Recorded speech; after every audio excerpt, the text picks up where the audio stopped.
Hello.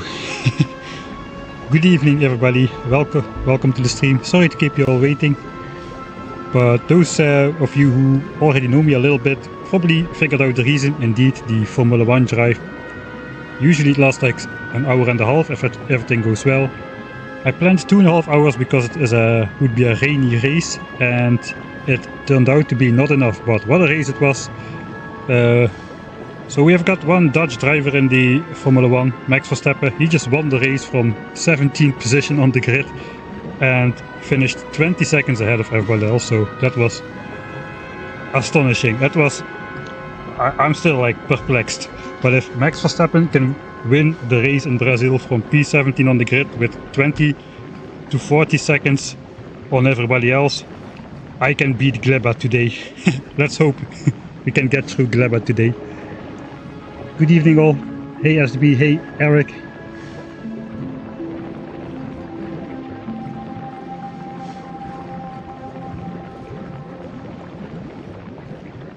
Yeah, a lot of people got... my channel kind of took off after the Ultimate Dead World Challenge. It was my first... No, it was not my first voiced series, but it was my first cinematically voiced series, I would say. And yeah, it really went bonkers after that one.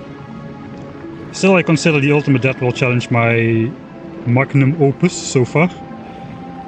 Warptorio was nice, but Warptorio is Warptorio.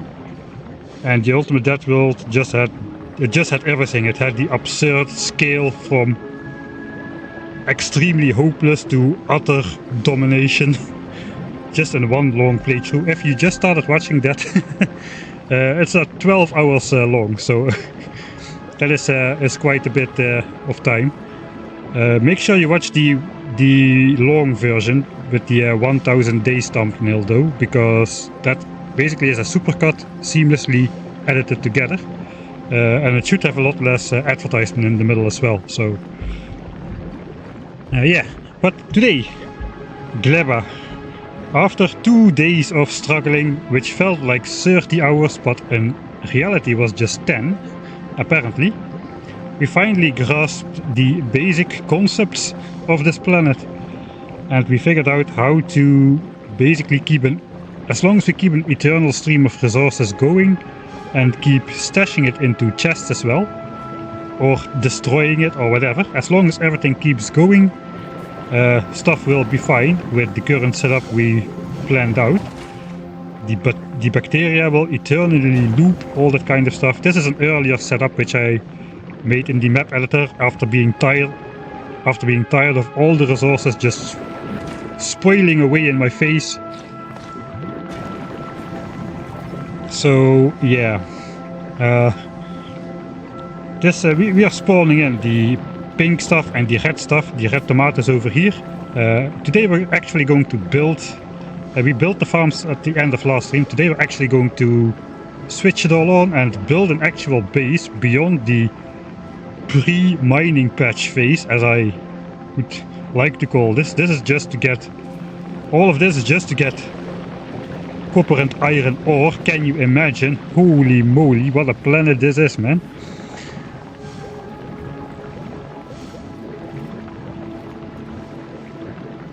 Love to see Space Age run in a Dead World Challenge. I'll think about it. I don't really have a plan yet for a challenge run for Space Age. I've decided I will be making a video or a video series out of the first streams. A short one, basically like the other guys are doing, like Josh Washington and Doc Jade and all those kind of guys who just make like concise videos of an entire playthrough. I'm planning to do something like this for the stream. I've been writing the script. The novice part went pretty well. I managed to keep things short. After that though, Volgora's script is already getting out of hand a bit, so let's hope it will actually be one video.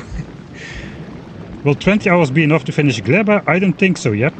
Yes, I don't think so either, but we spent 30 hours on Volgora and 30 hours on Vulcanus, approximately.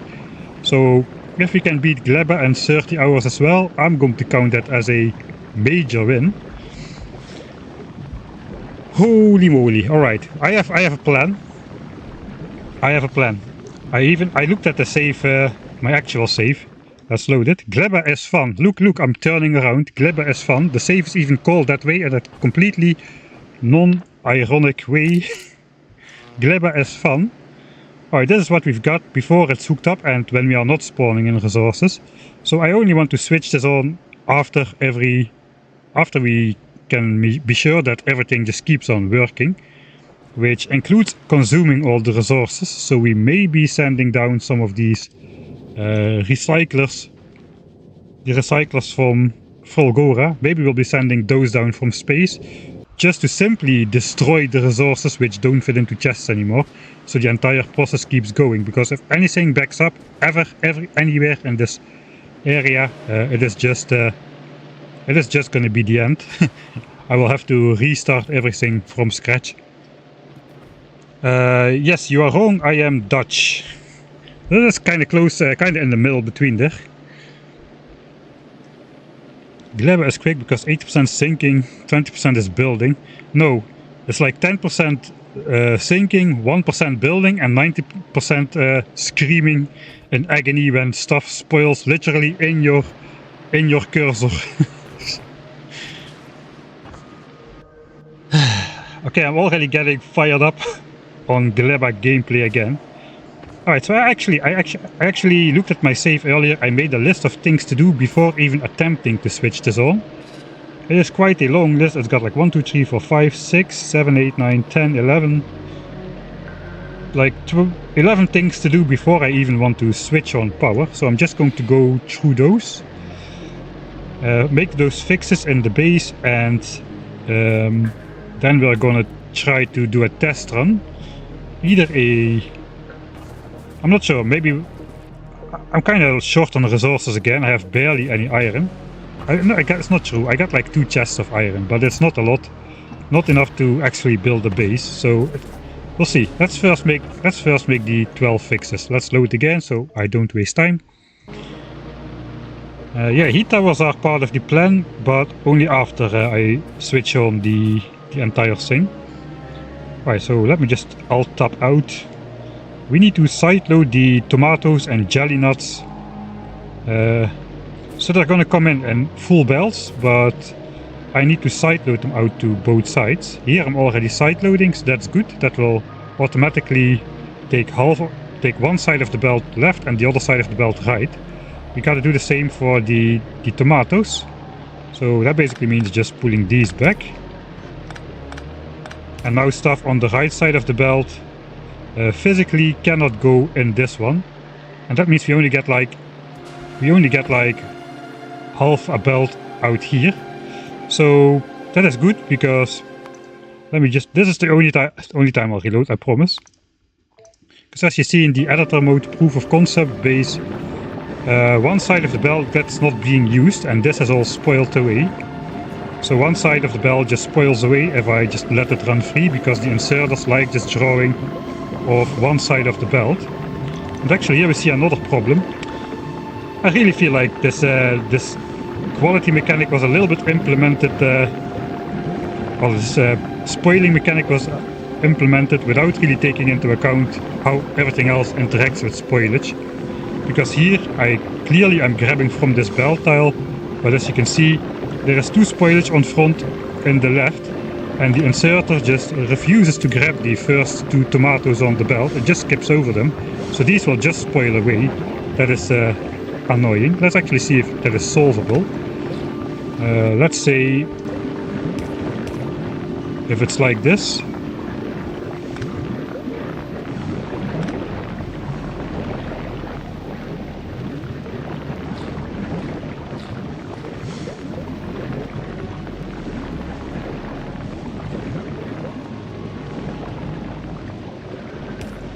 Okay, let's get the spoilage off of there.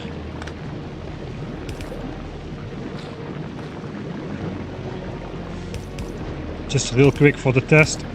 Maybe I need to change this layout if this happens to fix it. Does it grab the front one? No, now it just skips over the front one. So the one in front of the belt will just simply always spoil no matter what I do.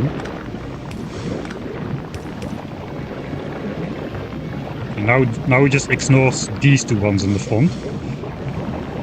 and now it just simply won't grab. It used to be the case very long ago that inserters would grab this belt, would throw the first item off the belt into the next tile, and the inserter could actually grab the thing on the end. That got removed a long time ago, but it would have been very handy if that was still in here, because now I simply, these two front items will spoil. So I guess that's okay, but yeah, it gives us a little bit less of a buffer on the belt for things to go wrong. That, or I need to basically take care of spoilage there as well, which may be the case.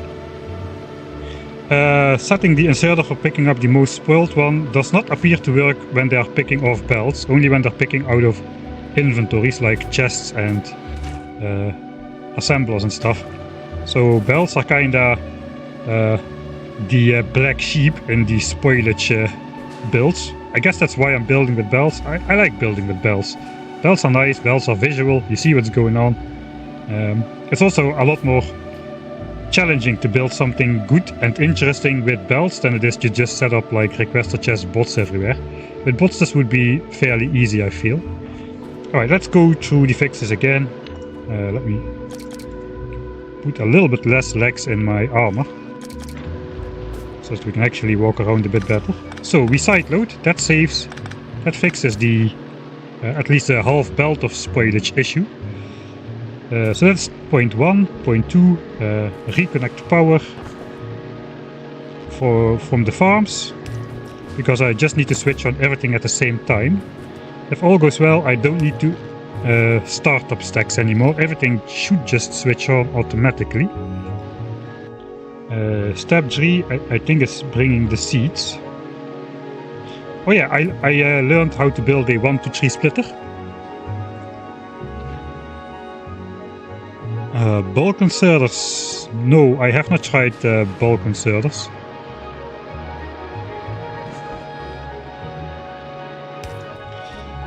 But they should function the same as burner inserters, I imagine.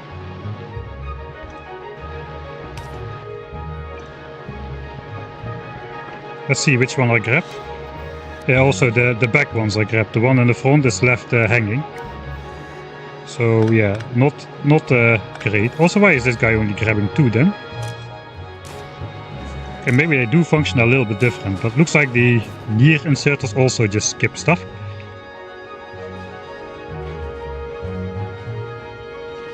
Right, so yesterday I tried to build a 1-2-3 splitter and thought I failed, but actually I built it correctly. So basically, it turns out we indeed just need to hook up this back to the input.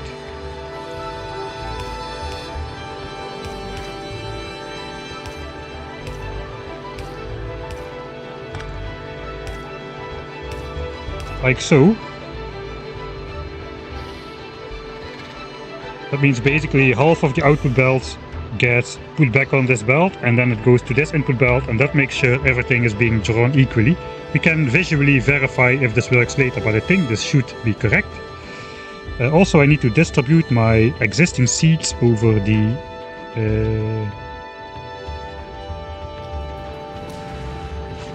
existing seeds which I have over these farms. 20, 30, 31. I guess I'll have 2 left.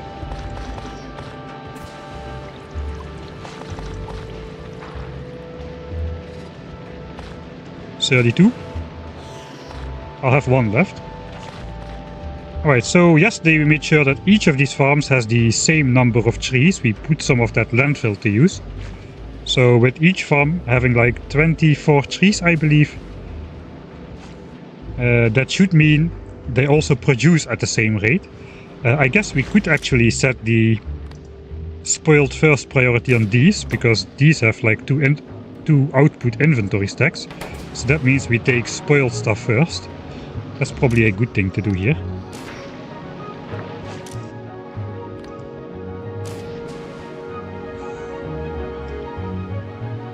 Volcanist music with the GLEBA music mix. Yeah, I wonder how that it's like Mordor and the Elven lands together, something like that. Right, here we don't have much to distribute.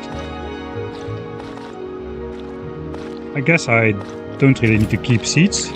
We have just one farm with as much stuff as we could fit on there. We are only outputting on one side here, which is good. Spoiled first. We need to balance this belt as well though. So this belt is going to come in with just half a belt of items, but since we are side loading over here, we need items to be on both sides of the belt, or one side will just be starved of resources.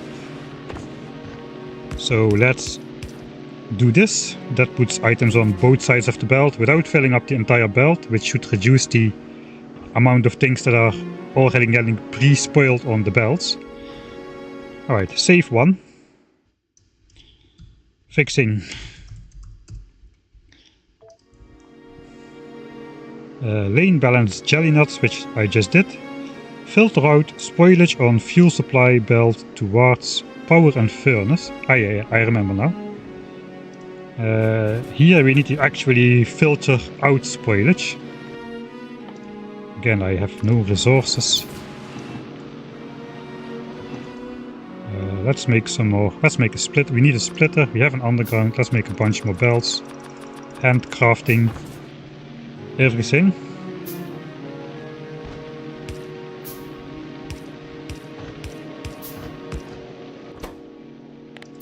So basically we output priority spoilage so that it goes into this chest for now. I only want the rocket fuel going down here. Okay, that should be good.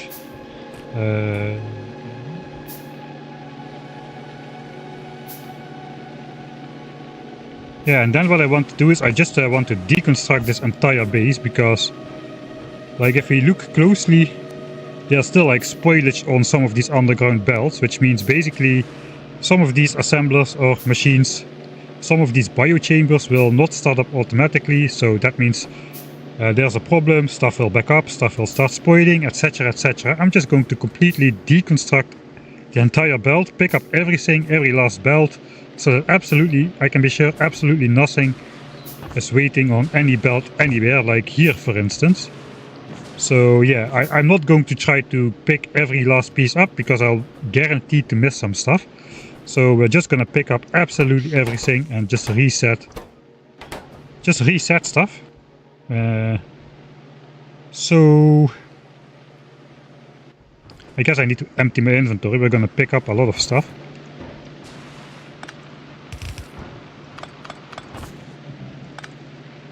Maybe we can put like a chest bank here.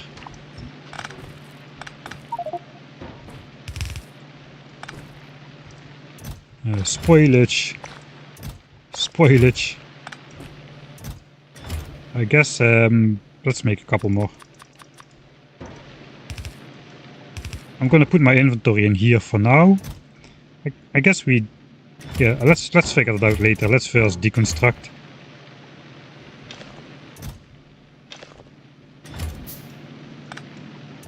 Alright, all my stuff is in there, including my bots. That is not good. We can keep the stuff which is on the hotbar, because that is anyway not available.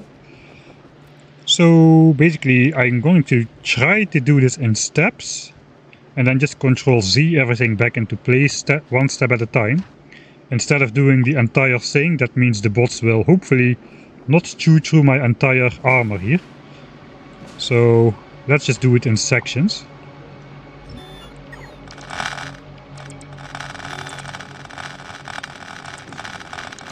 I gotta be careful to not place or remove anything by hand, because then my Control Z stack will basically break. Yeah, here's spoilage on the belt between the rocket fuel.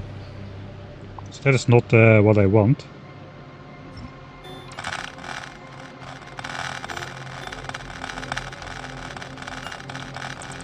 Yeah, I watched the race. Yeah, it was truly epic. I guess it was not really one of the best races of all time, but it certainly was one of Max Verstappen's finest races of all time. Holy moly, what a race. What a race. That was absolutely insane. Alright, I guess now I ignored that I deconstructed these cliffs. That should Control Z out again. Okay, my battery is still surviving. GLEBA does not have a lot of solar power.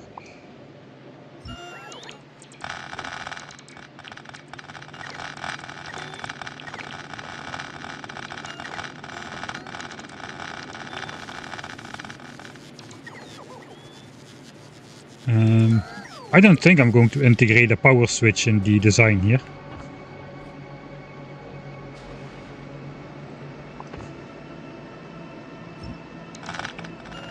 Does it still fit? Okay, we still have plenty of inventory space.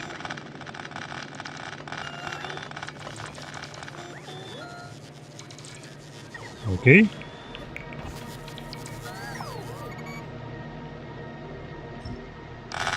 I may be overdoing it a little bit here, but I really want to make sure absolutely everything is gone.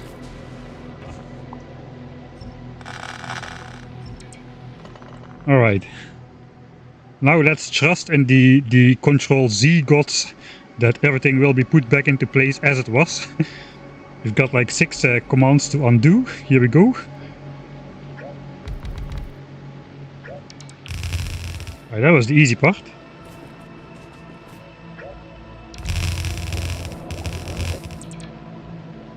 Alright, I think then we did this part over here. That's a big one. I know the bottom part. This is one of the reasons why I like designing bigger builds in Map Editor. There you can just deconstruct from the map view, everything goes away, press Ctrl Z and your entire build is reset with empty belts and stuff.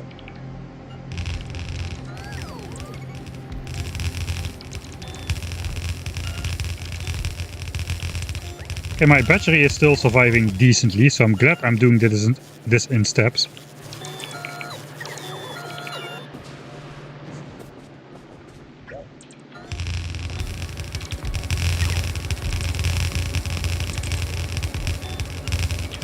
And this is also why I don't want to switch on my build before I'm positive that we can actually keep consuming all the resources at all time. Because it would be pretty horrible if I need to do this again. I'm probably playing this planet wrong. There's probably a way easier and better way to do it than what I'm trying to cobble together here, but also be it. Alright, one more. And it looks like the entire base is back in action.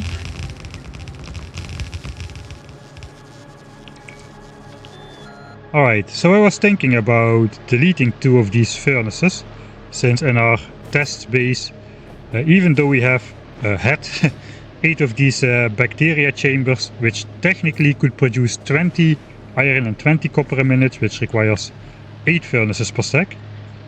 We're actually not producing that because this resource produces faster than that this inserter can transfer it into this biochamber, which limits the actual production of the bacteria.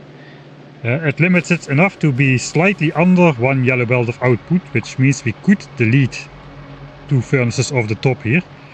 Then again, if somehow that gets fixed in the future, I think I just want to keep the extra smelting capacity in place just as a safeguard, so that I can be sure that I can keep smelting everything that comes out of this production change reliably. Because if this starts building up, then the bacteria cannot output anymore, they'll turn into iron ore, and then the process will stop again. So let's just keep that on top. I'll make another save. Rebuild base. There's another couple of points. Yeah, we need to put the bacteria producers back into place. Hey, I wanted to reduce the steam capacity. I want the rocket fuel to also flow to the furnaces. So this now has currently got 49k steam. The front, let's keep the front one open. I think I can just delete this and that should remain 49k. Yes, it does. Now there is 6k per tank, so I can delete at least half of them. That should be 12k per tank. Half of them should be 24k per tank. 22, alright. And I guess we can also construct this. Okay, we didn't lose any steam. Then I basically just want to fill the boilers with steam. What is in here? Okay, let's grab spoilage. So I got some starter rocket fuel here. So let's just keep filling this until it's full. 25,000 units.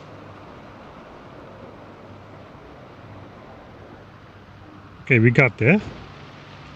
So everything is as full as it can be, and indeed the spoilage has stopped. And I'll just throw 200 units in there.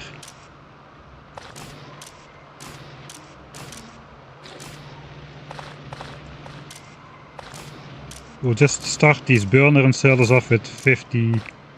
And then I can throw this in the furnaces to start off the furnaces.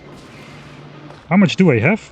10, 20, 30, 40, 50-ish stacks. I have got 64 furnaces. I guess I could technically ignore the top two. Then I've got 48. I've got 48 stacks.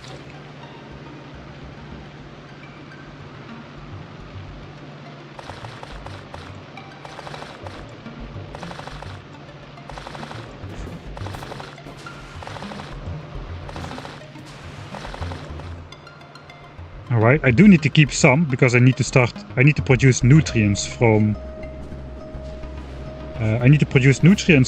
fluid, so I better...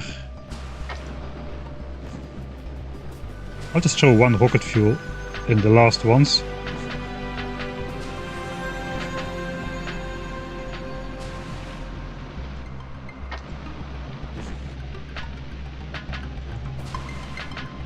I wish there was a toggle on the armor that would allow you just to keep flight mode all the time.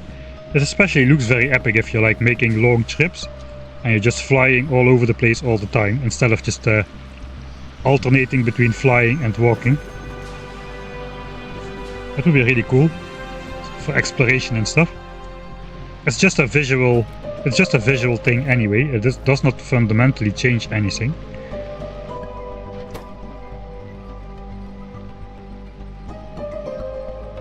I guess that's good enough. I will put the rest in a chest here, which we will then just output on the belt. Okay, now I need my inventory again. Okay, stone, bricks, wood. I got a ton of plastics. Let's keep a little bit so I can hand make a bulk inserter or something if I need to. So let me check.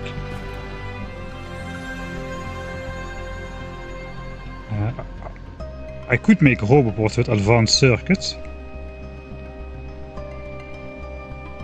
1, 2, 3, 4, 5. I got enough to make like 7 roboports, I think.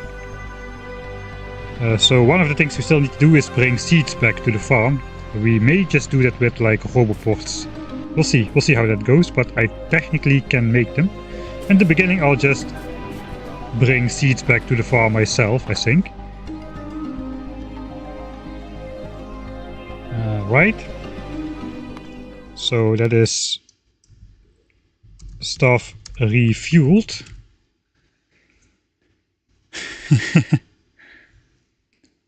Oh, hello, C-Rex. Yeah, I got my coffee ready. I don't know how you managed to catch every single last possibility to do the redeems for hydrate and get up and stretch.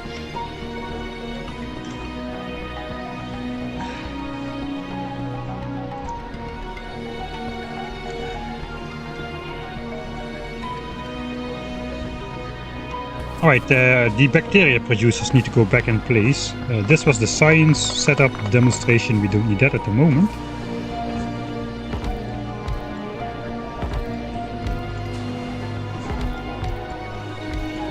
Alright, now we need to be careful. We need to have this one, not this one. We need to have the one which makes more out of existing bacteria. or it will still not work.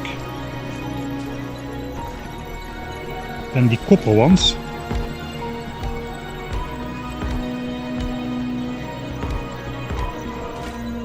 Again, the circular one.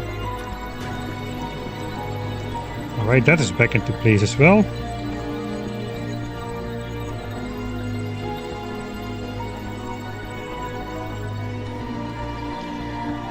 According to my notes, which I just made, just looking at the save, this was all of the things I would need to do before switching on power. Production test? Question mark. So the question is, do I want to...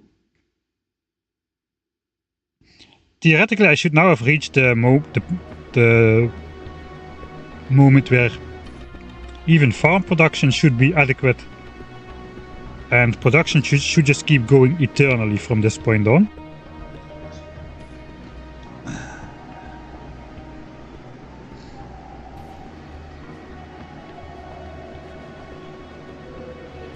So that is the question.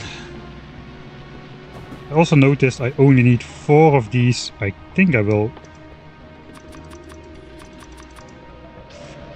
upgrade these last ones. I noticed 4 slow inserters is enough to draw the belt empty in my test. So if I do this, it will first fill up these 4 chests equally, and then it will fill up the next 4 chests equally.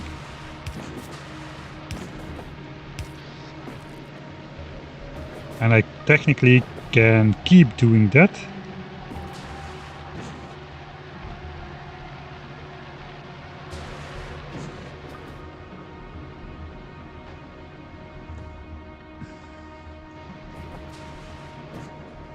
I'm not sure if I should call this a test run. I think I'm just going to switch it on and we'll see. If things go well, I may just keep the production, even though I don't have a base set up yet, and we'll have to do this clearing out yet another time when we start the actual base. But I guess so be it. We did clear out most of the nearby biters, so at least that is nice. Yeah, I think so too. Seeds sounds like a good task for bots to me as well. On the other hand, it's just one source, one destination, which makes it also pretty decent for belts.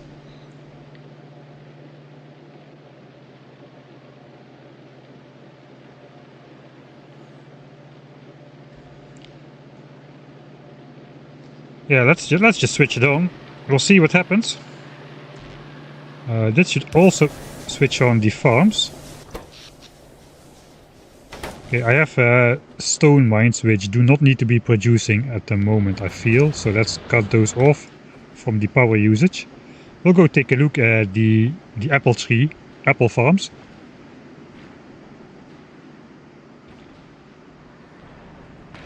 Oh cool, the farm towers have lighting. Alright, there we go.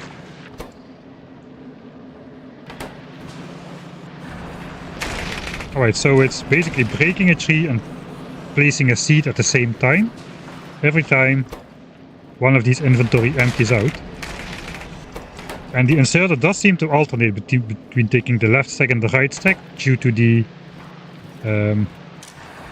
setting it to spoiled first. I think that is what's causing that.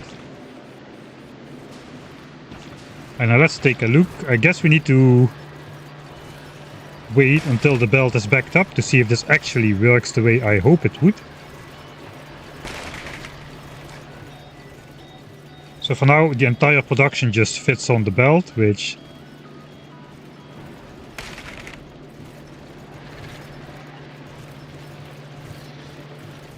yeah, we'll come back here in a little bit. Let's go look at the other farm. First attempt, part 52.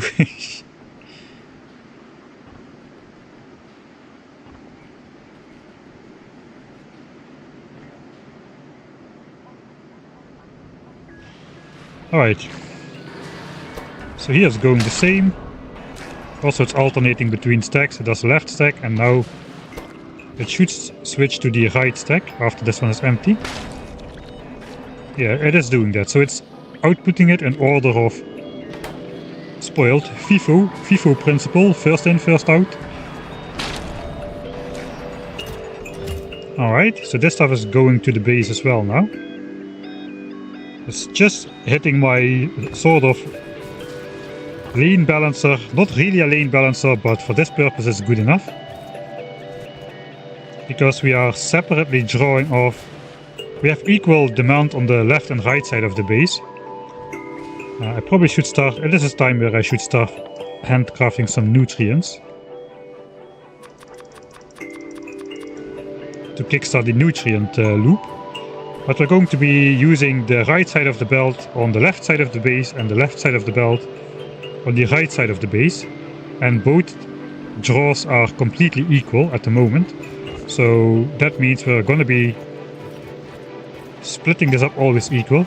Okay, this will eventually spoil because it has nowhere to go, but that's fine. This is just some dead belt. Okay, here come the tomatoes. Tomatoes I go. Let me put nutrients on the thing. So I kind of want to wait until there's tomatoes in here as well, everywhere.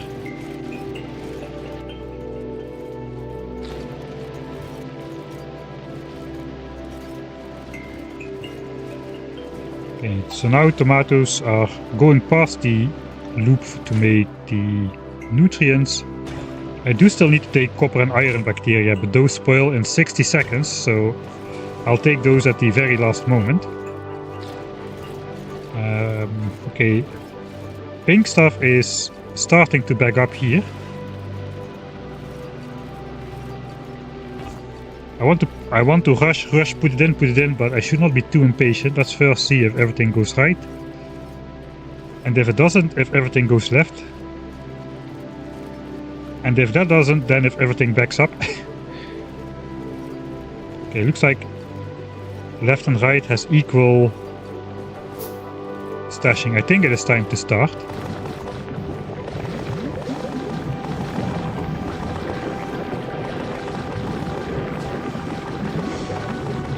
Okay, that should start the nutrient loops. These should start as well. Okay, I should upgrade this to a red belt. I forgot about that. Because the yellow belt is not fast enough to sideload the full amount of jelly here.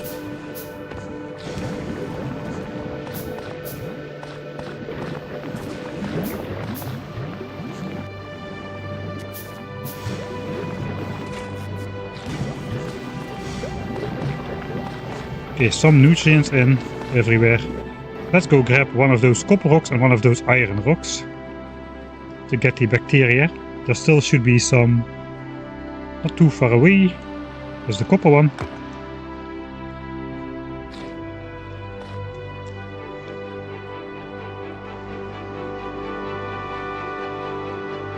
Music is surprisingly triumphant for a GLEBA world. That's what I'm thinking. Much more triumphant than you feel when you try to figure all the stuff out.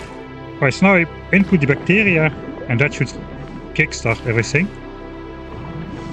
And it just should keep on going, basically. I guess I only need to do the back ones, really. Okay, copper as well.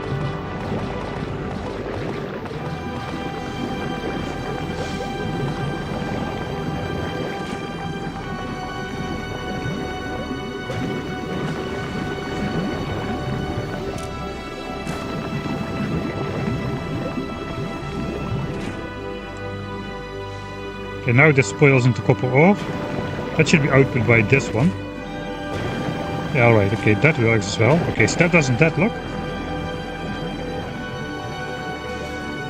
So now we should be getting our first spoiling bacteria both on the left side and the right side. They're gonna come up. We're gonna just triumphantly ferry across the belt with the bacteria as soon as they come in. And they should be turning to iron ore right in front of our eyes. It's already happening.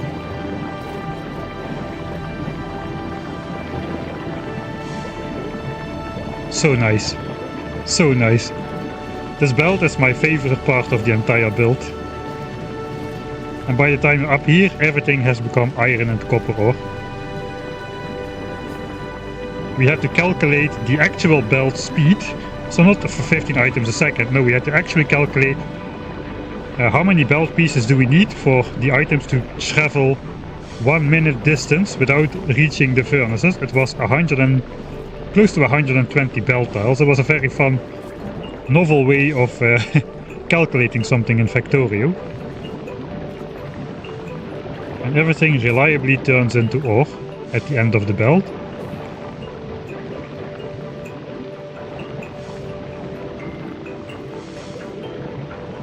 So satisfying. I could watch this all day. Nice.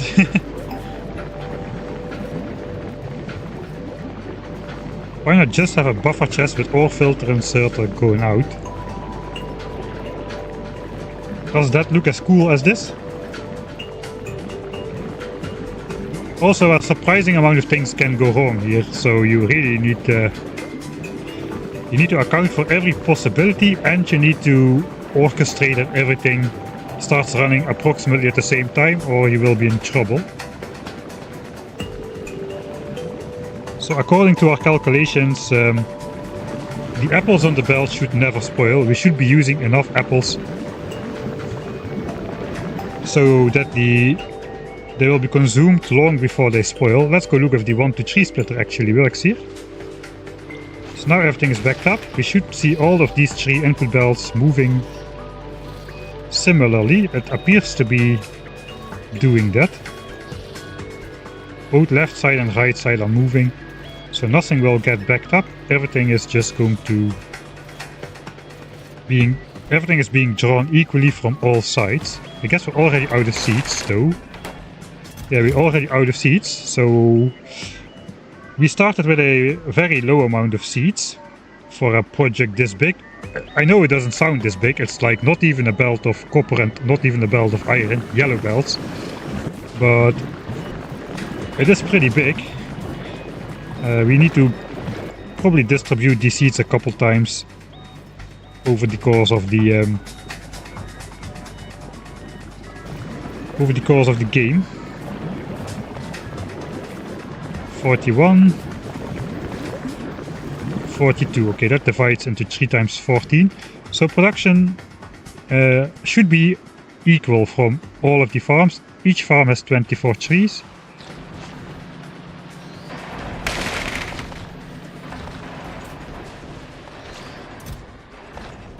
So we should feed each farm an equal amount of seeds.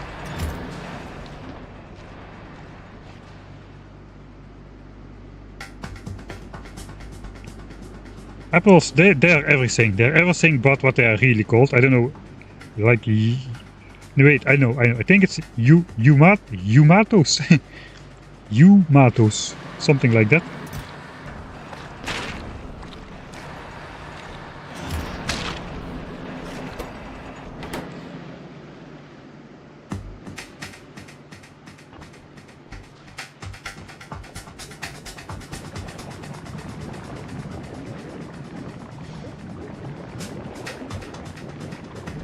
Okay, so far it's looking good. We are burning through the 200 starter spoilage. The rocket fuel is on the belts. We are making rocket fuel. How is this going?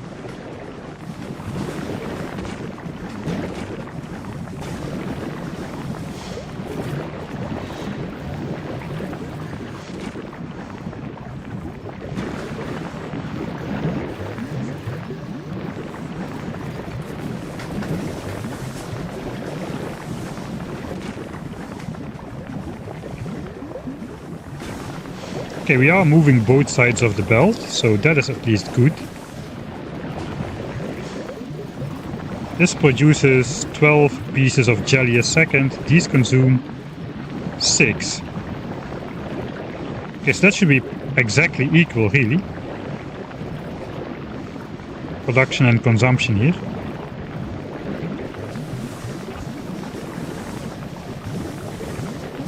So we'll see how that goes.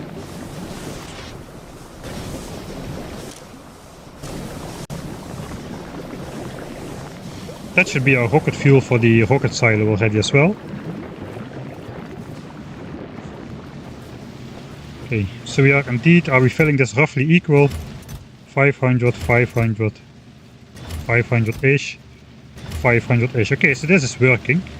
So that means instead of filling up like 6 chests simultaneously, which then all fill up, and then these 2 chests inserters cannot keep up anymore drawing empty a belt, we now just fill up 4 chests completely, evenly, and then the next 4 will fill up evenly, which means theoretically this belt should be able to keep on producing copper until these chests fill up as well.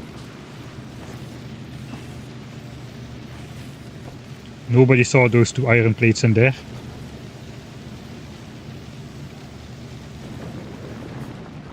Well, so far no complaints.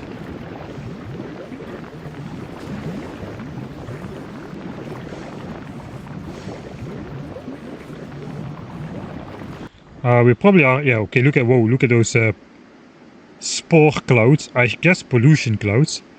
Where are the closest enemies? We cleared out a lot of enemies last time, but there are still a sizable nests here. Well, there's a lot of nests over on this side here.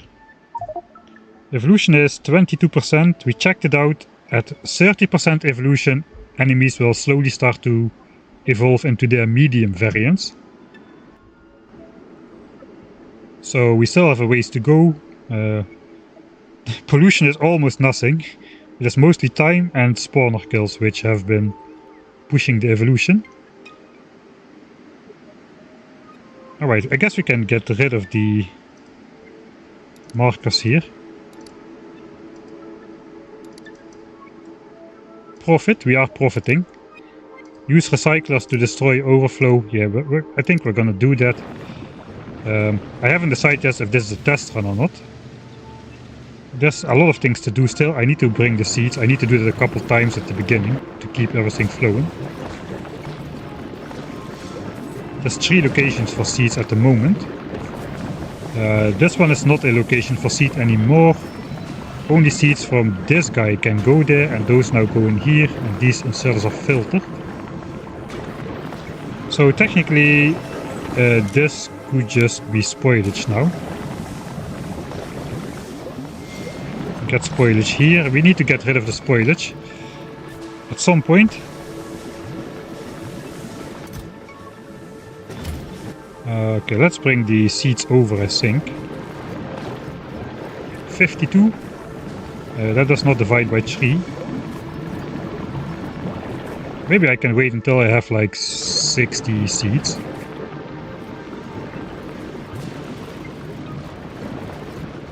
It's the only thing producing the spoilage is actually the nutrients, which is good. So basically, this is our fuel belt. It just goes around. These things just take whenever they need. This turns into spoilage as they are fueling, as it is fueling the stuff. So sometimes this just spoils away. The spoilage is then put back on the belt. Some of these are never used at all. That is also spoilage. And that's all the spoilage production we have.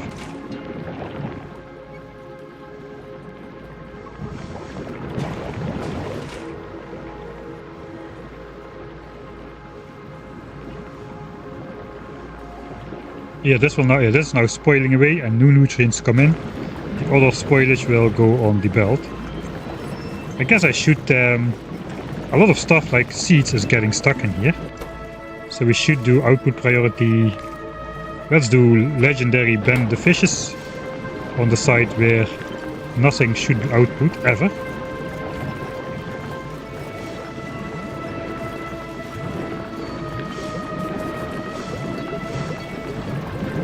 Here spoilage got stuck, which is okay. On the other side seeds got stuck though.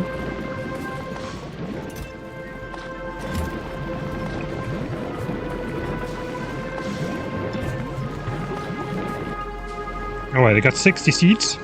Let's see how the farm is doing. Still plenty of trees. I guess I should... yeah, this is a short belt. These 2 belts are a bit longer. So that is why more trees are harvested of these farms. Because this farm has just a tiny belt to fill up before the equalizer, and here is just a lot more stuff on the belt, which equates to more trees.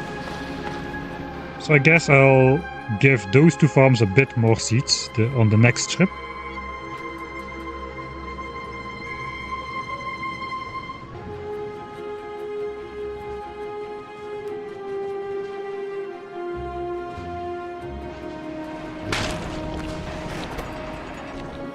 Alright, so there is like 30 seeds in here. So I think we have crossed the point where this thing is gonna... Well, we still need to bring back the seeds, but technically that is a good thing.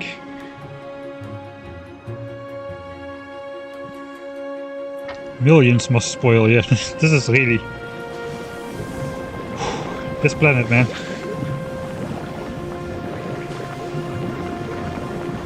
Looks like we've got a cycle going now, though. Looks like we've got a good thing going now. Let's just look at the production. Almost 900 iron a minute, almost 900 copper a minute. Out of 360 tomatoes and 280 shells.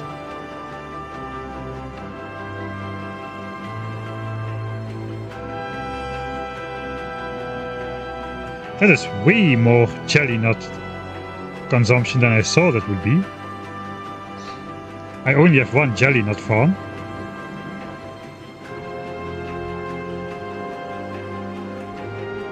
I only have one of these jelly nut farms. Is it going to be enough though?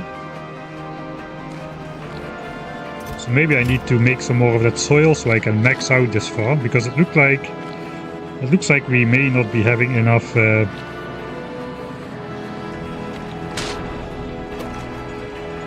these slots are full every time though. And this is backed up, so I guess we are okay.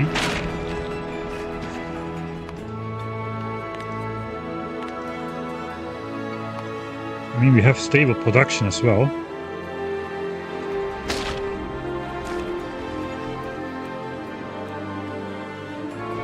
I guess we consume more because of the rocket fuel making thing. That consumes a lot of jelly nut as well.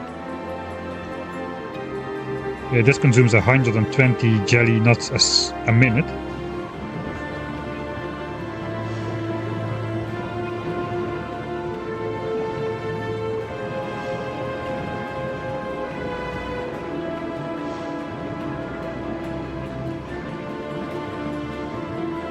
This will just consume like one. This is like 60 a minute. This one is 120 a minute by itself. That's 240. I've got the nutrient processing. I guess it takes a lot of green blocks as well.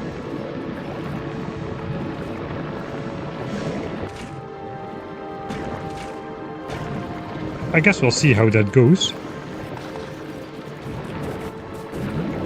Okay, now we are ramping up.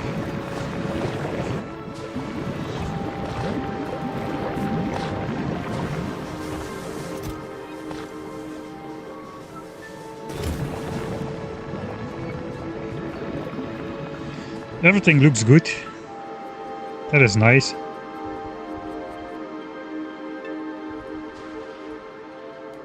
That is a nice feeling. Finally, everything is looking alright.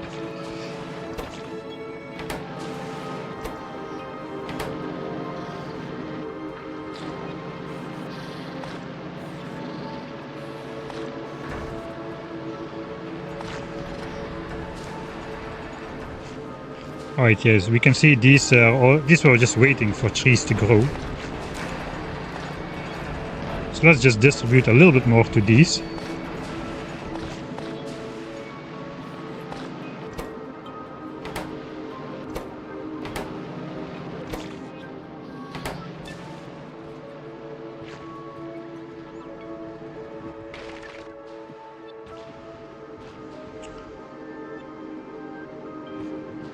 The jelly nuts looks like brains, so when they spoil it becomes brain rot. Okay, If this belt spoils, I'll spend the rest of the stream watching TikTok videos with you all. I first need to download and install it though, because I can proudly say I have never watched a TikTok video in my life, and I'm trying to do my best to avoid YouTube shorts as well. Or at least ones which I don't click on. I try not... I do click on them and I see an interesting one, but I never scroll. I try to remain in command myself of what I choose to watch and what not.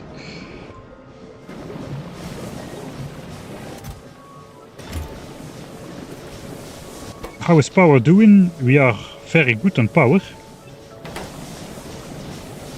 Alright, so far it is looking alright. The pollution cloud thing is really... what are the levels actually? The pollution values, I guess we can look.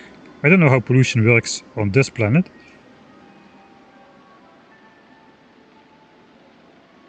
It does look like it's only spreads at value 15 again, which is the same as Norvis.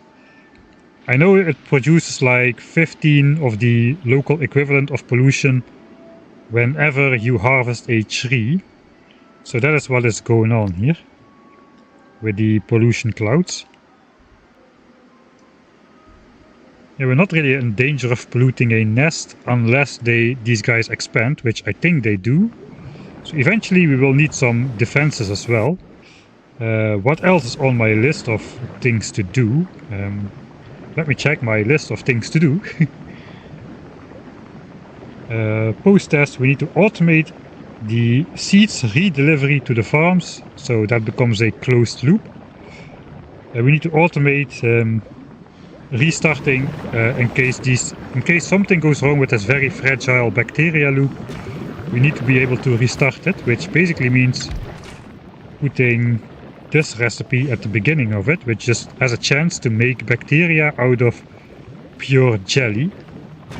So that means we need a pure jelly maker here, which means we need the jelly nuts to this location. So that could be done something like so.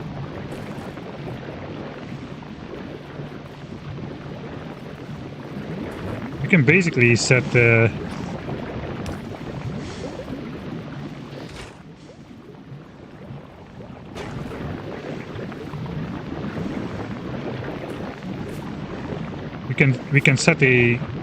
we can read some belts here, because these belts it looks like there's almost always something on these belts. You can just read a length of belt, and if that belt is empty, then activate this process. I think that would be a decent way to do it. Let's just try to automate it right on the spot here. We will need both of those as well,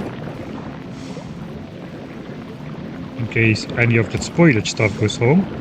We do need to grab nutrients, but I also want to hook that up to the...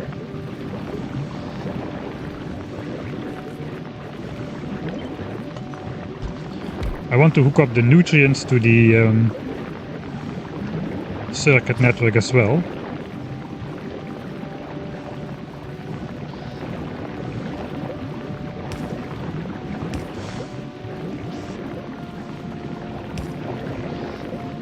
So nutrients,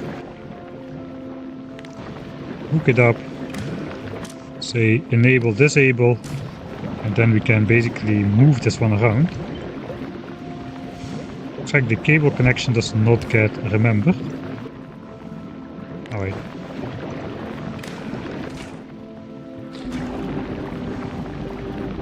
Don't touch anything, I said. Okay, if I cut and paste it, I can move it around with the cable conditions. That's interesting.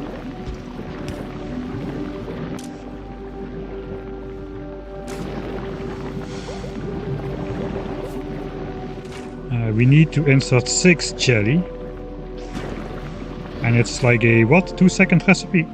1-second recipe. I think we need a fast inserter on standby here.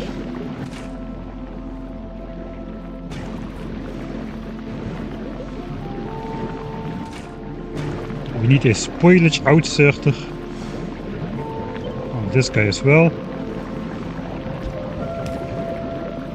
This guy already has it. And we need a seed outputter. Not that this guy will ever fill up with seeds, but I mean, I guess we can output seeds here. We can collect the seed. We can make this logistics chest and just collect the seeds from the entire setup with bots maybe.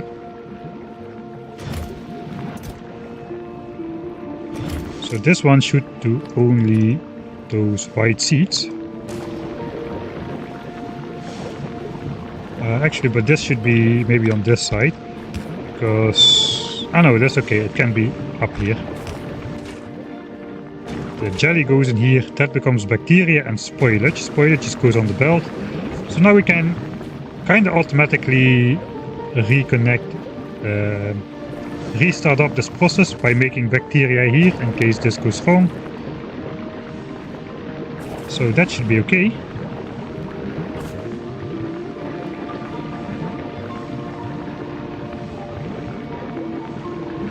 The only thing which remains to be done is just reading a section of the belt.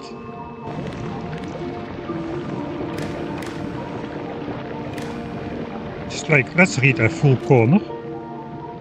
Read belt contents, hold all belts. Okay, that is really all belts. I thought all belts would be not this many belts. I thought it would just be all the ones I hooked up. You can read the whole belt now. Yeah, I'm just figuring that out, but that is a little bit too much belt. I just want to read a small section.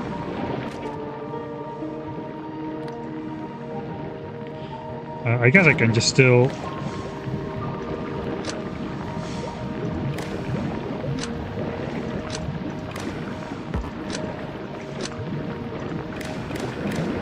make a loop, read and hold. Okay, what we are reading now. Okay, it does count up all those things together. If there's ever nothing on this part of the belt, we can pretty reliably know that something is not right.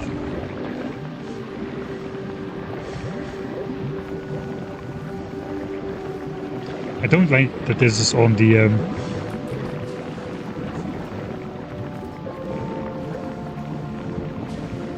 okay, what if I do all belt? That may look nicer.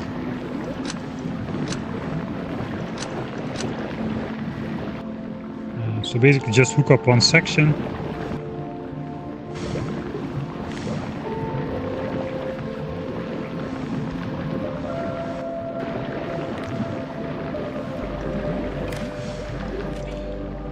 Read belt, all belt. Okay, now it just reads this section here. That's too short. I think there can be definitely something. It can definitely be sometimes that there is nothing on this belt, I feel.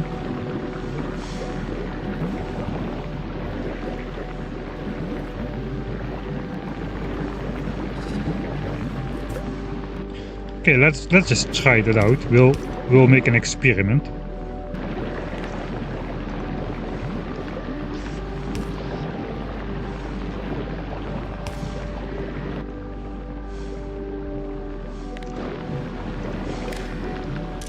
Basically, if we read, we can use the everything, right?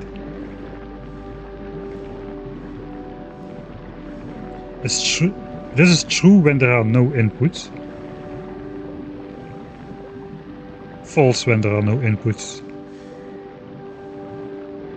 If everything equals 0, I think I can use this one.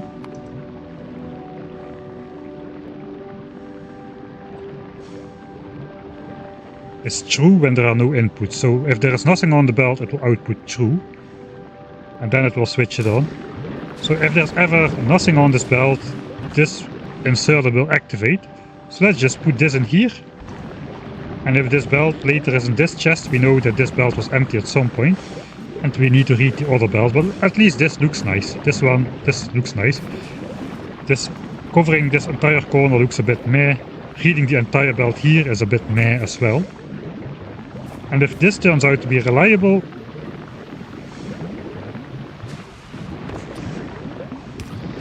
If this turns out to be reliable, if this belt stays here, then also the process will kickstart itself quite fast. So that is nice as well.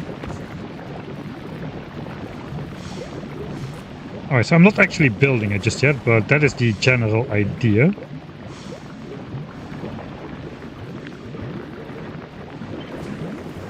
So I should probably build one of these on this side as well.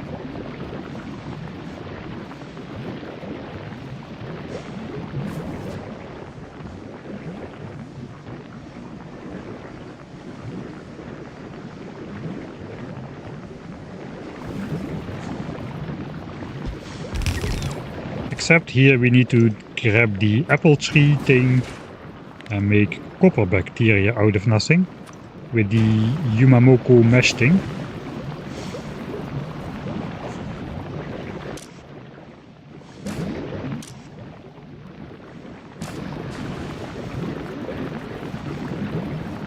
I guess here we can do the same thing.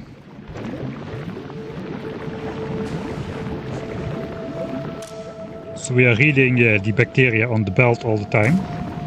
We just let this go for a bit and see if everything stays where it needs to be. I probably need to bring seeds over again. So easy to get sidetracked. That's a lot of seeds. Yeah, that's a lot of seeds. Alright, that's good. A lot of seeds is good. Okay, the belt is not empty yet. I guess the trees will be kind of sparsely populated at this point.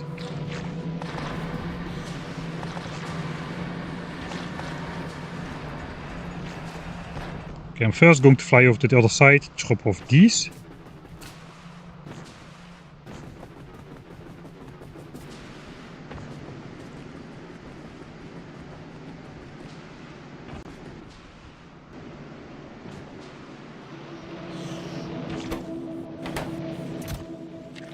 Okay, chest is empty, but the rest is good. I guess I could be making some of the more of that landfill to extend this farm. 1, 2, 3, 4, 5, 6, 7, 8, 9. That is like 9 patches of 9 stuff. That's like 80 of that landfill.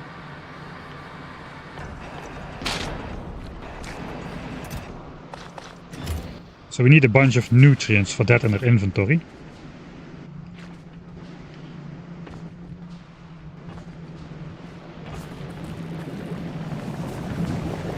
I guess we should be able to scavenge a little bit here and there without it forming a problem.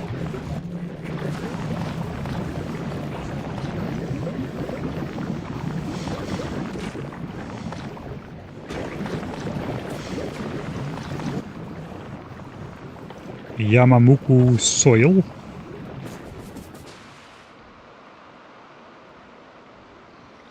That is gonna be...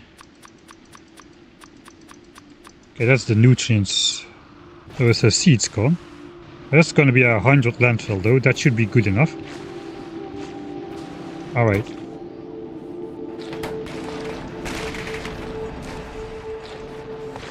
Now everything is backed up on all bells, so I just want the trees to finish and then we can actually properly redistribute the seeds. Okay, looks like everything is idle. Alright, so that means 1, 1, 1, and then the rest goes in chest. We have 60-ish remaining.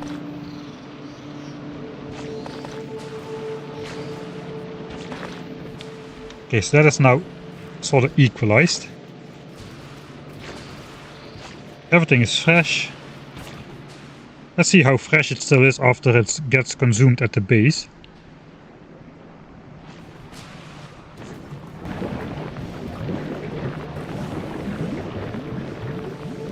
Looks about 1/3 gone. 80% fresh. Alright, that is okay. That's fairly good.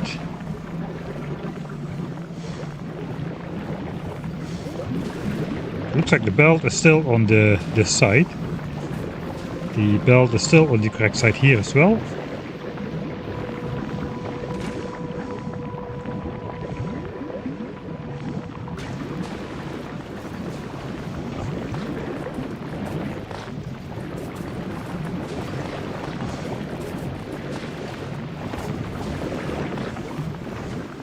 The house pollution is still growing, I think.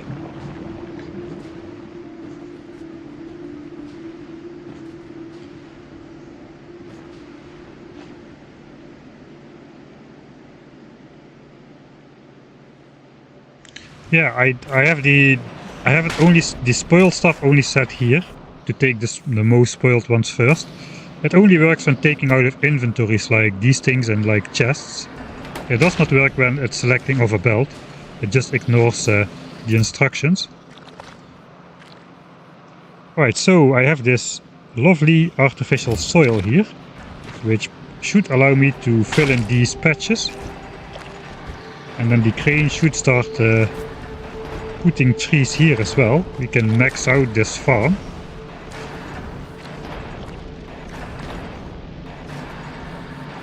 That's about the maximum we can do. I think we are not allowed to put it here, at least for the moment.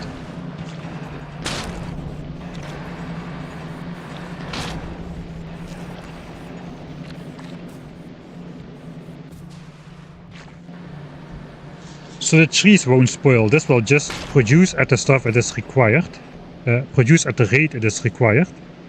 And these extra trees, they just will stay there. If you have too many trees, that is not a problem.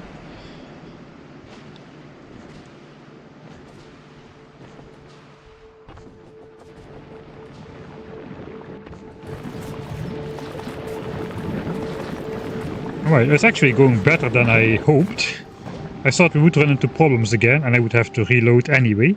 But it's kind of looking like I don't want to do it. We already have these chests full of plates on every side. We started on the second chest now. It looks like we are indeed doing it the way I hoped it would happen. Okay, so let's actually... I'm just going to extend these chest rows.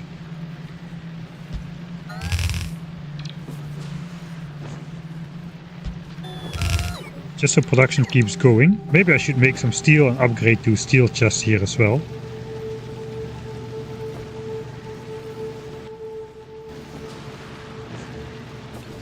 Yeah, I kind of don't want to touch this just yet though. This is basically the final...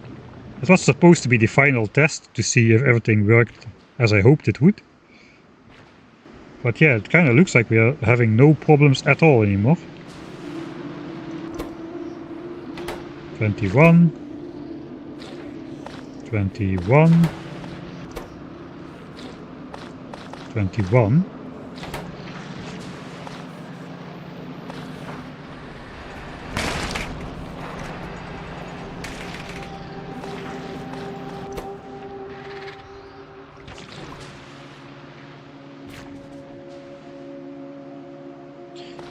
Which one did I miss?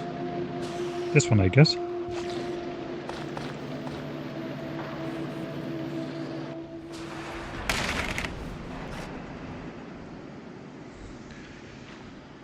If you melt the...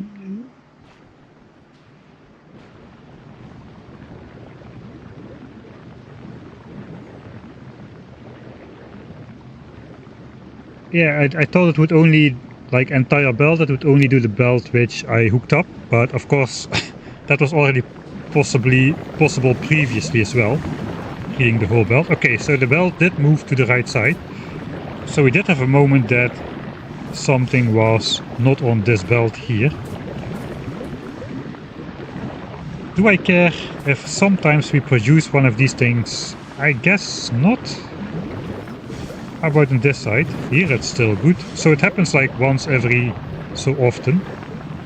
And then it will try one time to make a bacteria. I guess that is okay.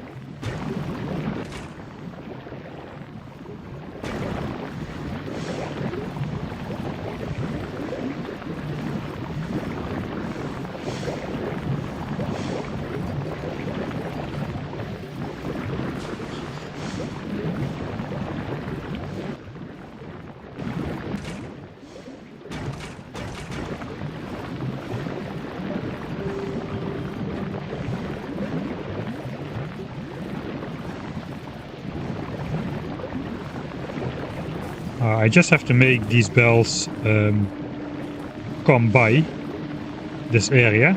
instead of just splitting it off, because if I split it off, it will just spoil again. So I kind of have to make a zigzag in here.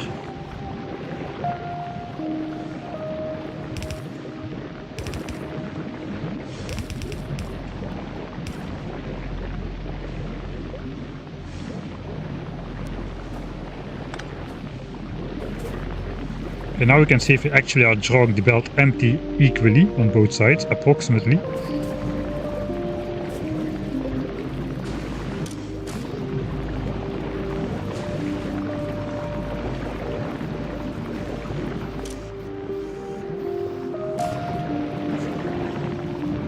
Why is this not working? It's not hooked up to the correct entity, it seems.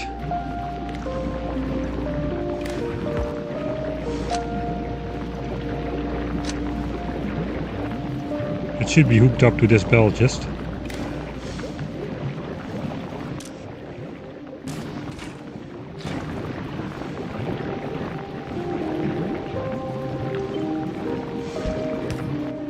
Alright, so I can do this. I can hook it up like so.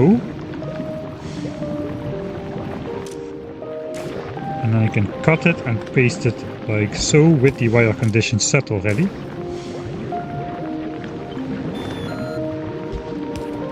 Oh no.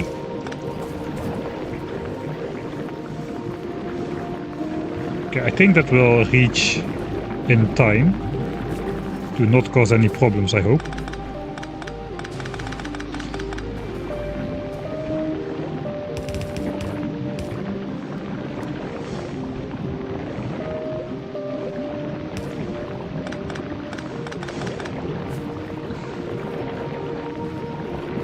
Alright, so let's delete the test.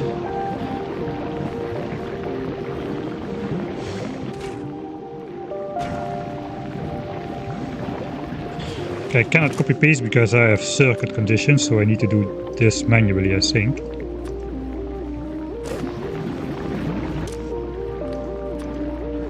Yamamoto's.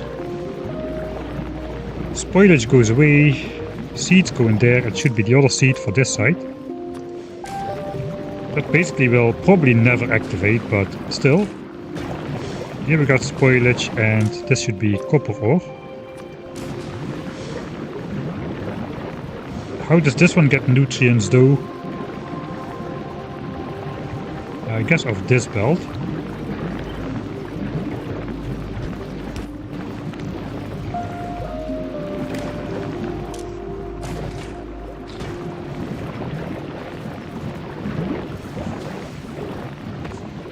Here we do that as well.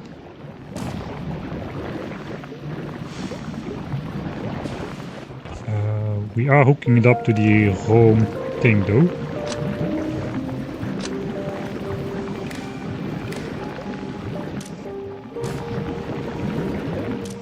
If everything is 0.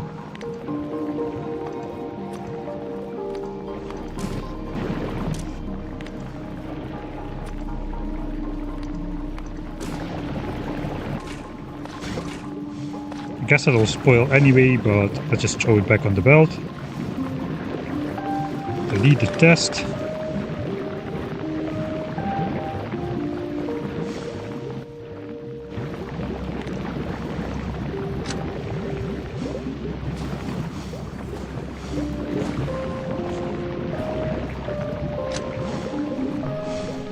I've got 3 over here. I should have one more inserted here. Oh yeah, right, the Yamamoto. This should not be a splitter. It should be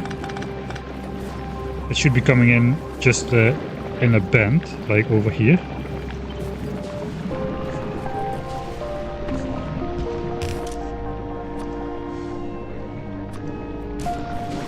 And because I copy pasted, that should include the circuit condition, right? Yeah, okay, that does it. Now this needs to come from here. I guess, which is fine.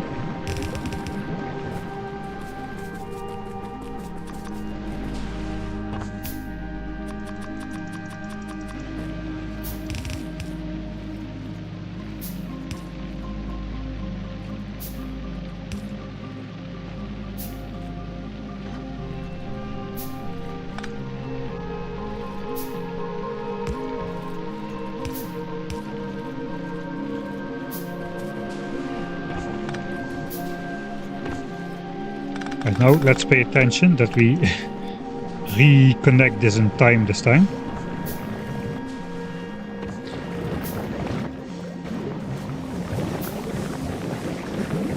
Let's check how the rocket fuel production is going. Okay, that's very good. What am I missing? 2 more fasten cylinders.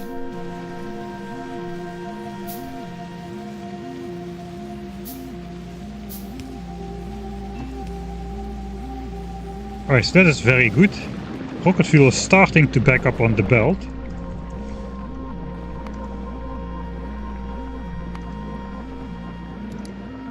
Yeah, consumption is all over the place because it's rocket fuel. This has a very big fuel value.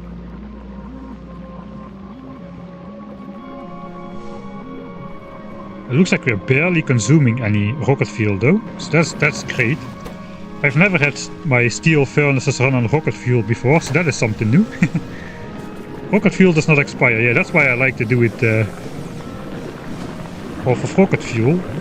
It did seem like the best fuel source to use with the 100 megajoule value. I mean, these things, they already just almost use a spoilage to make one swing, picking up one spoilage, so yeah.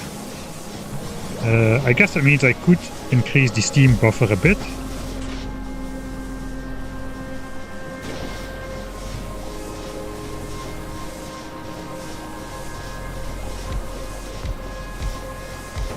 Let this fill up. We've got enough rocket fuel now.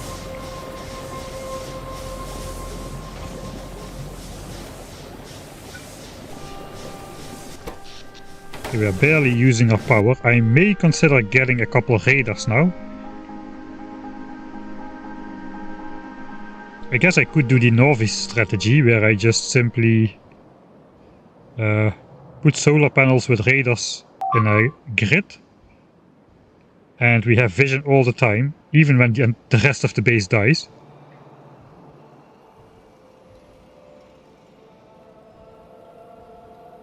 It kinda still looks the same around here. Heating tower. I mean, do I really need 250% power efficiency here? I'm using a megawatt of power. I literally am using like nothing, almost. Like how much rocket fuel? That is like a rocket fuel has 100 megajoules inside, so I'm using like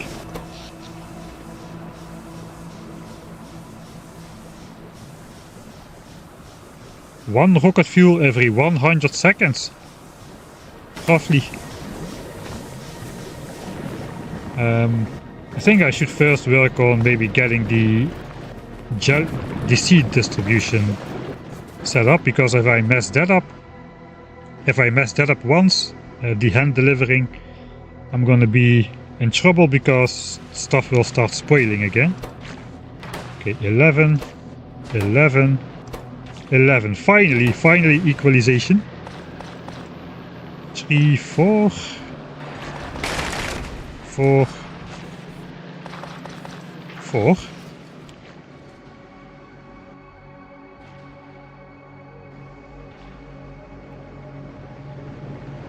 Empty jelly nut belt. No! No! And I still said it. Let's keep an eye on it so I don't forget, etc, etc. Let's at least keep that going. It looks like we need.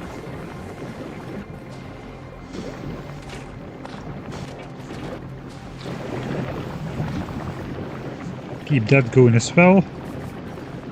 Yeah, if this stops once, then this stops, and then this stops, and then these spoil, and then we're dead. Then this belt will be empty though, and then this thing should activate now. I think that is properly. Is it fully set up? I think that is fully set up. Except this one should be copper bacteria.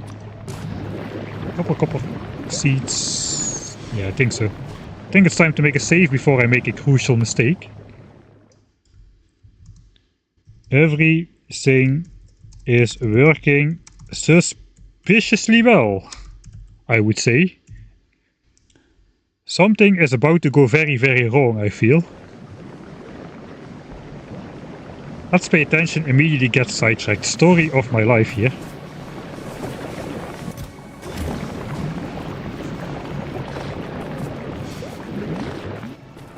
Okay, so spoilage production is not that big at all.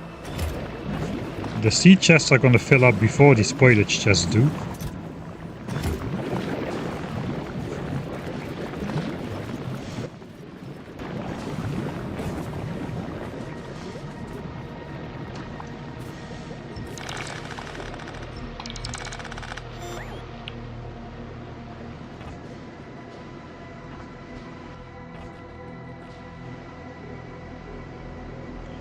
I kind of feel I will need a bulk inserter here to output stuff fast enough.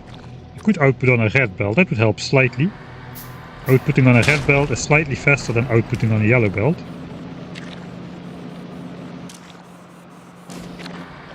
But outputting with a bulk inserter would be even faster. It's going to take a while to handcraft.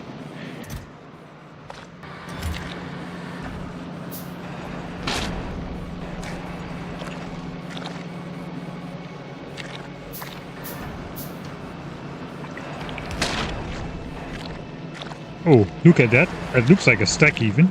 Dig dig dig dig dig. Dig dig dig dig dig. Oh yeah, that is good. That is better.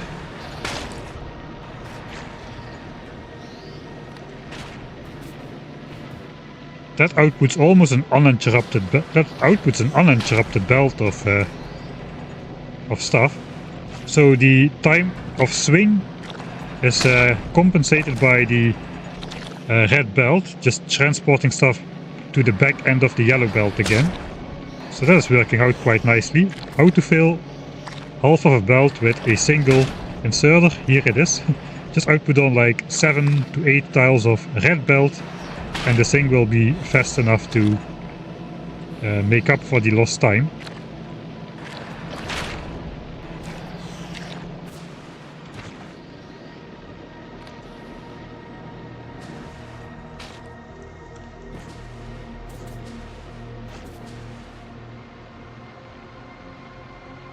They used to be called stack inserters, but then they introduced literal inserters which put stacks of stuff on a belt, while the existing stack inserters really insert stuff in bulk into machines and on belts. So they changed the naming around after some suggestions on the forum about that very issue.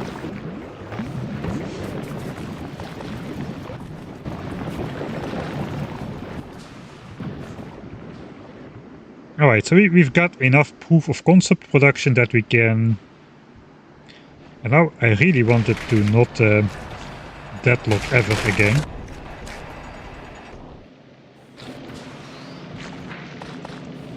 $22, $22, $22. Okay, that is excellent. So I'm not going to disturb that balance. Let's say we would be the proud owner of a real Roboport. Could that cover all 3 chests? And if so, where should I put it?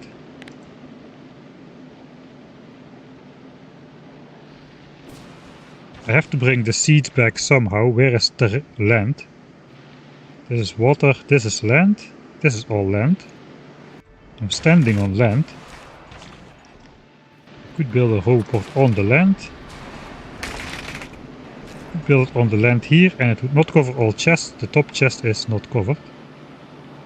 So Roboport goes in the water. We need some actual landfill then. How about on the top side?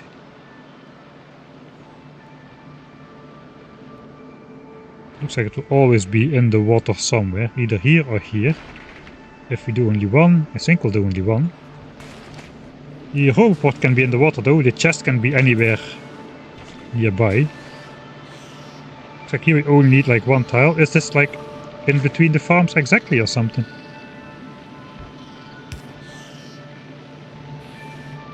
Yeah, those appear to be 4 tiles. Okay, so we can place a Roboport in between these trees here. If we would have one.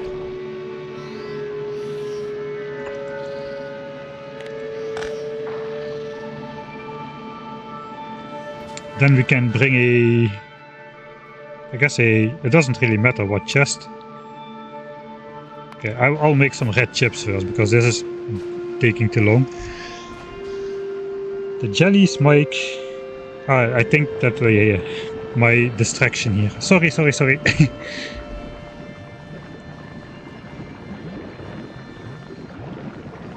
Is GLEBA breaking your brain yet? It starts to be better now.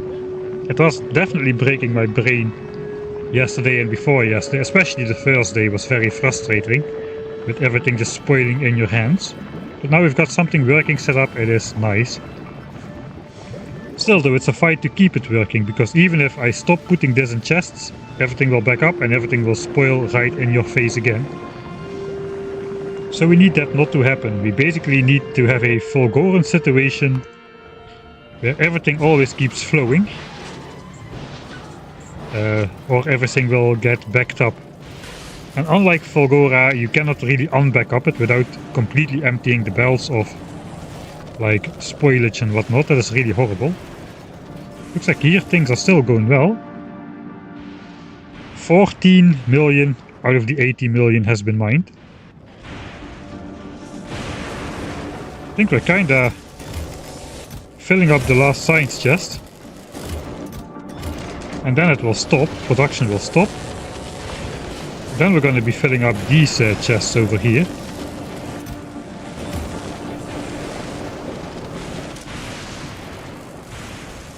Okay, so I guess it is time to set up these filters.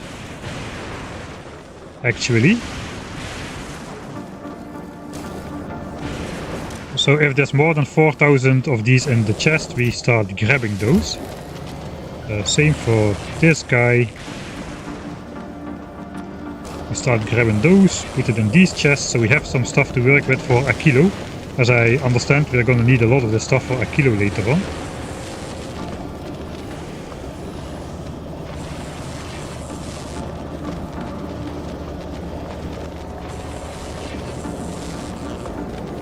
All overproduction has been going in these things, actually.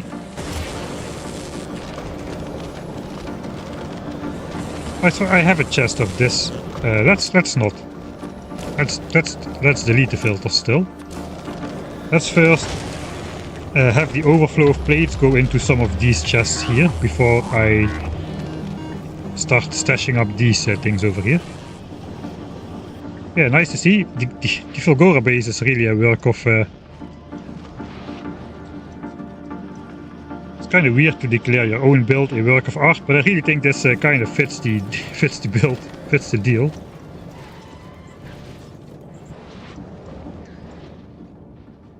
Alright, never mind. Let's go back to GLEBA. This is definitely not a work of art.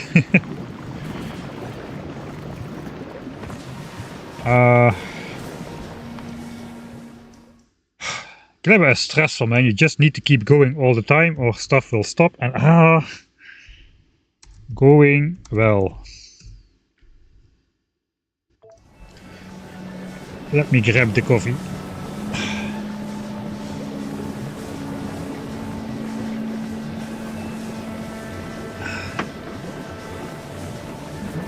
So what I need to do is I need to set up a base that can produce rockets with this copper, iron. We need to make some plastics as well. We need to calculate if we have the necessary production to make plastics though. I guess we can afford to switch these miners on again.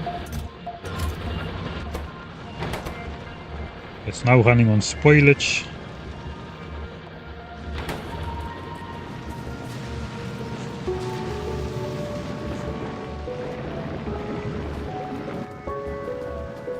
Could be running on some rocket fuel instead.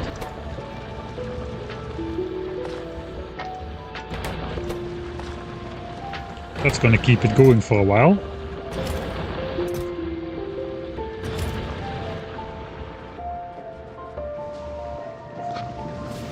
Okay, well, indeed we are using like almost enough for a yellow belt. The last two we are not using, it appears.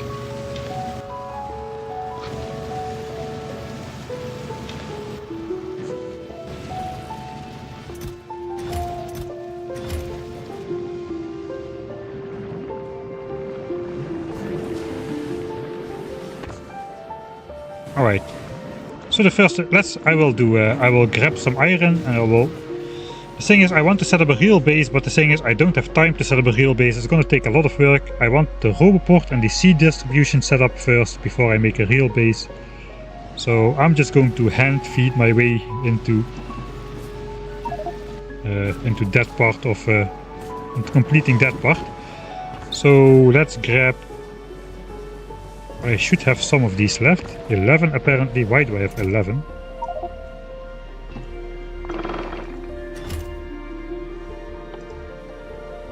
$12.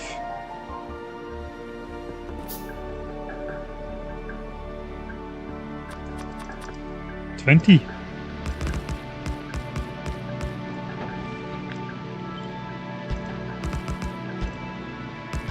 Let's go big. Let's go not so big. I guess 20 will do for now.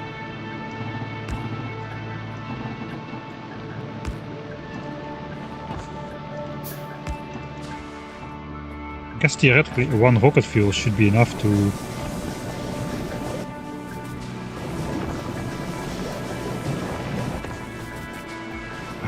Are you kidding me? 20 rocket fuel, right. Should be enough to smelt a lot of steel.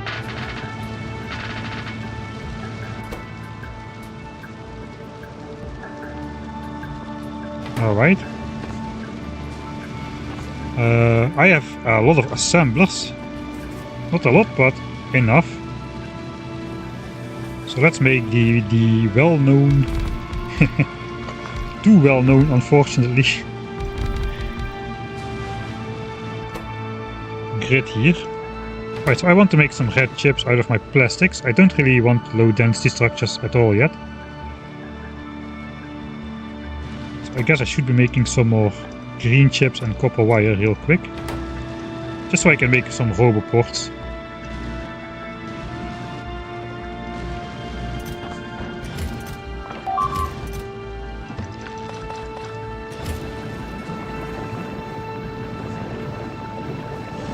Rocket fuel stacks to 20. Isn't it more energy dense than nuclear fuel? That's a good question. Rocket fuel was 100 megajoules, I just saw.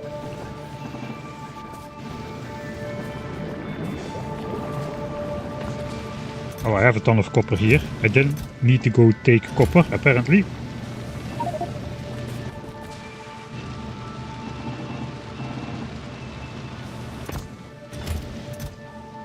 So forgot power.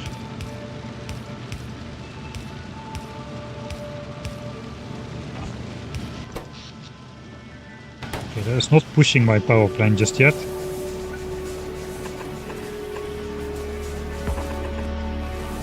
I can just run temporary extra power like so. That should not be a problem.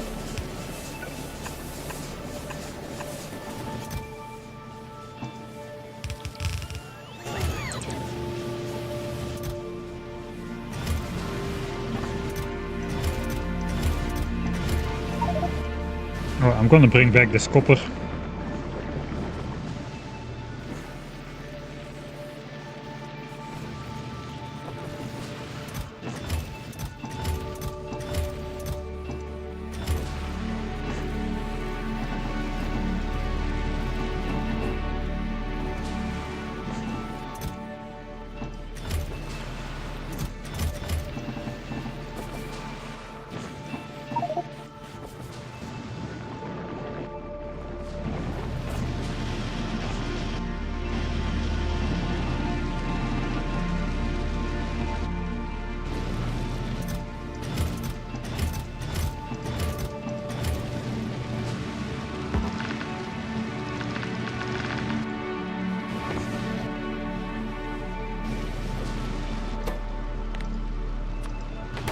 Okay, now we can make some green chips. I also make some iron gears, so I can make more assemblers really. So 16 assemblers is not enough for this method.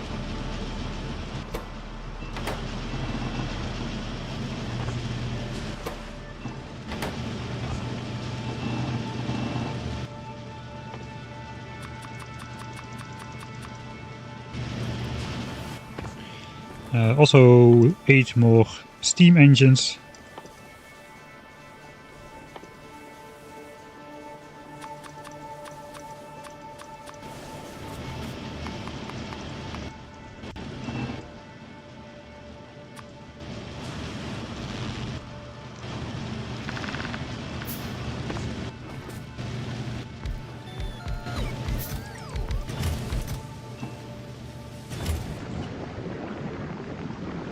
And then we can upgrade to steel chests here as well. Okay, let's empty this. The bottom is all full. Then we go to the fourth stack. Yeah, copper is faster. I guess I could technically switch some of this over to iron by... not really sure I should do that. For the rocket we need mostly copper, so that's that. That's there as well. It's now have a higher potential max output, even though the average output over a longer time still should be limited to 8 of these steam engines instead of all 16. But I can run burst production of these things now. That is the idea. And with this in my inventory and some steel, I should now be able to easily craft these things.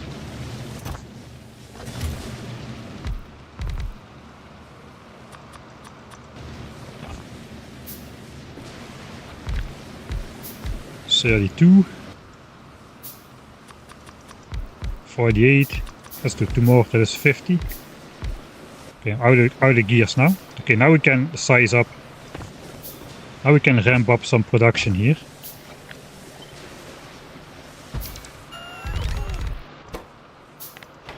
We want a lot of copper wire and a lot of chips, really.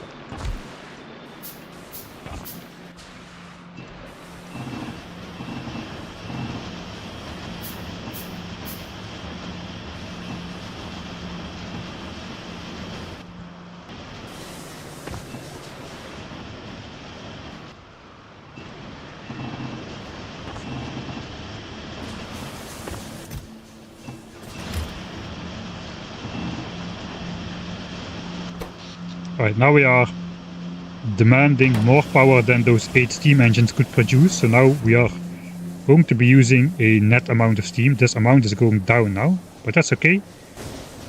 That will catch up again once these stop crafting. It would not be a Michael Hendricks stream without mass hand feeding. Exactly. This is how Factorio should be played.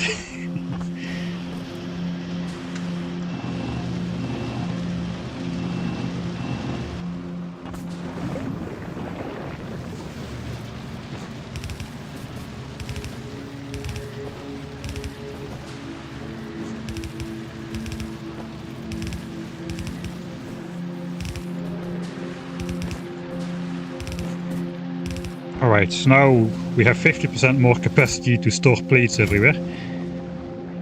That gives us a bit more time.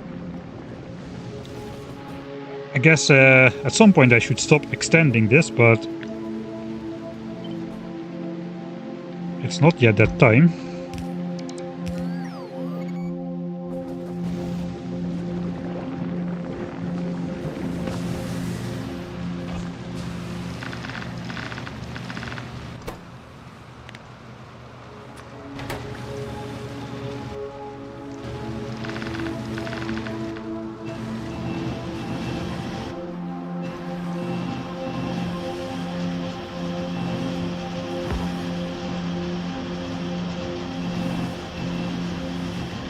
It's a disadvantage of the mech suit that it flies.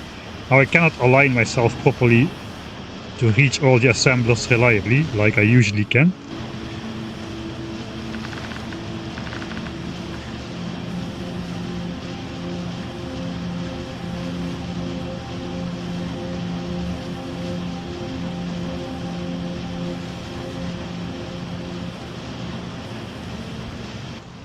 Let's check the fuel values indeed. Of nuclear fuel is now still 1.21 gigajoules. So indeed a stack of 20 rocket fuel is contains more energy than a single nuclear fuel. This is still only stackable to 1.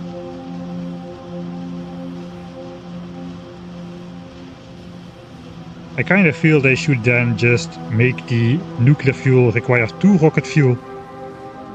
I guess the 1.21 has meme values, that's why it's there. So yeah, that's not okay, seats. Okay, as soon as I got the these red chips, I can stop doing the seeds. That's a lot of seeds. I can stop doing the seed stuff.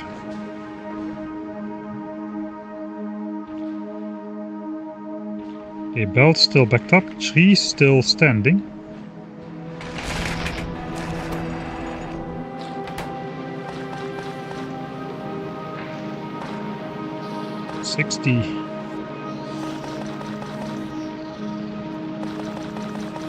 Nice, that is going well, that's going very well. It is going extremely well.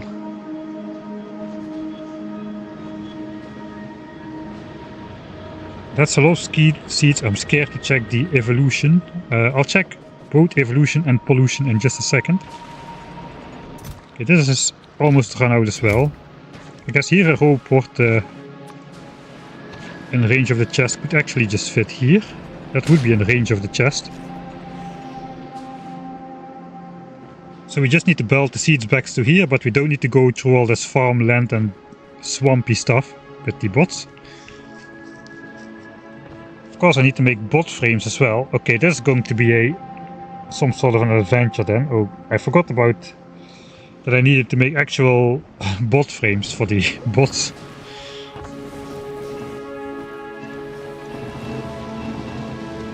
But then again, I do not need to automate electric engines for my spaceships. I just need 200 for the rocket silo, so I may as well just cobble those together in my usual fashion as well.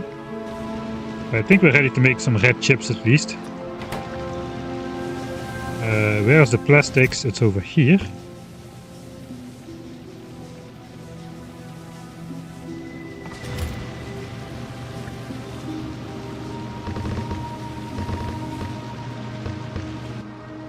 Okay, we need more copper wire.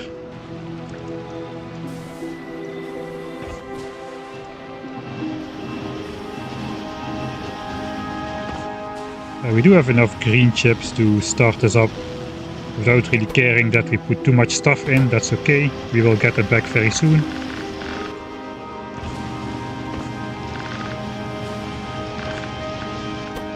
Okay, that should make all the red chips we can make so far.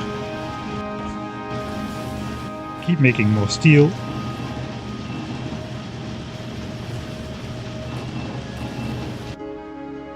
Alright, this is our pollution cloud on the planet.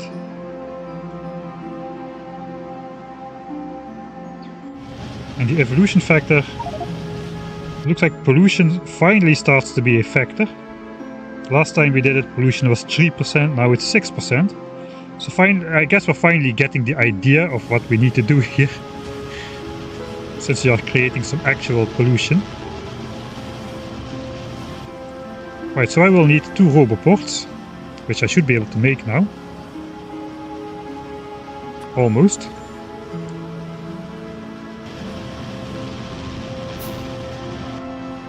Now we can.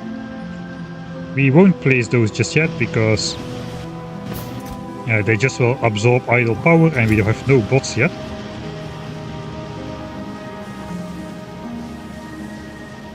And feeding Mike is added again. Yes, I'm finally getting my red chips out of the plastics. We planned to set up the roboports now. I think I have the power to spare to make some raiders as well. Let's do that. 3 of them. 1 can go in our main base somewhere. Like perhaps...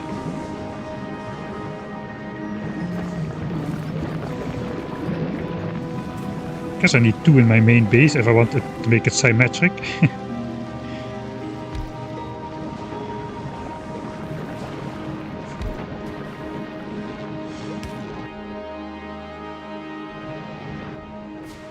Right, if I'm already going with decorative raiders, then I really start to feel confident.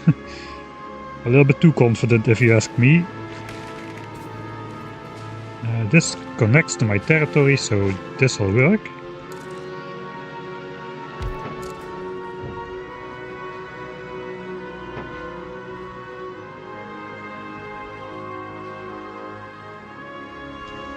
Are we being attacked?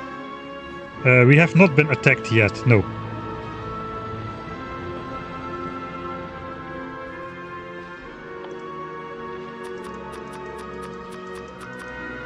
But we did spend a bunch of time clearing out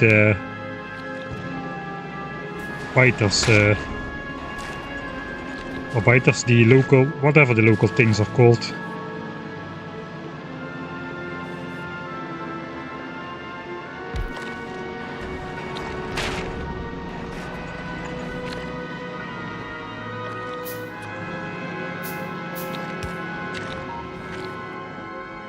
Alright, we got some radar coverage. We already explored out way further than the radars will scan though, so that is kinda meh. At least we can have vision remotely now on our farms.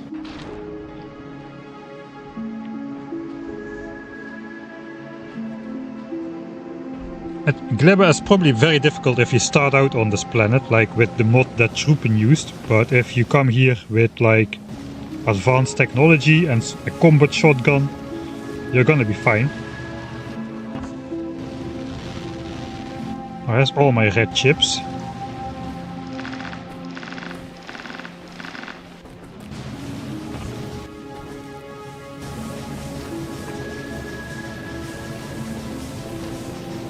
What?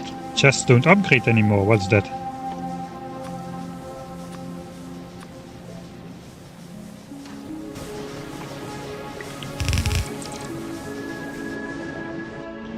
You know, all chests are gonna get upgraded, steel chests. I'm rich now.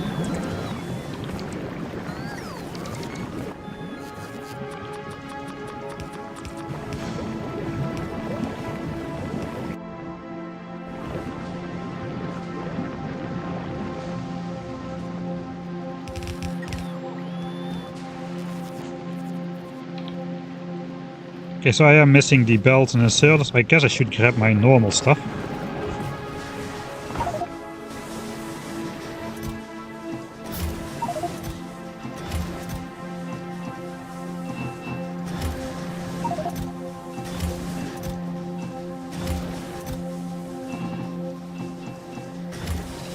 Okay, we got some gears. We got some copper cables to make red chips and stuff, and power lines. The red chips I'll keep the rest I think. I don't need all these biochambers though. Let's just keep, I have 2 stacks right here, that is enough.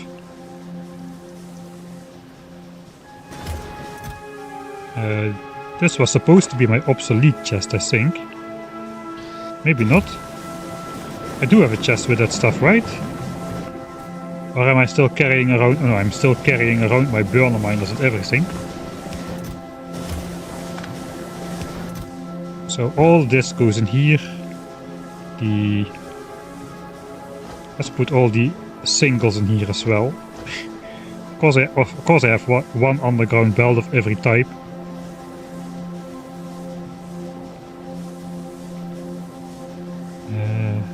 Burner miners, these things. I guess I keep the solar panels in case I need to power something remotely.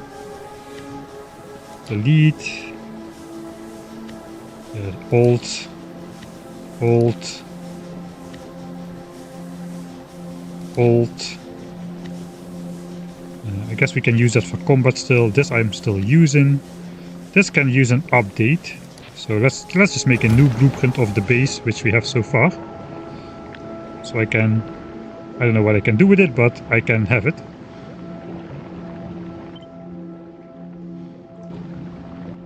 I'll just put it in the library though. Let's give it the GLEBA planet thing.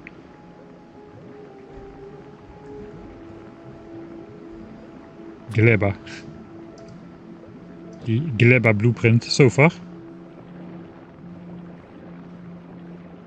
Yeah, no. That's my first attempt at... let's keep it, it's cute. I can laugh at it later. There's also a skull icon. Hey, good evening. Yamako, it's Yumako. But yeah, they're officially called Yamamoto seeds now. Or tomato or apples or whatever comes to mind at the spur of the moment. Bricks. Chest solder 2000. Let's bring our Yamamoto Seas back once more, and then we'll work on getting robot frames up. Let's also fill in this stuff. What are we still missing? Some fast inserters. We can now easily make all of this stuff with our new stashes.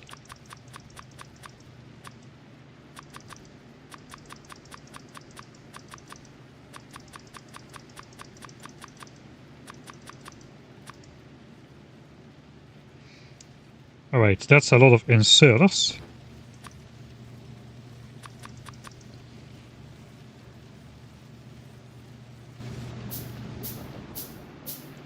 Alright, so every time the next set of chests is going to get filled, I will just add another stack on top of this until I no longer can.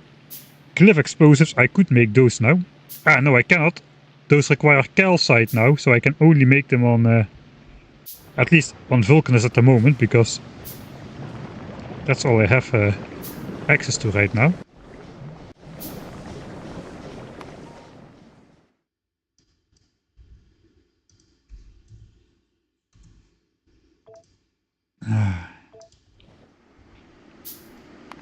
How are we doing on Fulgora?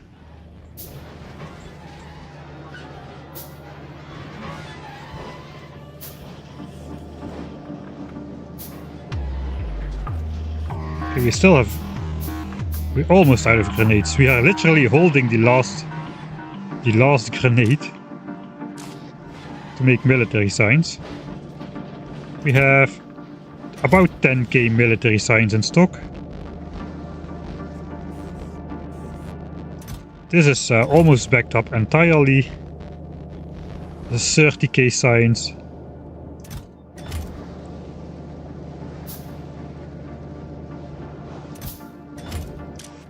Uh, 20k purples. Yellows is entirely full. Maybe we can research something then. Blue is still struggling a bit at only 20,000 in stock. Is there anything to research? Anything useful?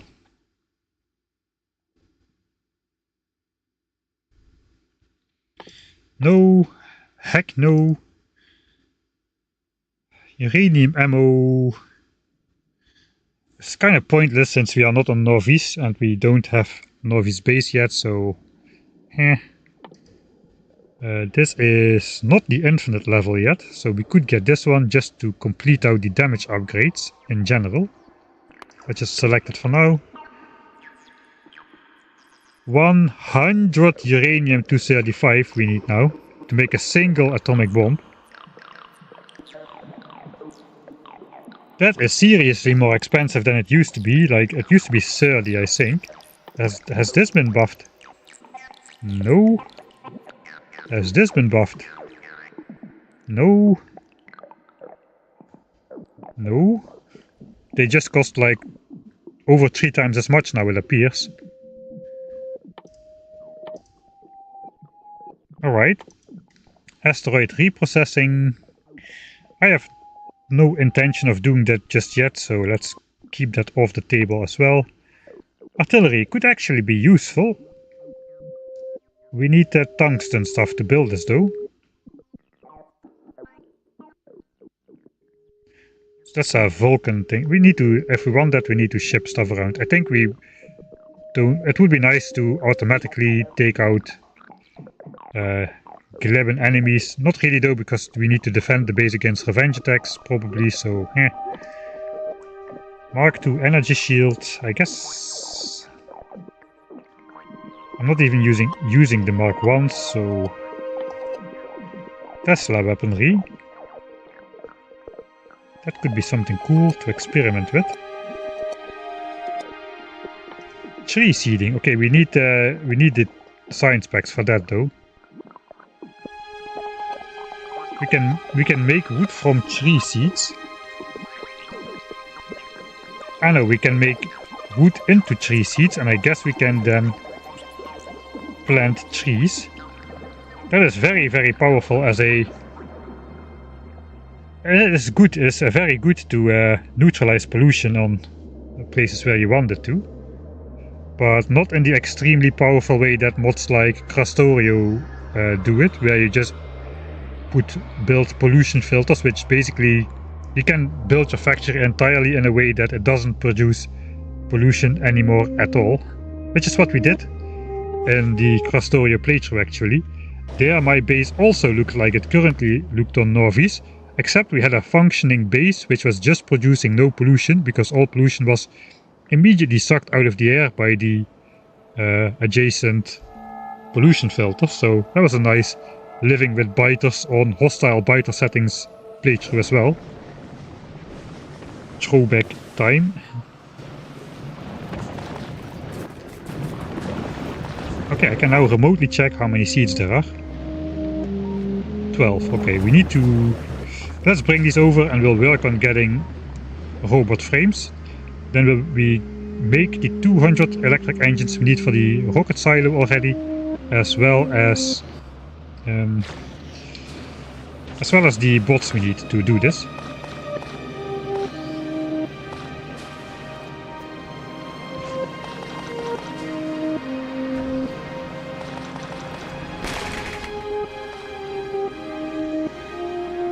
Biochambers eat pollution while operating. I guess, yeah, but there's only one, right?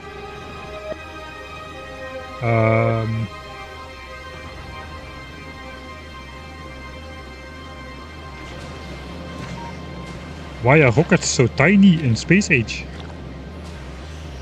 Are they tiny? I think they're even bigger with the cockpit on top, no?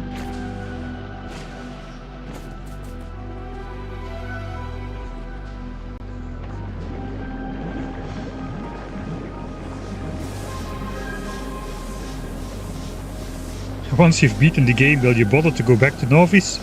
People are telling me that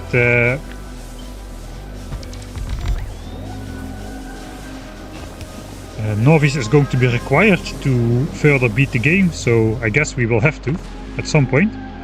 But we'll do so at the last possible moment, probably.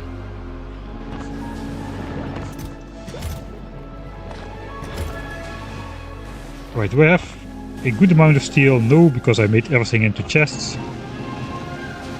Alright, first of all, for the bots we need like...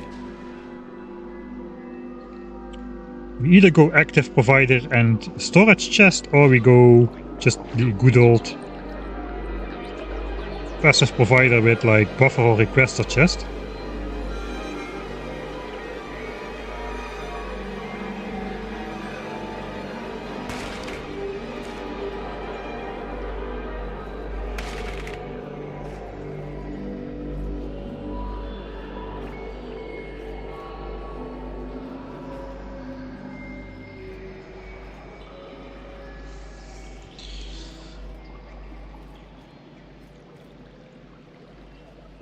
I mean, active providers won't distribute stuff if they have no space for it. On the other hand, it will try to overfill these chests, which leads to these notifications if the bots carry 4 items, but there's only space for 3, and that is annoying. So I guess we'll do passive providers and buffer chests, because I like those. And items in buffer chests do keep counting towards the logistic network totals, whereas items in requester chests do not, if that hasn't changed. So we do this, this, and this. We just set it to request those seeds. And if we just set like 400, we can just set 400 then. Theoretically, the bots should divide the stuff roughly equal among the 3 chests. They make the same amount of flights, it just depends on if they can carry the same amount of items.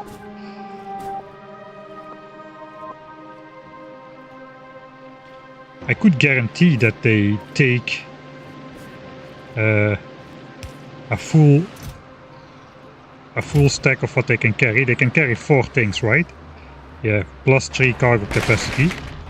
So basically if I do this with a bulk inserter, it's now instacrafts, and we just wire it up to this chest and only say only if there is more than 4 seeds in the chests. 4 or more.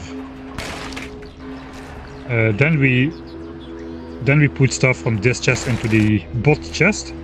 And if we then also set its stack size to 4, it will always exactly grab 4. There is no other option for this inserter but to grab 4. If there's more than 4, it grabs 4. If there's less than 4, it won't work. So each bot has a guaranteed full flight, a guaranteed full load of 4 seeds on every single trip. Which means, unless the bots will take the same amount of trips to each buffer chest, the seeds should remain divided absolutely equal among the 3 chests. So I guess that's what we'll do. I really think we have enough with a single logistics bot in each of these 2 networks here.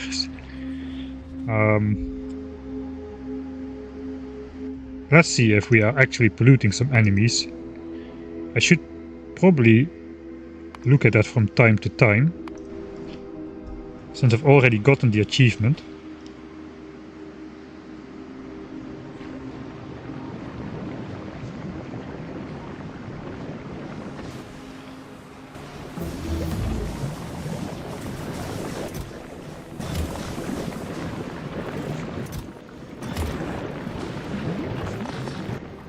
Yeah, really not a lot of spoilage production here.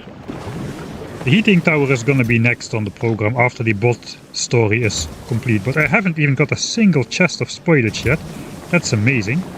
Looks like we're already storing a lot of rocket fuel actually in here. You know what that means.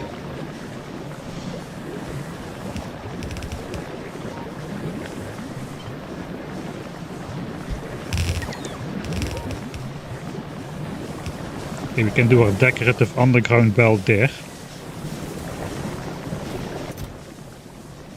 I guess I'm going to be doing decorative underground belts everywhere. Iron chests are history. Okay, that's a big amount of rocket fuel already. Nice.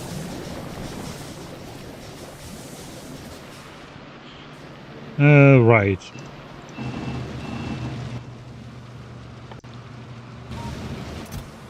I guess I want a full stack of those furnaces, so let's make some in here.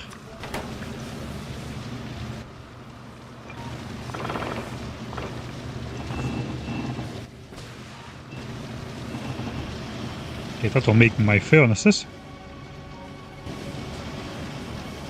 Okay, bot frames. I need literally 2 bot frames, so I really should not go out of my way too far.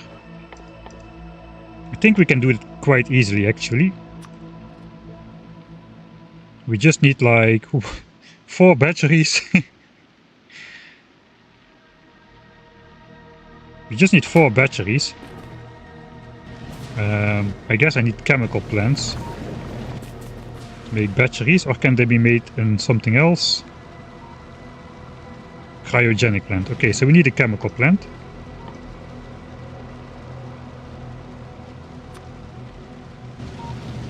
I think we need one of those biochambers to make lubricant out of this jelly stuff.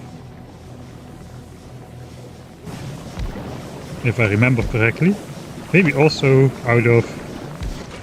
What is lubricant again? No, just jelly. Only jelly.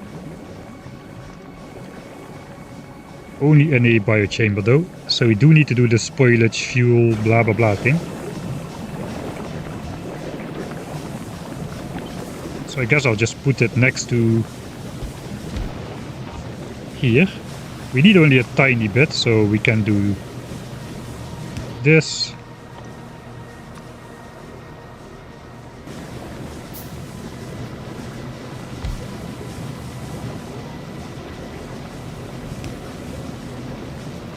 And this. And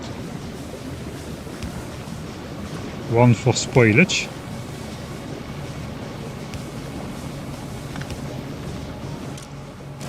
I have a blueprint for that.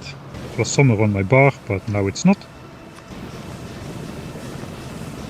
Okay, so I have the nutrient spoil that goes in here. I guess it can go Actually, it can just go back on the belt.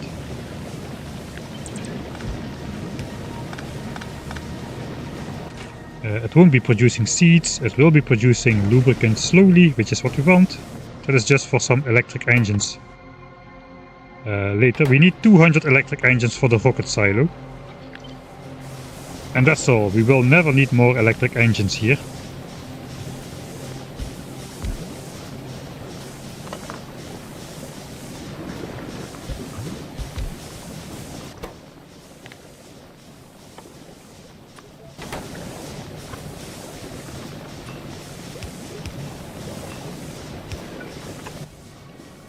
I have a mech armor, I can fly over pipes now, so I no longer need to do those shenanigans. Alright.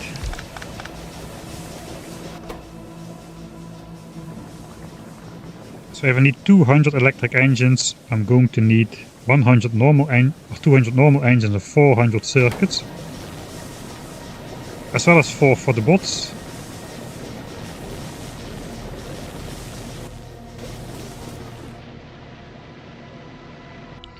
Am I really going to be brave enough to leave this planet behind without a bot network? I guess I can, because once we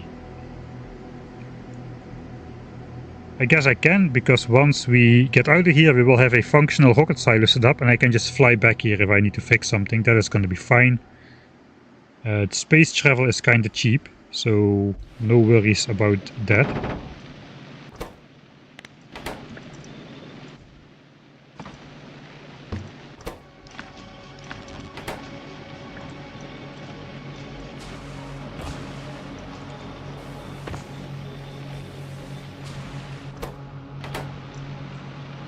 Alright. 204 engines. That's going to be 100, 200, 300, 400.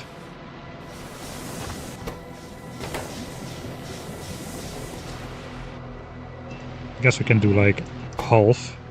We need a bunch of pipes, we need a bunch of gears.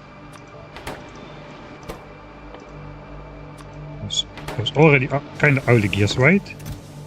Yeah, not really. Bunch of pipes, bunch of gears. I guess we can use a bunch of pipes anyway to make some of the other infrastructure. And we can also make some underground pipes.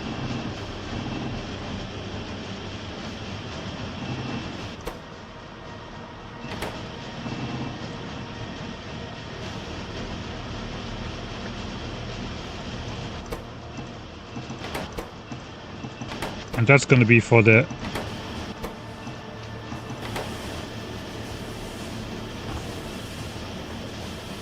I'm not gonna produce a single engine more than I need.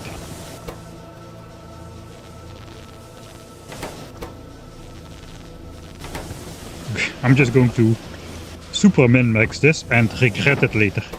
That's basically what's gonna happen. I should have enough pipes to start this off as well. That's gonna make 25 engines per assembler, 200 for the rocket silo. Here is my electric engines for the bot frames.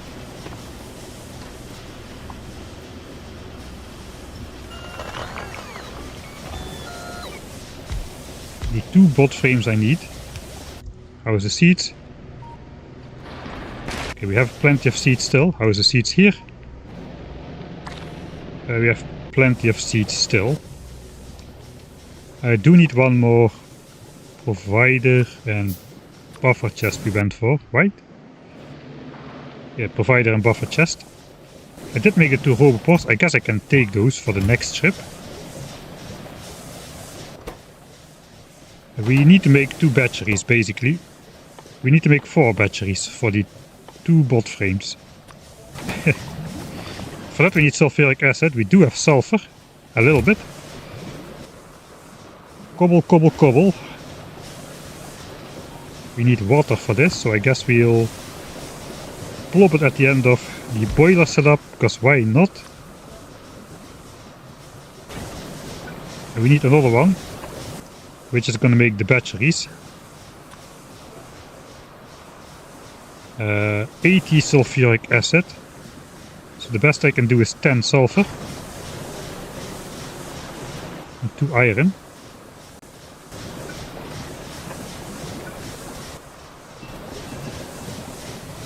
I'm not even gonna make another plant. I'm just gonna put it in this pipe. Now I can take it out. Now I can make the batteries here. And there we've got the sulfuric acid. And here we're gonna have our 4 batteries.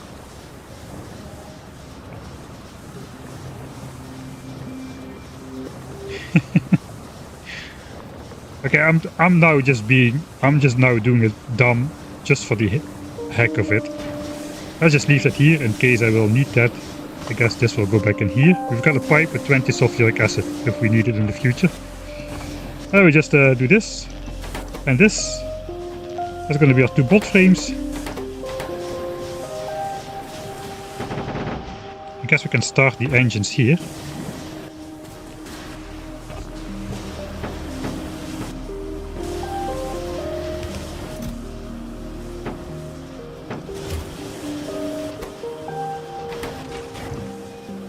I probably want to set a circuit condition on this thing to say, yo bro,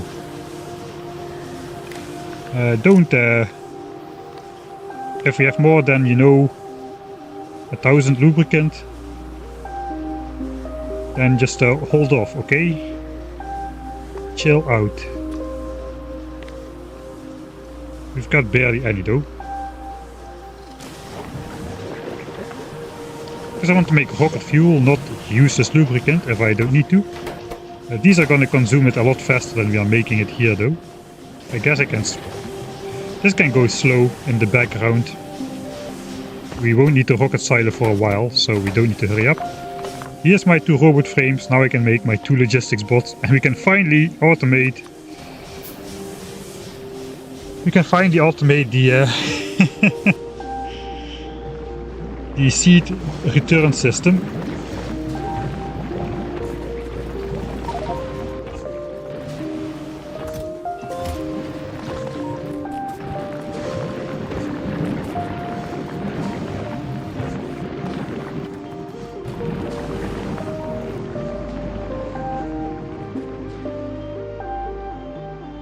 A pipe, also known as really small fluid tank, exactly. Stockpiling, not really a thing here. Yeah, that's annoying. Okay, we need to power this thing. And this thing. Alright, so that's powered. So let's test it. Seeds come in to this chest. As soon as there are 4 seeds inside, this guy will swing. And there's always going to be a multiple of 4 seeds in here. And a bot will take 4 seeds, right? Let's put 1 bot in here. Okay, it flies to that one. Let's see if it alternates. That one. And that one, alright.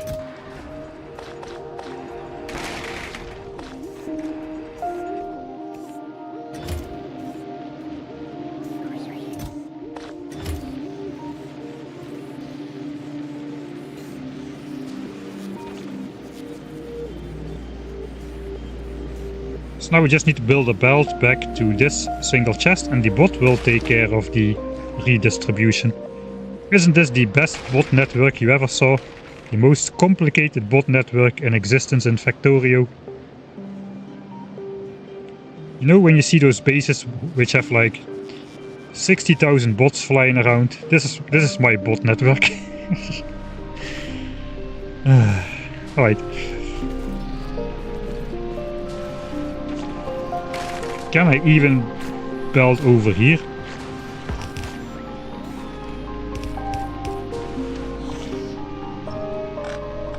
Just cannot see what is land and what is not.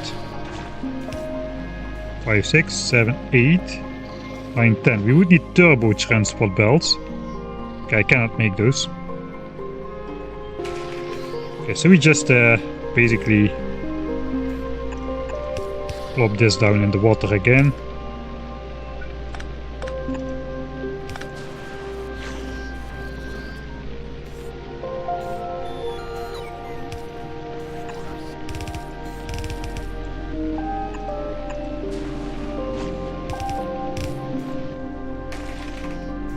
I did not bring any iron. That is annoying. How many seeds am I producing? Well, it's not going to be a lot, right?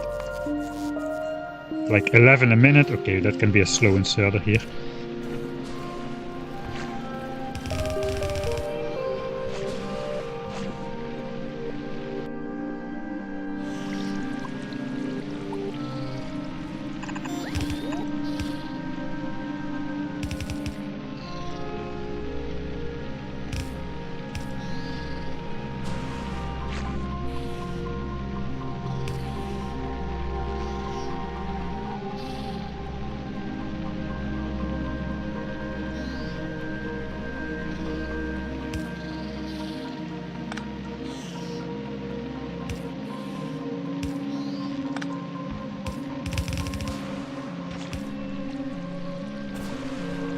Can I already stop putting power lines on all sides of the belt? Apparently I can't. And this is not connecting.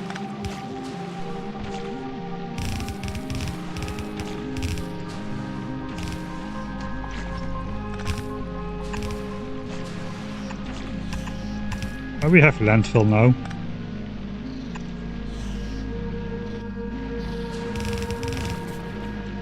Out of belts as well. Okay, we'll make some real belts and stuff. It's almost better than the one for connecting the 10,000 signs per minute solar farm through one wooden power pole. Yeah.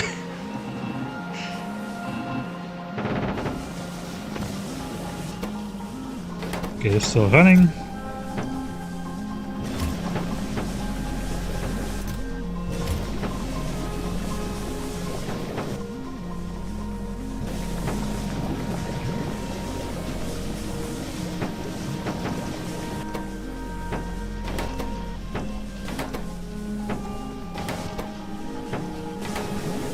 That should finish it.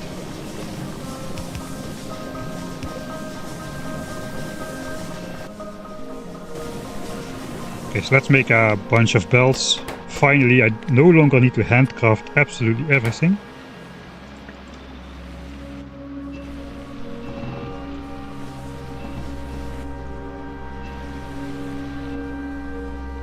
Now we just need to hand feed absolutely everything. Soon we'll be building an actual real base.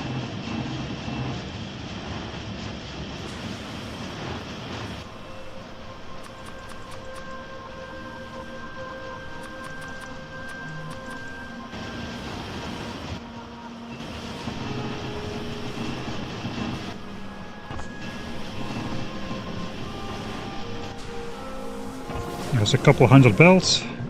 That's enough to hook this up at least.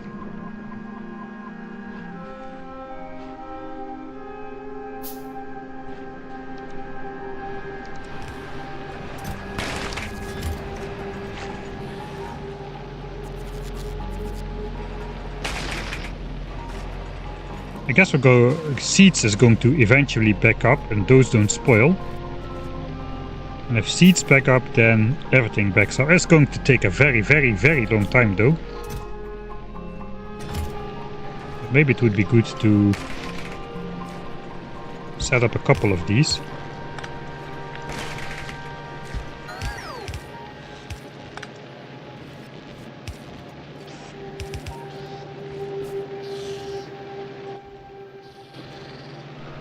Okay, so yeah, now it's no longer outputting it because there's only 2 seeds inside, and only when there's more it will do it again.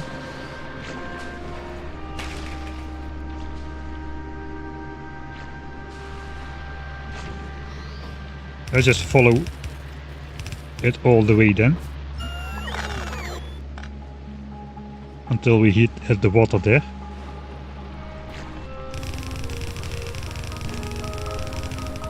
Of course the power line is on this side.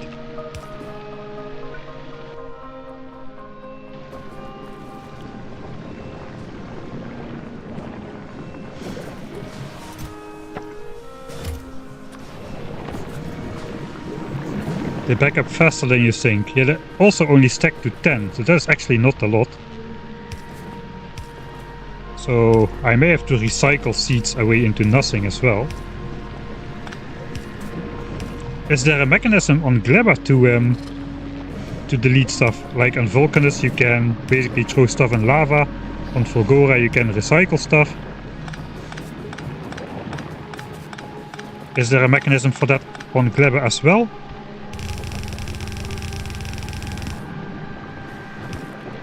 Ah, burn it in the heating tower. Ah, okay. Yeah, okay, that makes sense. What fuel value do they have? 4 megajoules, like a piece of coal. Oh, I kind of forgot. I kind of maybe wanted to put a bot network in here as well. Oh, which would require... I guess I've got this on belts already. I guess we'll spaghetti the seeds out of here. That does not really matter. I've only got seed chests on here. We'll even keep the... We'll keep the inserters in place as well, for fun. Yeah, they may be backing up faster than I think, huh?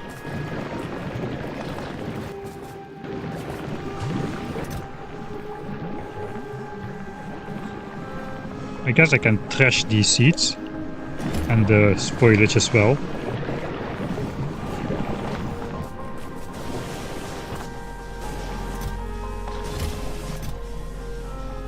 Okay, what can we do with these?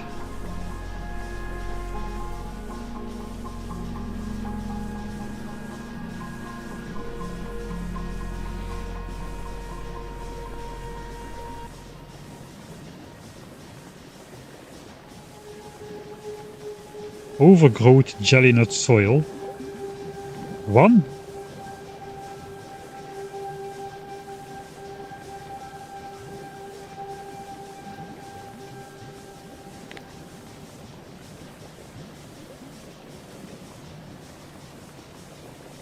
Looks like 1.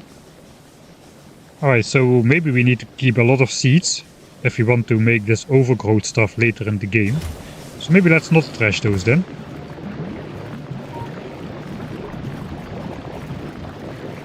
Free power, yeah. I know you want me to burn everything and build heating towers to power my base. But man, my largest power consumer in the entire base is the raiders. And after that it's the stone miners. That is literally what's taking the most power here. So, yeah.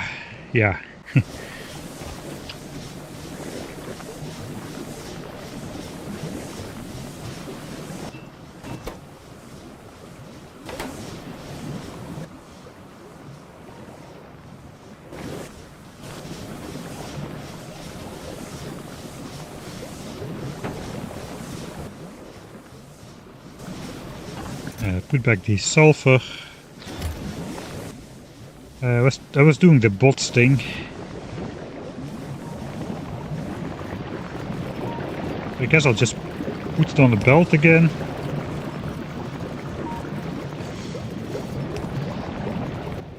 I'm gonna need some red undergrounds, I feel.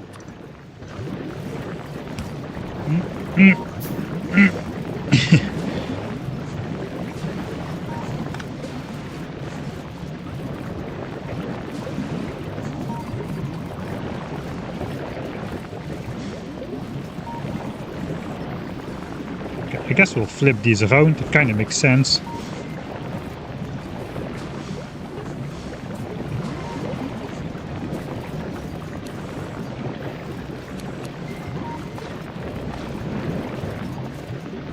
The reds go in here, the whites go in here, fuel goes in here.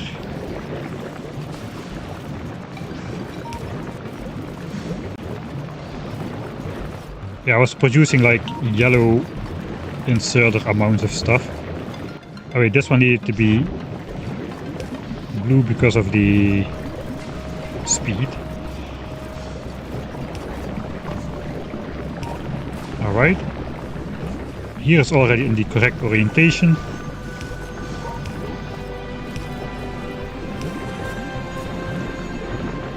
So I guess we will do a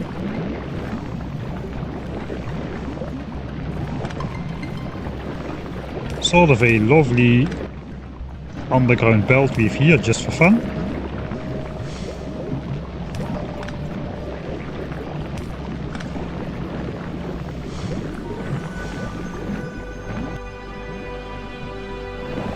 How can you connect this pole like this, game? What are you doing? Trying to make me go crazy, I think. This exactly makes it, so this has to go here as well.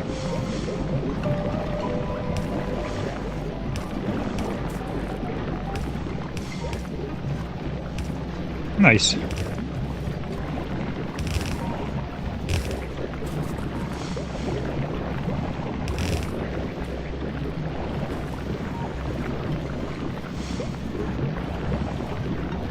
Okay, it has to go here. Okay, that pump power's out. Okay, never mind.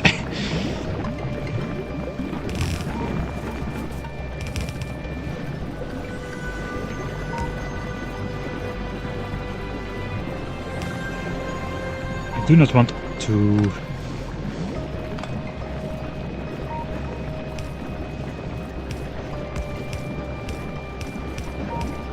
Got the tomato belt, so let's do this.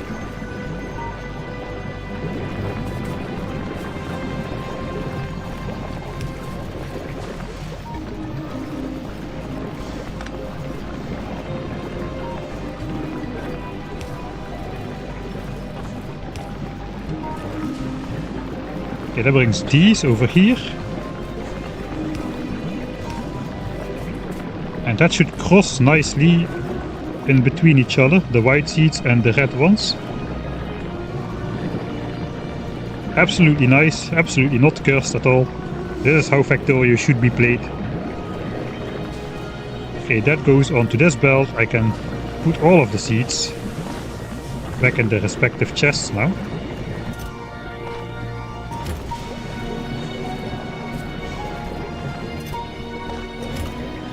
And this belt is now connected. Let's try not to miss the moment, but I can place a couple more belts on this side as well.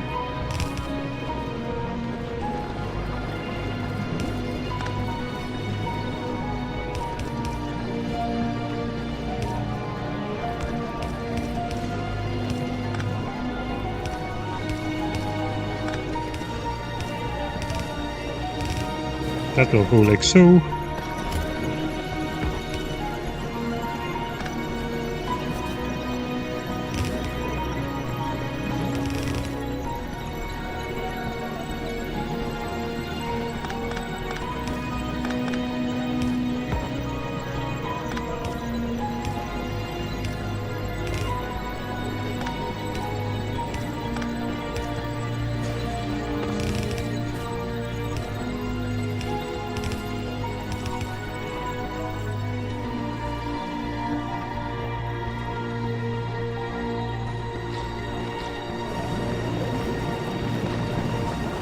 Okay, let's burn the jelly then.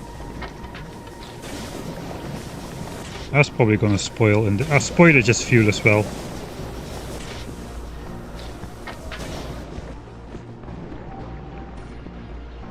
Won't the base deadlock when copper iron backs up? Yes, it will. It will. How is the seeds doing? Okay, they're arriving.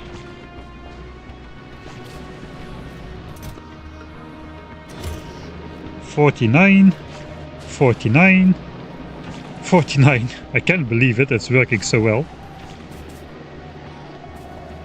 So now we get a bunch of seeds arriving at the same time. Let's see if that is going to go after all is said and done and the bot has distributed everything. Well, we still have a roughly equal amount of seeds everywhere.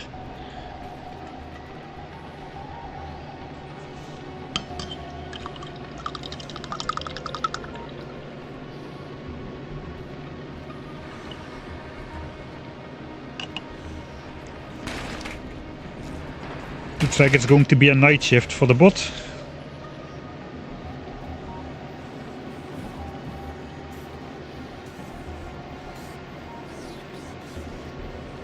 So the bot is only making trips with exactly 4 seats, so the distribution should remain exactly equal. I think the bot will remember, even with long breaks in between, the order in which it's supposed to visit chests, which doesn't matter, but as long as you visit them in the same order every time, the distribution should be good. And of course this bot can outpace it literally has to raise growing trees, so I guess it's going to be fast enough.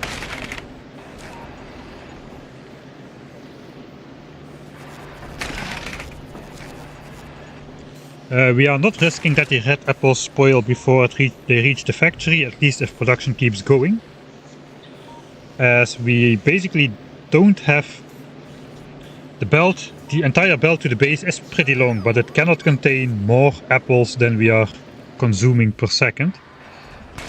Or per time frame. So we consume 350 apples a minute. And the belt can hold 8 apples. So let's say there's 40 tiles of belt. So how many belts do we have? I guess we have a lot. But even this is 240 belts, it's like 6 minutes. And then the rest to the base. I guess let's count all the belts to the base. It's roughly this amount. We have the return belt included as well to compensate for the parts in the base. Let's say 800 belts. 800 belts full of red apples. And we are using 40 belts worth of red apples a minute. That means that the oldest apples on the belt will be 20 minutes old when they are finally being consumed. Which means they still have like 66% freshness. And after that the process goes really fast, so would it be better if the belt was shorter? Yes, but I guess that's the way it is. It's probably better to just do it with bots, but we are not doing that. Right, so indeed a multiple of 4 is in there. It's exactly... This chest is just holding on to the seat until we have 4 again. Now we have 2.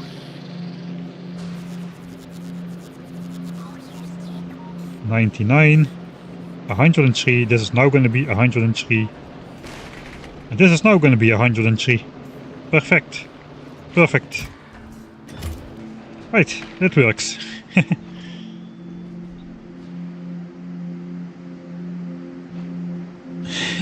Your throat is a little sore and you'd enjoy a bit of water.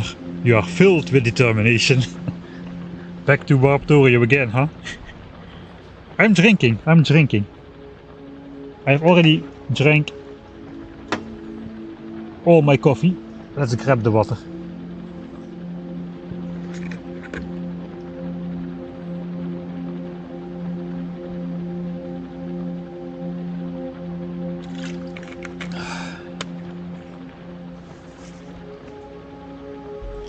Did you get error 520 today?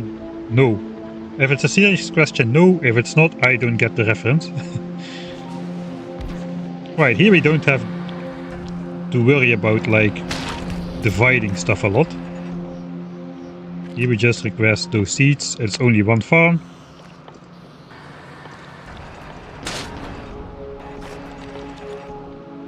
If I could only find them.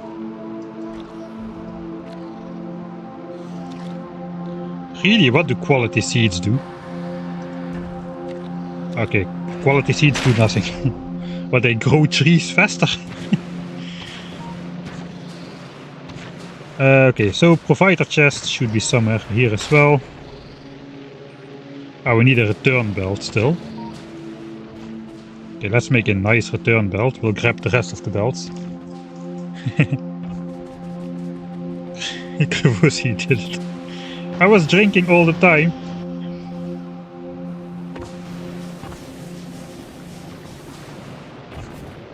Okay, this belt is now full of seeds already.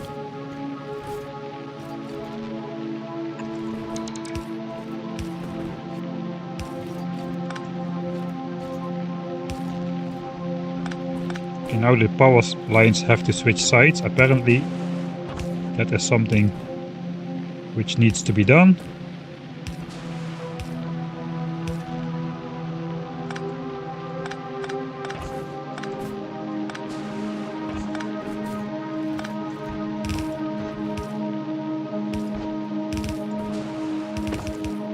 Once you have the mech armor, you no longer worry about cliff explosives.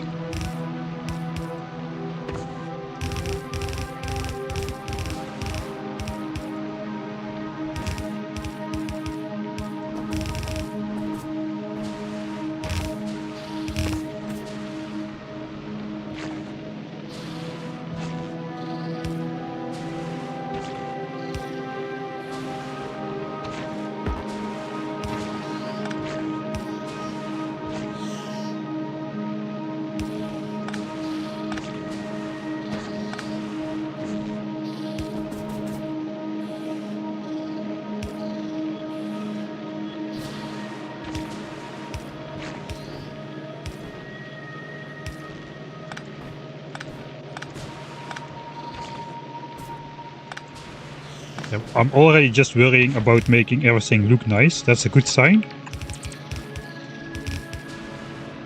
That the craziness is slowly wearing off.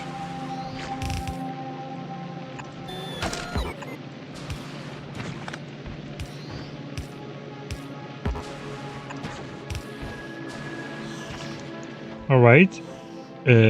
Provider chest. I guess I want to move this a bit.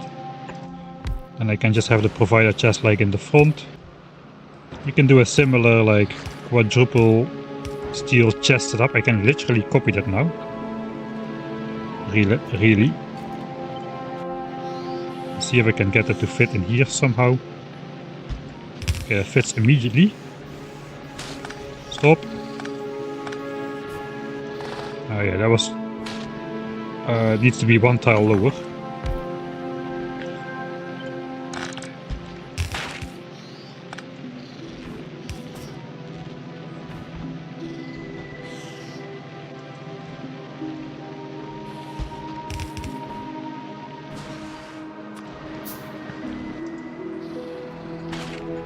Bulk inserter, huh?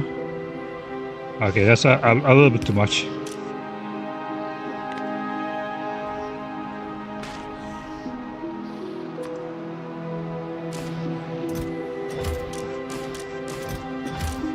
That's literally all we need to do.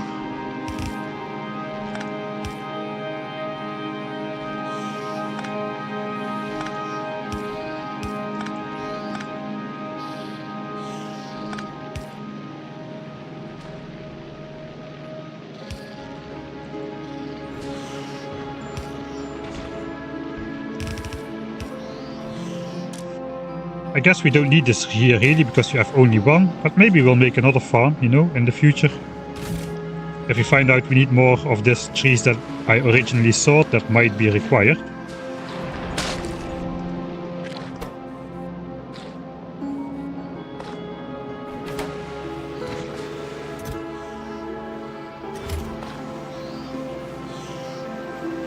Ah yeah, I have a bulk inserter because the stack size of 4, I forgot about that.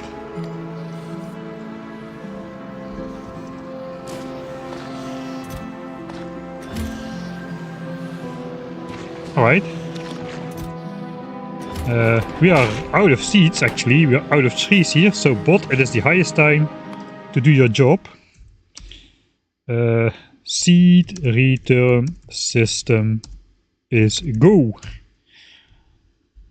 That took a long time actually, holy moly. We started the production test, 2 hours ago, so that is no longer going to be a test, we're just going to continue. Even if it deadlocks now, we'll just clean it up again, but let's try to keep it going.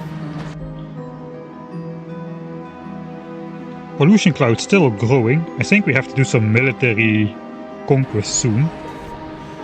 Hopefully before the evolution speeds up too much. It's already at 9%, so we went from 3% to 6 and now it's 9.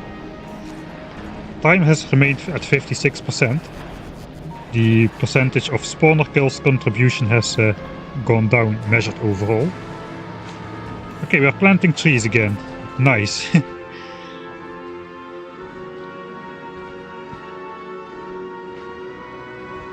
I think I'm...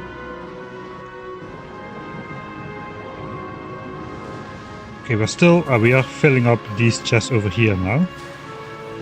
Not yet really. Okay, we're gonna make a bunch more steel.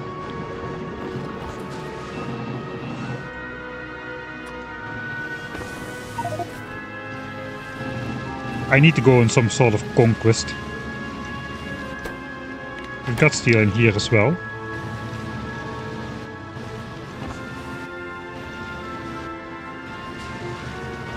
We need the piercing shotgun shells. Those absolutely rip and tear. So we need to make some normal shotgun shells.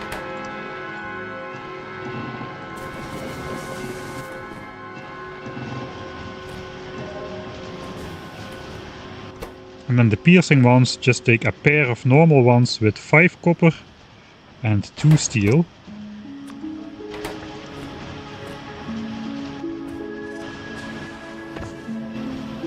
Oh wait, fuel. I guess this is filling up nicely now.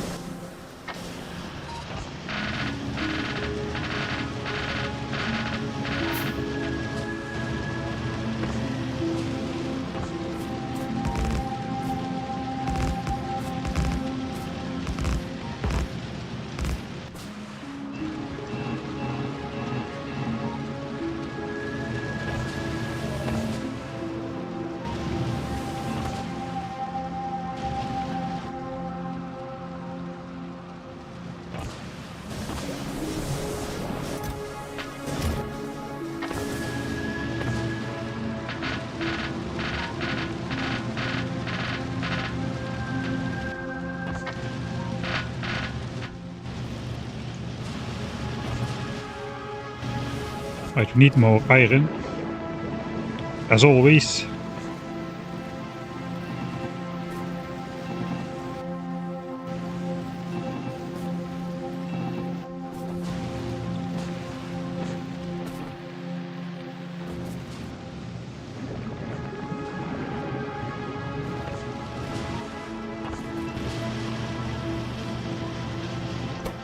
Okay, it's actually going a bit slower than I expected.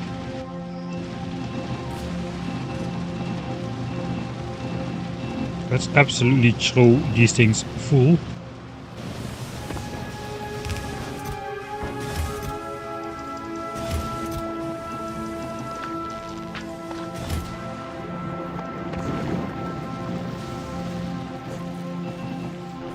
Okay, so here we are like 2 stacks deep. I think here we are almost 3 deep. Yeah, here we're almost 3 deep.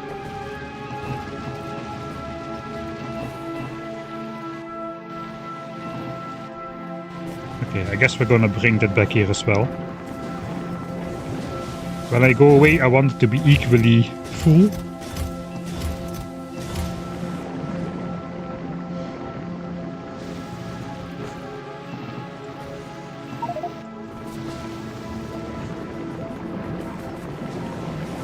So I'll just stash some of this over here for now. Because we'll probably be away for a while on the military campaign, so I do not want all the stuff to deadlock right in my face while we are out there. I think we now have a fully functional system with the seed return system. It should just keep running for forever unless the iron and copper stashes back up, which is hopefully never.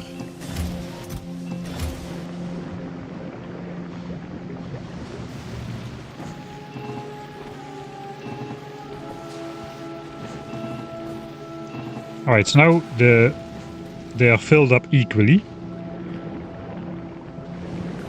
As you see, we have a lot more copper, but once we start making rockets, we will probably use all that copper. I'm gonna need more iron though than this. Oh, I have some. There's one more streak of shotgun shells.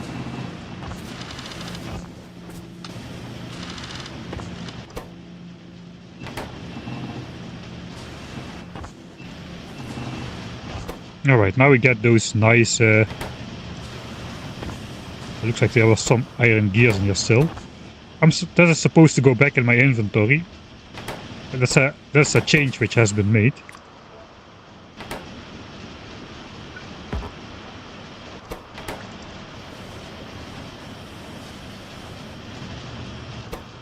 It doesn't even show in the mouse over that gears are still inside. That's pretty annoying.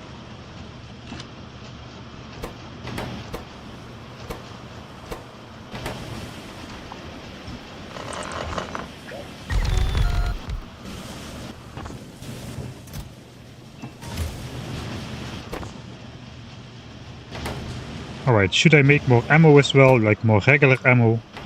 Probably should. We can make some red ammo as well. We now have production, so I don't really mind to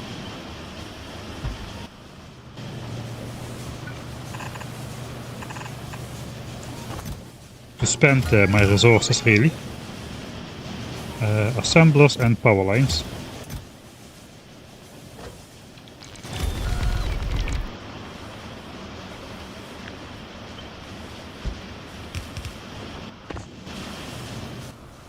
Looks like we're gonna be hauling some more copper.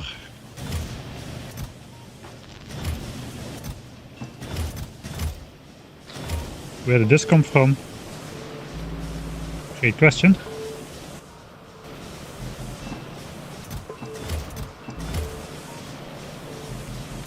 Okay, now let's try to be a little bit systematic with which chest we fill. So I'm just gonna delete another stash. I think it's just gonna be 4 trips here.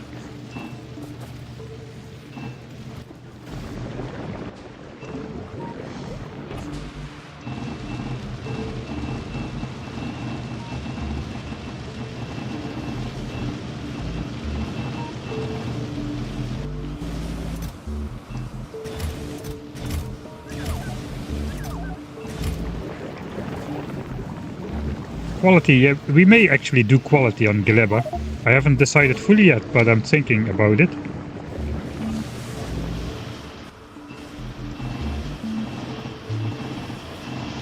Okay, first we make a bunch of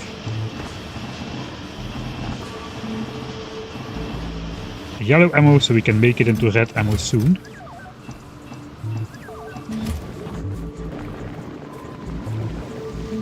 Alright, we are producing 900 iron a minute.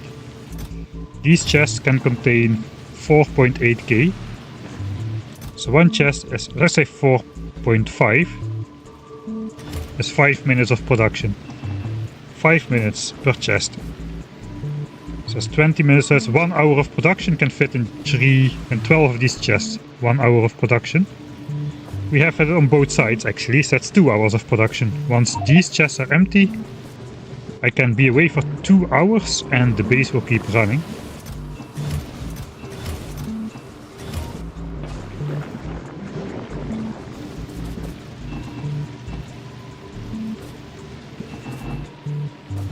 Alright, so that is empty.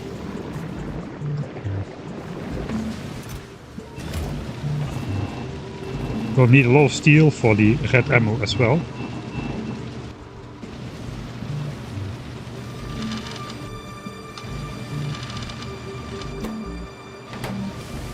Here we're going to need some more copper.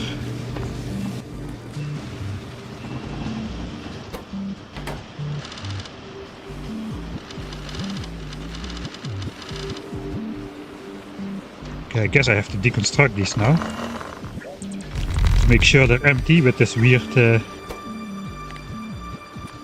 extra output slot stuff. I guess that is 16 stacks of yellow ammo. That's a lot of steel. They're making a lot of steel. I could probably just also make some gun turrets on my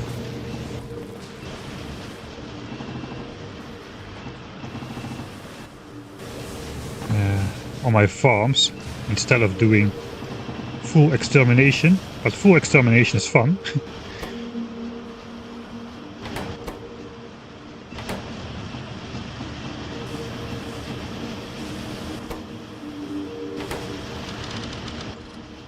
Alright, we're getting a lot of piercing shotgun shells. That's probably enough.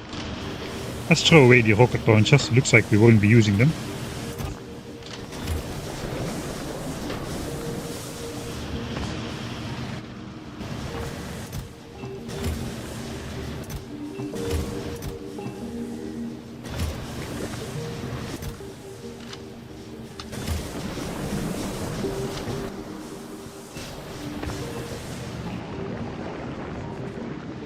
Right.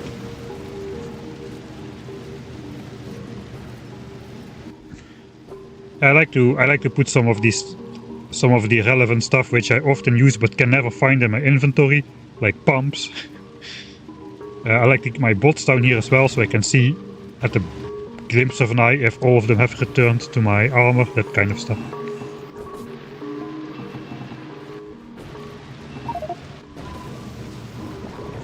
We have way too much copper. That's good though, we finally have some real production going on GLEBA here. It hasn't deadlocked yet at all. Nothing has deadlocked yet, somehow.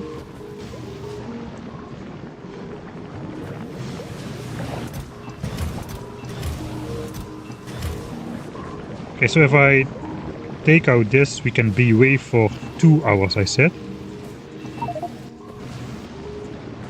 We're not going to be away for 2 hours, but at least we know it should run. It won't back up, the bacteria will be working, etc, etc. Okay, that is done. We grab these as well.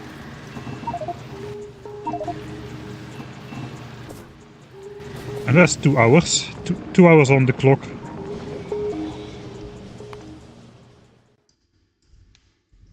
Two hours until cop iron backs up. That is our hard limit. We are 92 hours and 35 minutes in the playthrough. Holy smoly. I guess we're gonna need more copper in this.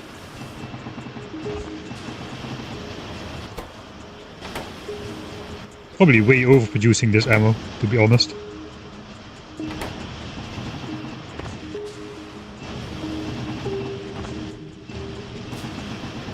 Probably normal shotgun shells is gonna be all we're really using.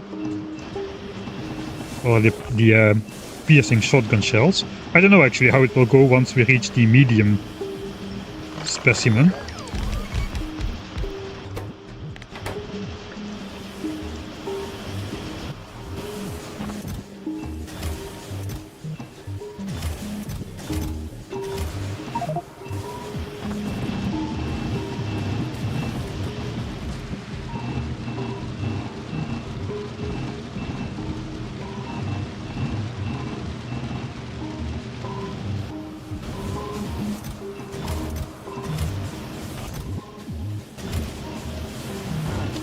Alright, inventory restored.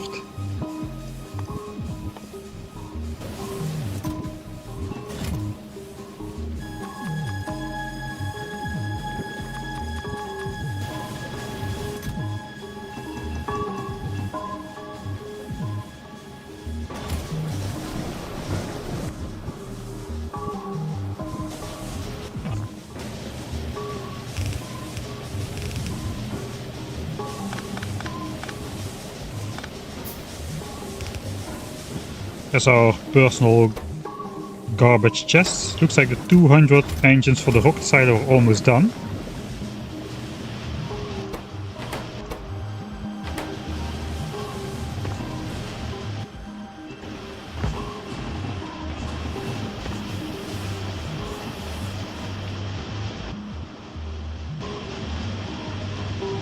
Can you burn anything in the heating tower or just fuel, like burning copper ore? That's a good question. Maybe we can finally make a heating tower. If it doesn't require refined concrete, normal concrete, okay. I guess normal concrete is acceptable. I do need to make 1000 concrete anyway for the rocket silo.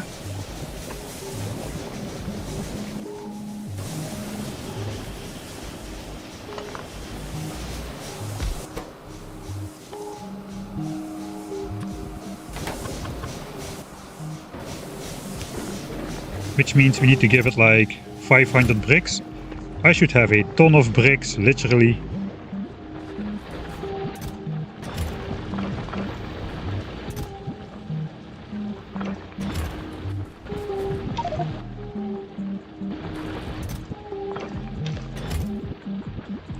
Landfill.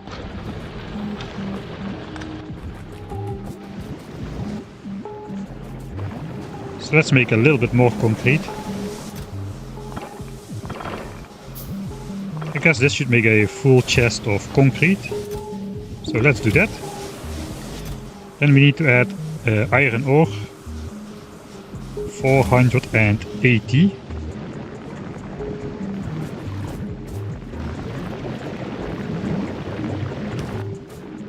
So we will be smelting a little bit less.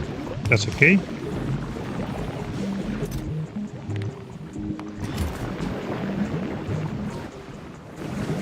And that should be concrete.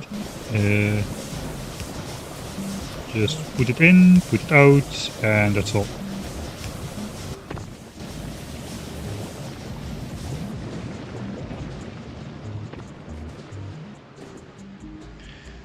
Since I made the update without Space Age, when I place underground pipes it does not connect them properly.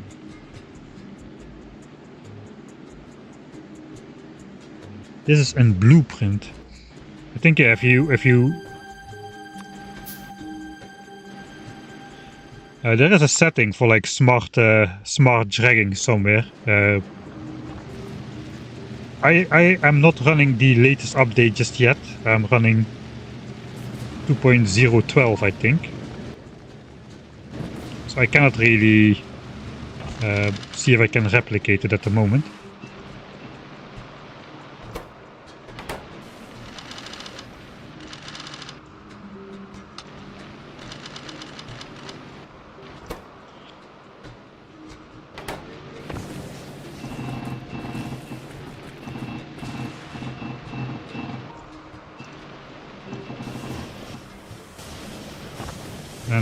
And tons of copper.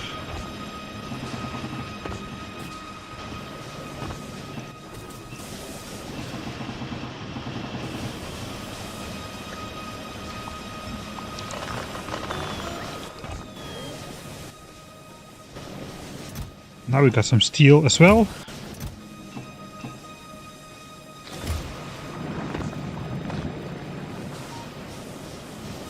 Okay, the iron is probably done.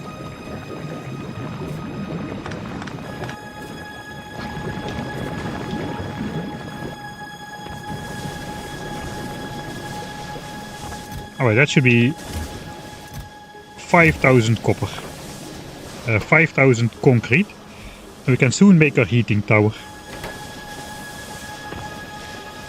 Whoop is always doing an absolutely crazy job with bug fixes. For the last 10 years, it's just incredible. I've never seen a game developer so devoted to their game as Whoop is.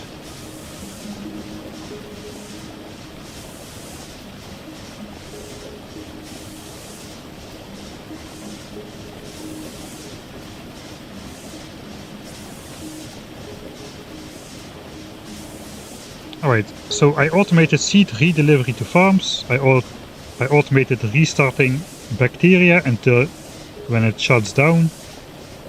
Not properly though, because some spoilage still isn't dealt with.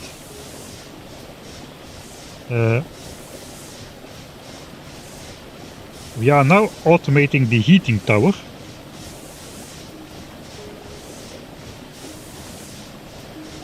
And then we need to automate a base, basically. That's the last step on my plan. Okay, still more copper. I'm pretty sure we're not going to use this much ammo. Should I wear a shield? Do shields even help against poison? Because most of the damage is poison, I think. Or does poison just go through shields? If you know this, you can tell me. I'm not considering that a spoiler. I don't really want to test it myself, really. Does poison go through shields? Do any of you have experience with this? Yeah, I'm 2 updates behind. I did read the changelog, and I did not really see anything which I needed to have right now. You'll find out. No, I won't, because I don't have energy shields, so I won't find out. That is why I'm asking. I'm too lazy to find out. I'm not intending to make energy shields for the upcoming fight.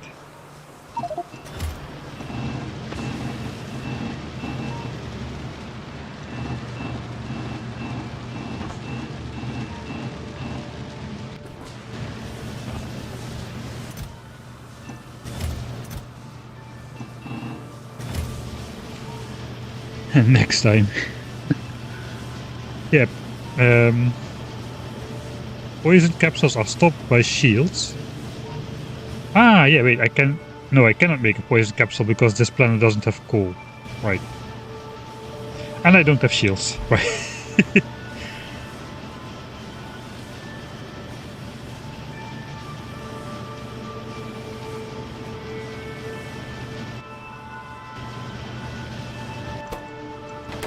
These things craft slow, man. Okay, my 1600 red ammo is done.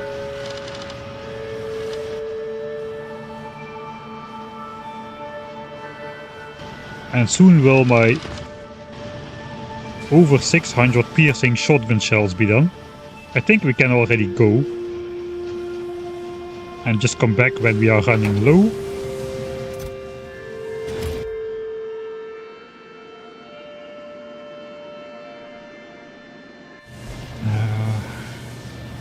This may or may not turn out to be a mistake. Let's first make 1 heating tower. Oh yeah, this may actually back up before my... No, it won't. No, it won't. It's just barely got a row of spoilage in there. So this will keep going for a bit more. I can re-add this stuff.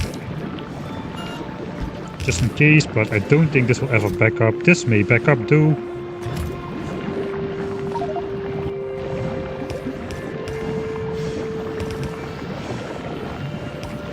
So for now we'll do this.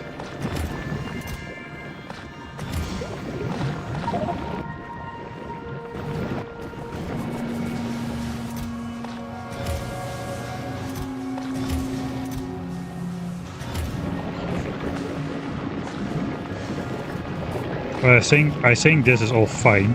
It's really a small amount of spoilage. I expected way more.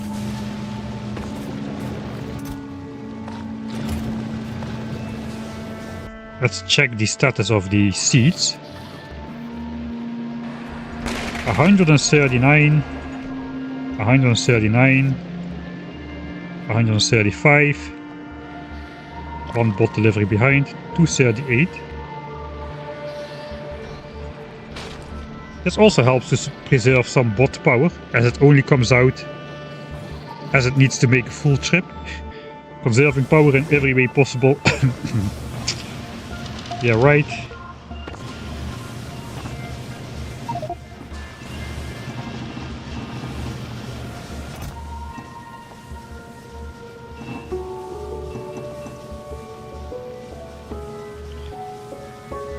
Alright, I'm probably not gonna fill up my inventory with stuff like biter eggs. I have to be careful of that though.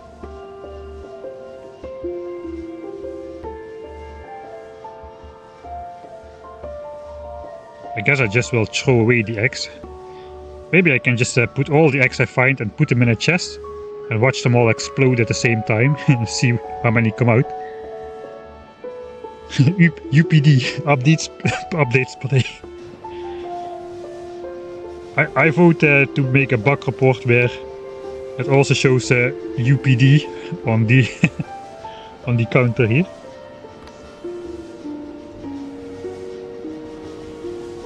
Alright, it's looking excellent. I think we can start making a live functional base out of this before we back up in resources, and everything can just flow all the time. This has been a weird way to set up stuff though. Holy.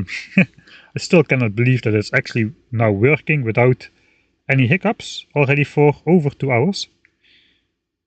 I guess it's not biters, it's like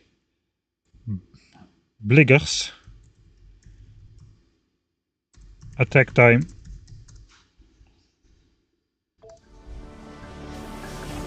Like wrigglers and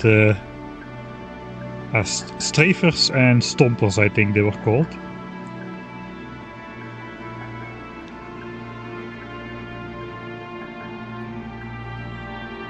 Yeah, we have finally discovered how to make basic iron and copper plates. That's basically what we've been doing in the last...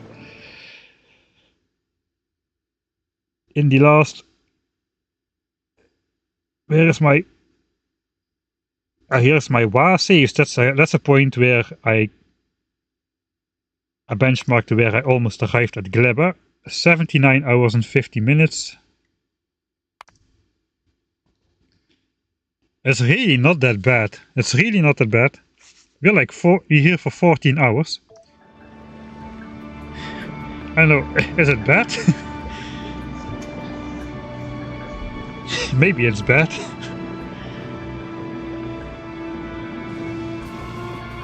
I have 2 hours still. Not anymore. I have 2 hours from the moment of this save, which is 14 minutes ago. I'm a little bit nervous to go out though. Let's put on the legs so we can make some speed. And float nice and serenely above the landscape here. So nice. I wish this could... there should be a toggle just to keep the animation in flying. That would be awesome. So I kinda just...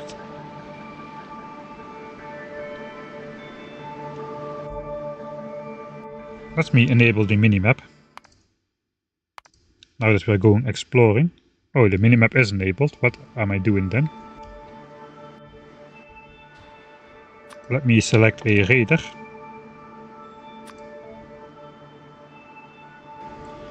I mean, should I be doing the same thing as I did on Novice, where I basically light up the area with a solar grid? Maybe I should be doing that. Because these guys expand. We can maybe get away with without ever... No, we're just gonna set up turrets here. I do want to at least make my pollution cloud and the surrounding area visible though. I think that's a good idea.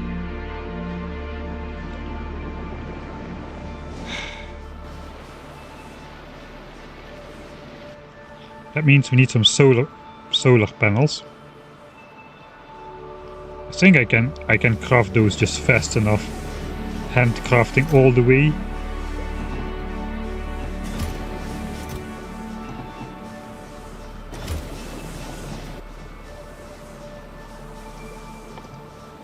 Can I make a stack of like... Let's see, how big is this? This is going to be 1, 2, 3, 4... 16... Maybe 36, like a 6x6 grid.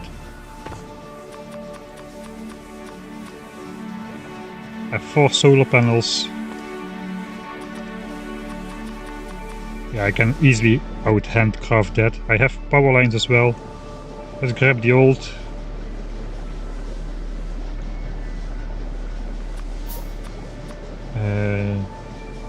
Raider, small power pole and solar panel. Okay, where is my spawn? Do I care? Okay, we can reset the remote view position.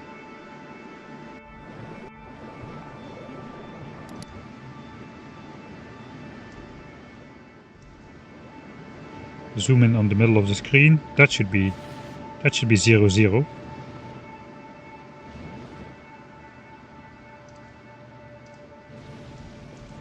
Alright, that is 0, 0.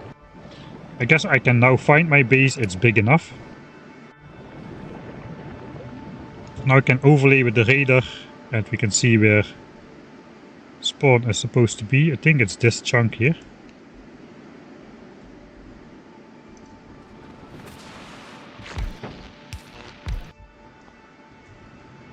I think that is the correct one for spawn. I can temporarily switch this one off.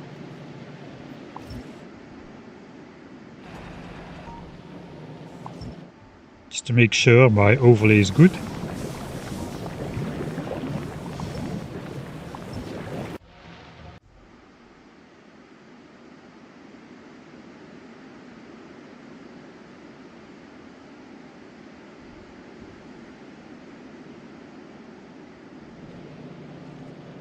Oh wait, robots have radars now as well. I forgot about that. But yeah, looks like the overlay is good, so I can 1, 2, 3, 4. All radars back in action.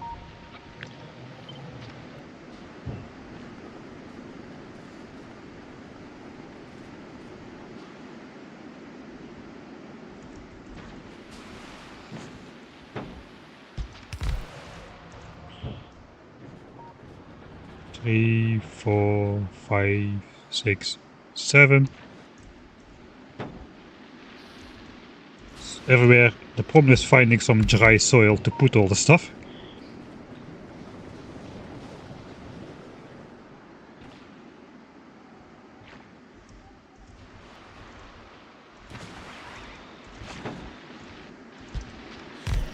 Oh, here's the first line.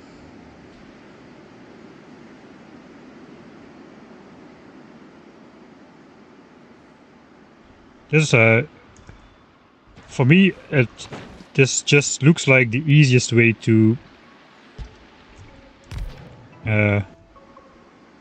make sure biters don't expand into my cloud, that I can see them in time.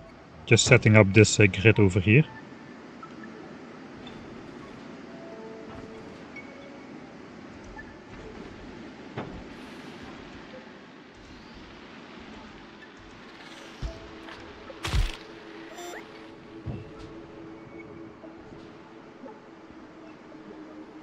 Yeah, expansions look to be a thing on GLEBA. We looked last time. Those expansion chunks, they do exist. I don't want to look now because that would give me information where biters are before I would actually see them on the map. So if an expansion would be here, now I don't know, but if I turn on the circles I would see them. But those circles existed, so I assume that expansions do also exist.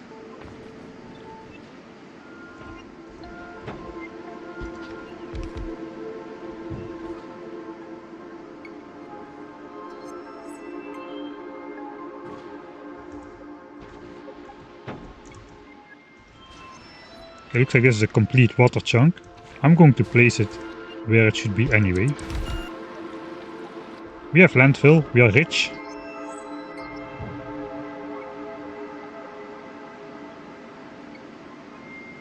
Solar is weaker on GLEBA. Actually, I didn't check that. I'm assuming it's still gonna light up in the daytime.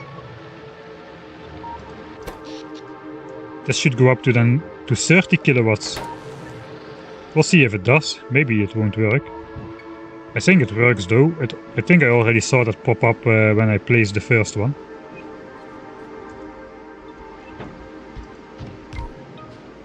And it only needs to light up the 7x7 area around it. I don't really care about scanning remote chunks.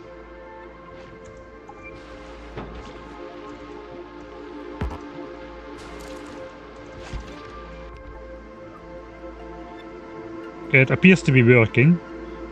It flickers on and off, unlike on Norvis where it just powers it all the time during the day. But we do get updates on the map every couple ticks. And we are still going up in power. Okay, let's see once we are at full power.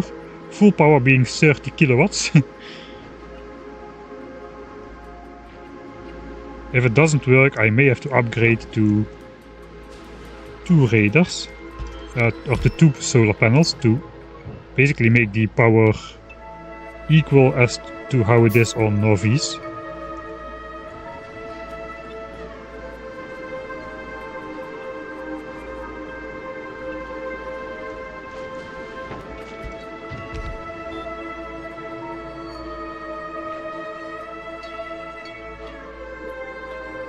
The solar panel does half of what it does on Novi's, so that's 30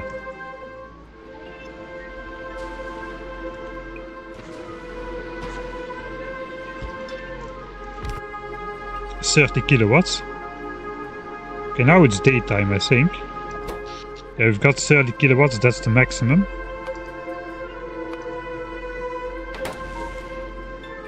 Okay, they do appear to be flickering on and off a bit, but in general we get the view we want. So I'm happy.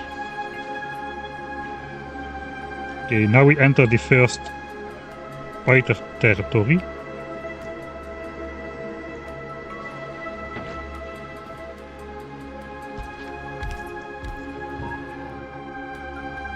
Yes, now we can see these biters. Let's see if any expansions happened anywhere where we can see. Doesn't appear to be the case.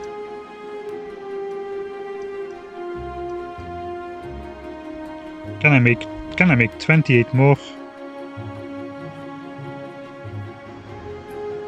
I'm going to go back to the base real quick. We'll do one more loop than I said, because the 6x6 is not going to be enough. So I need 28 more. Just handcrafting all the way.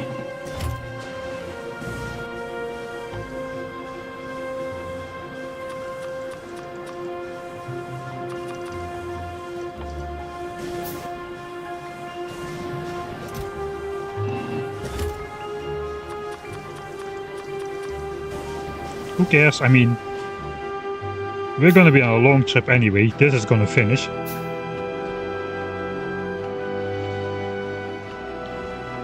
Alright, now let's see how strong the combat shotgun actually is against the... I presume we're already gonna be in... I know, we're still at 25% evolution. Evolution is slowing down a bit, I think.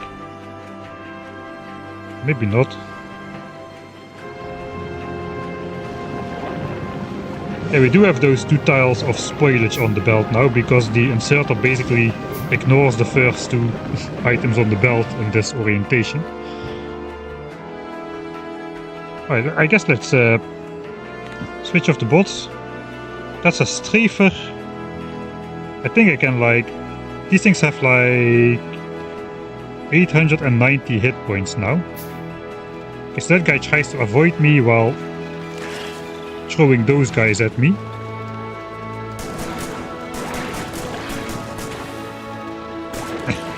He's pretty good at avoiding me. I don't want to shoot these trees. Those are the trees which I need. Let's check the red ammo. Okay, red ammo is fairly decent at taking down these regulars. A lot better than the... Oh, it's also pretty good at taking down the strafers, actually. Oh, the combat shotgun is still a lot better, though. Yeah, combat shotgun is better.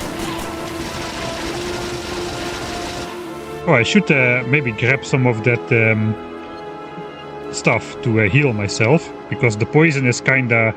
It can rack up really quickly, I feel. What if you rotate that belt like sideways? No, I tried the different orientations. There's always... it skips at least one, as far as I can tell. Okay, I want some of this yummy stuff.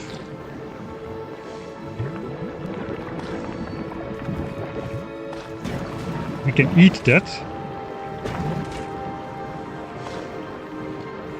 It spoils in 1 hour and 20 minutes. That's excellent.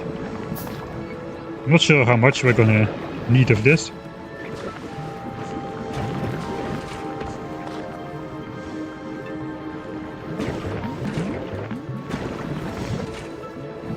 It stacks to how much? 100, huh? 50 is gonna be enough. The axe, I don't think I'm gonna take the axe really. I'm kinda scared that I will forget about them and I will have like 200 axe in my inventory. And 200 times poison damage in one go may actually be pretty bad. Also, yeah, they will spoil anyway. There is not really much which I can do with them.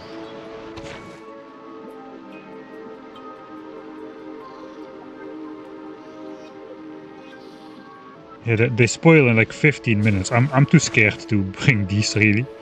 Let's put them on here at least.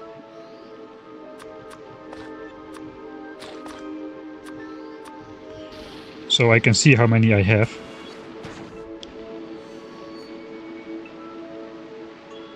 They also spawn a big premature regular, which does 8 physical damage and 8 poison damage, and they're all gonna spawn on top of me, I presume. With the X in my inventory.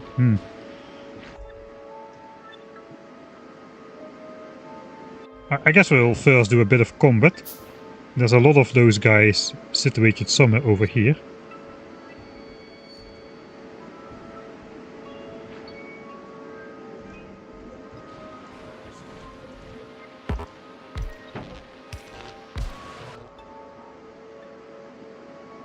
Okay, that is correct. I think we just go combat shotgun.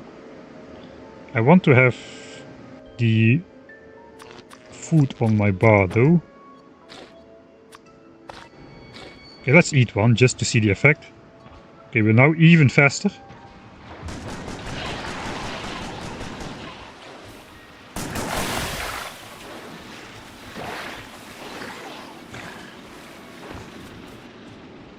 Should I kill all the enemies? I'm not sure I should bother really. I mean, I made all the ammo, I may as well.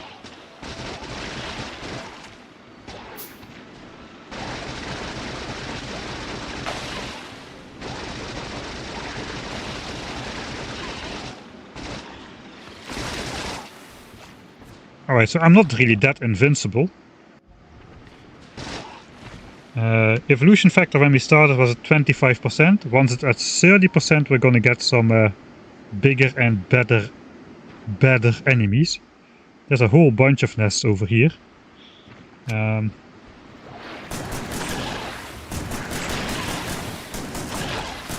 Oh, there's a stomper guy. Those guys are pretty dangerous.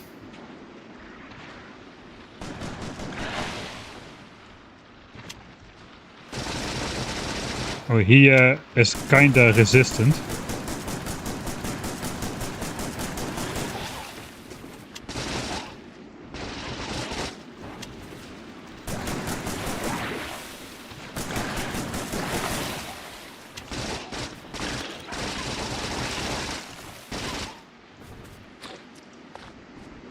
Oh, it even has a regen effect for a while, the fruits.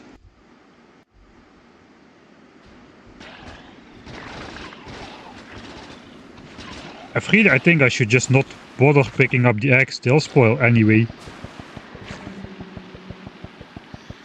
It's only dangerous. And maybe I should not bother killing the enemies either, because they'll just run to a different nest or despawn. I don't really need to waste ammo on and time on them.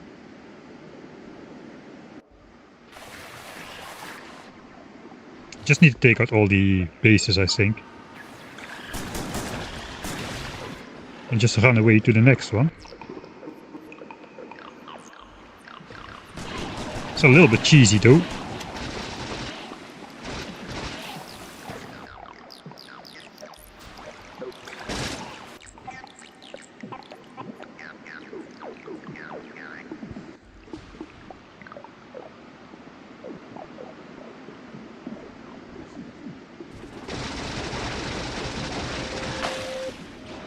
I guess if I would use gun turrets it would go even faster, but then again these things are quite fast and they move around all over the place.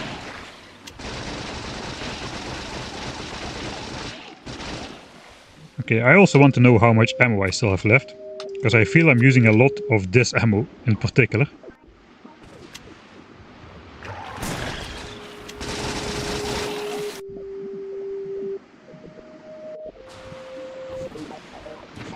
Can you destroy eggs by destroying the container with them within it? That's a good question. Unfortunately I cannot craft a wooden chest right now, so I need to sacrifice a steel one, I guess. Let's grab some and see if that's possible. I hope they explode into regulars. There was a lot here, right?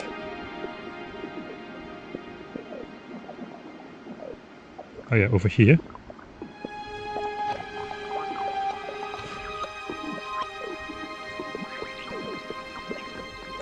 There's my chest.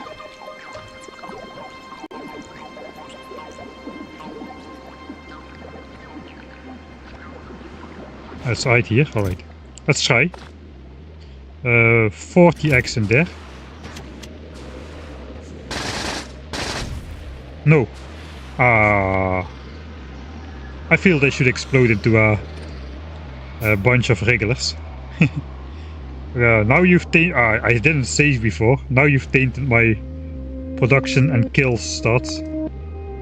I never blow up chests with resources, but now I kill the chest.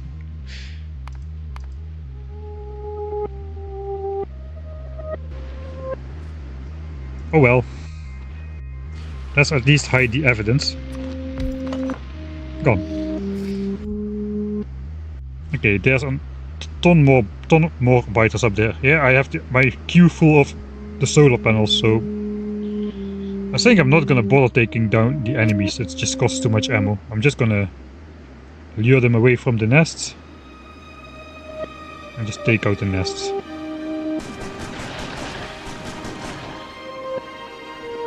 It's a little bit hard to see if I have all of them though. Those nests are not really visible very well.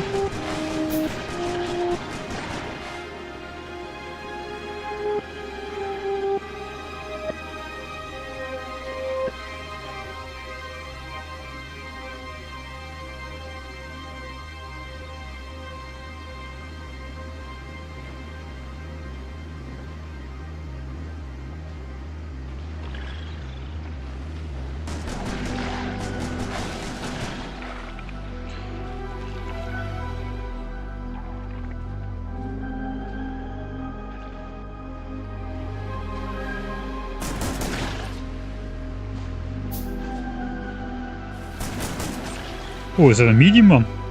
No, it's still a small one. That guy kinda looks very big.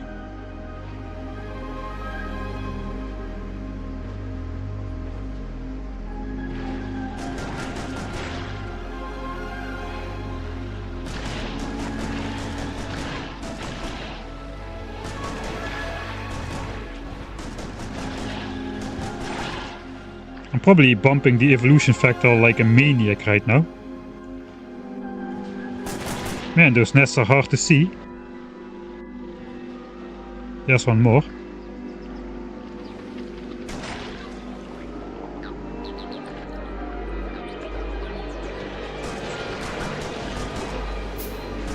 Yeah, that's a lot more efficient for the ammo though.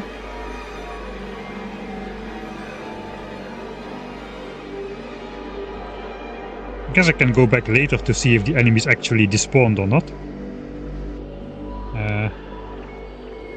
Let's try over here.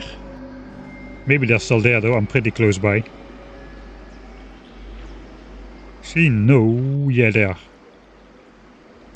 At least the bigger ones. Maybe the bigger ones don't despawn.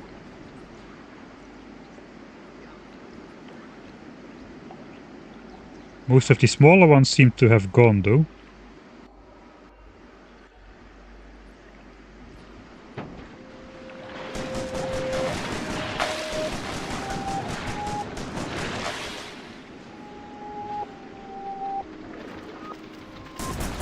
Oh, he can stomp from pretty far away.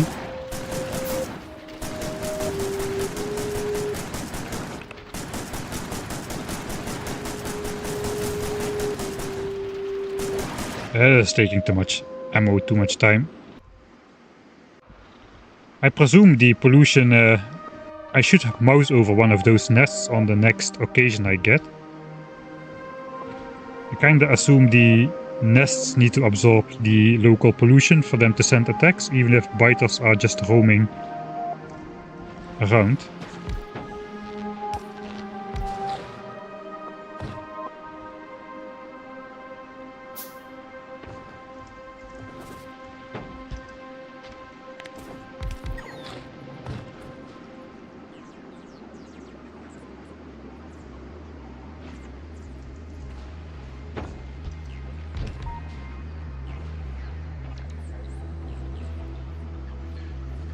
Eggs are burnable, I know, but I won't be back before I can burn them. I don't really want to make like frequent trips back to the base. So let's also throw these on the ground again.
Okay, it's exactly in the top chunk. The center is what matters. Hey, I think that's an expansion. Maybe it's not, I don't know.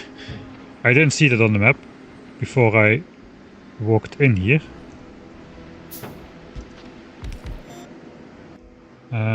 Just a cluster of nests, that should be pretty easy to take out.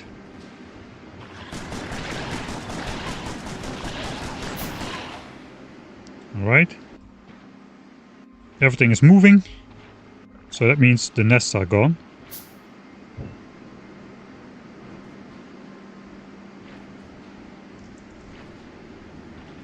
Okay, there's a bunch of enemies here, which I probably need to take out before trying to place a radar.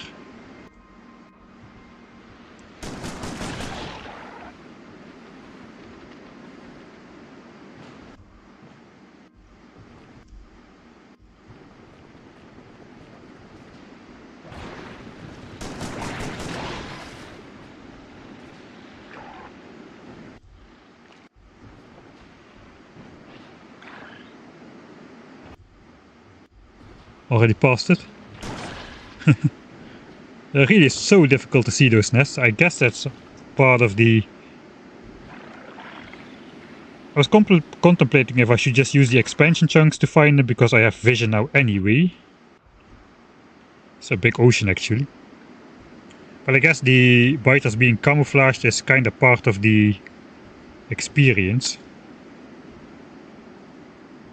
Do we already have 30%?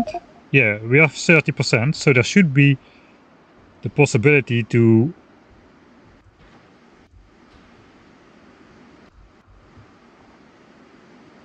spawn bigger ones. Medium regular consumes 2 spores. Alright, so that sounds like it needs to consume spores to send attacks, so as long as the nests are gone, the enemies will not attack. That is what I get out of this. Yeah, we get a small chance for medium ones now, but that will quickly go up though. It was switching from between 30 and 35% pollution evolution, I think, which is the transition period from small to medium, which is pretty fast compared to novice. It does start a little bit later though. Okay, I do want to take out this nest. These probably no, this probably yes.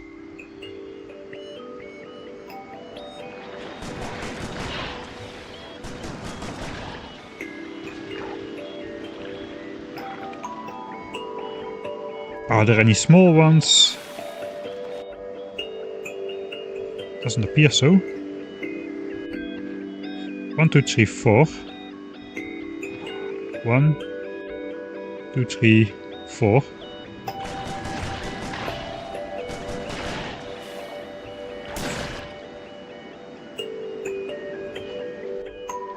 Oh, and there's another one. Okay, let's just go around. This looks like a big cluster. Maybe we're getting further out. The nests are getting bigger, perhaps. That's what happens on Novice as well.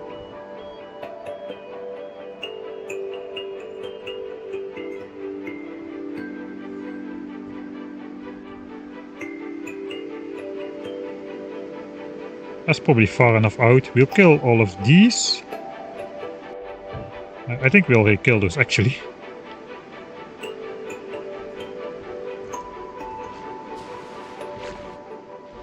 Is any of this terrain buildable?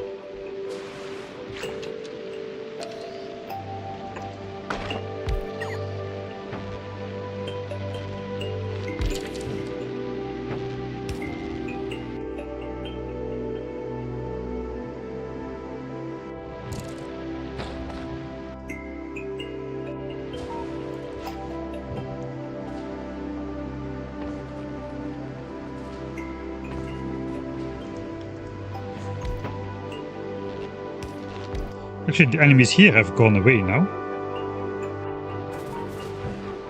I will just focus on completing the raider ring first and just take out enemies as we find them, instead of actually going out of our way to take them down. Only if they're in a raider range, like this guy's up there, I'm gonna take them down.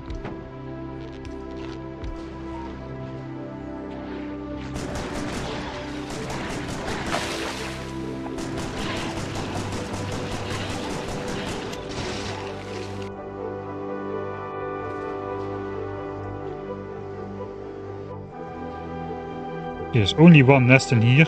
If more nests pop up, they have expanded. I still didn't find irrefutable proof of that they expand.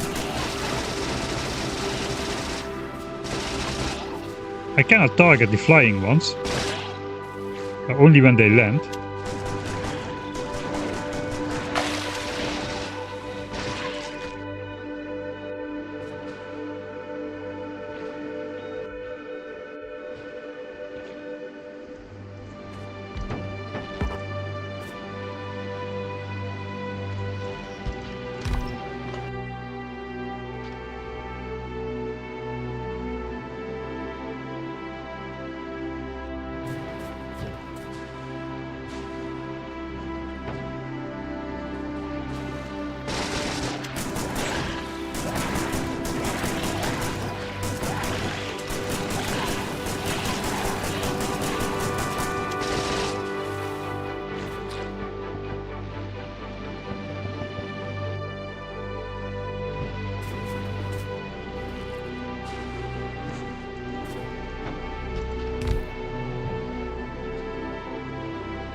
Have you killed a stomper yet? Yeah, they are pretty tanky, but I guess we'll try to kill a medium stomper once we encounter them.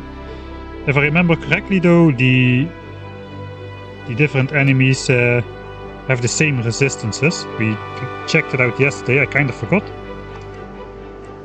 Stomper. So the small stomper has 3500 hit points, that makes him so tanky. 80-80 physical is what matters. 2 flat resistance and 50%. The medium ones have the same, just the hit points go up from 3500 to 8000. And its attack range goes up by 2 points, which is a little bit terrifying, actually. 8 range. I also don't know how much damage he's gonna do stomping on me.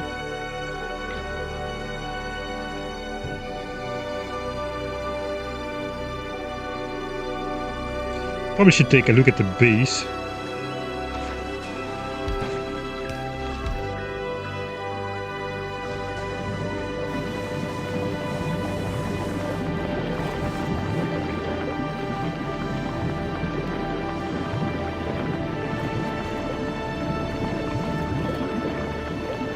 Trying to get a reading on the spoilage status, but it looks pretty fresh.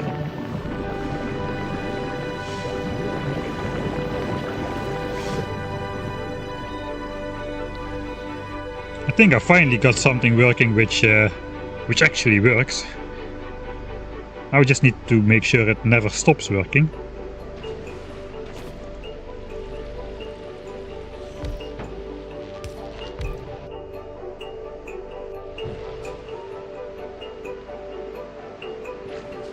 Okay, we are closing this loop right now.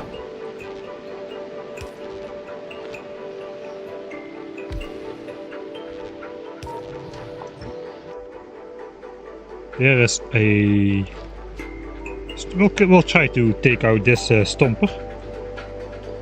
This is a small one still. Where is the nest? The nest is nowhere.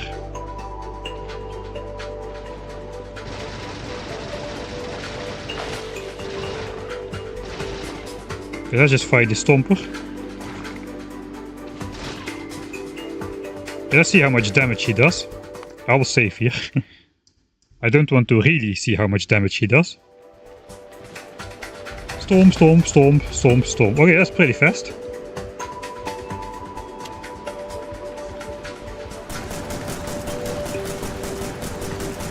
I guess I need to be pretty close by or my shotgun is not hitting him enough. I forgot I can eat these fruits.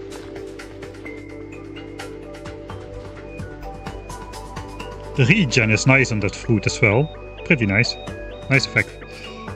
Okay, I got 28 raiders left, so I should make one more loop around my current raider ring, which is further out than I've explored so far in at least a couple of the directions. I think there are some nests up here actually, that is why these guys don't despawn.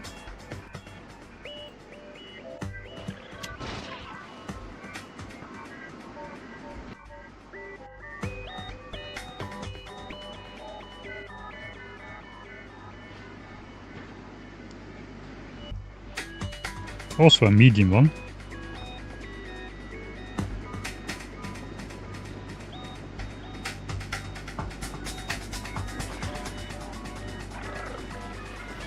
Oh, that were my eggs, I think. They hatch into these things.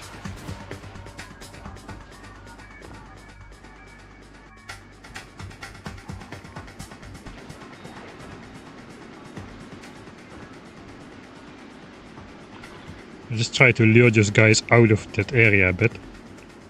Not sure if that works. Yeah, the raiders are just to keep an eye on my area, because now I'm producing actually a lot of pollution with my farm, a lot more than I thought I would produce. Just every tree you chop produces 15 pollution, but actually that spreads very, very fast.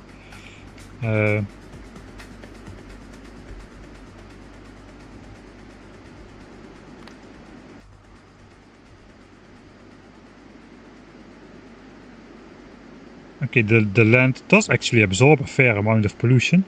The local trees do not, it just appears to be just tile pollution. I've been careful to not deconstruct the trees, but most of these trees don't seem to have a big effect on pollution absorption. I guess it's on purpose, since you not produce a lot of pollution in the first place.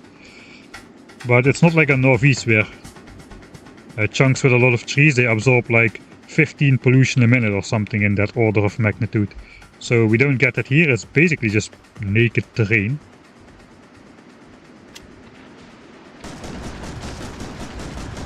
Okay, we definitely cannot tank these guys. We need to keep our distance. They survive too long. Alright, let's do the last raider loop. Yeah, it's not pollution, it's spores, I guess. Yeah, it makes sense that the trees don't absorb it. But also our machinery is not emitting anything harmful. So I guess that's a sort of a balance mechanic. We're placing raiders further out than we even have explored.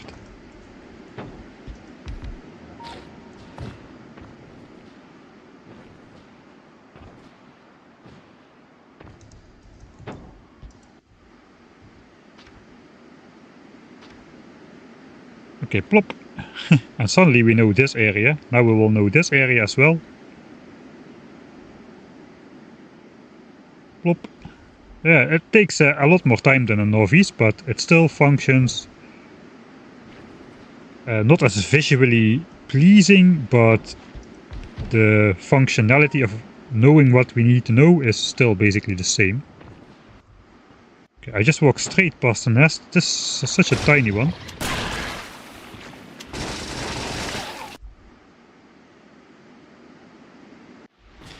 The problem with this, both on the map view and on the actual world, there's They are a lot more stealthy, these guys.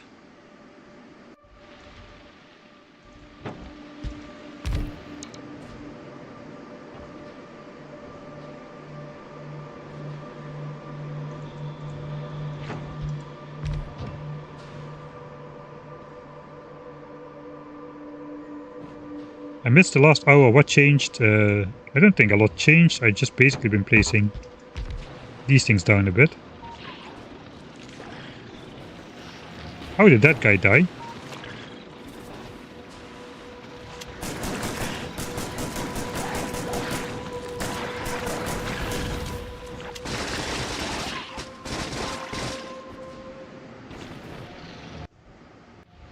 Right, I'm literally like right next to a nest and I just don't see it. I keep forgetting these nests just explode in like a ton of those regulars. There's another nest right there.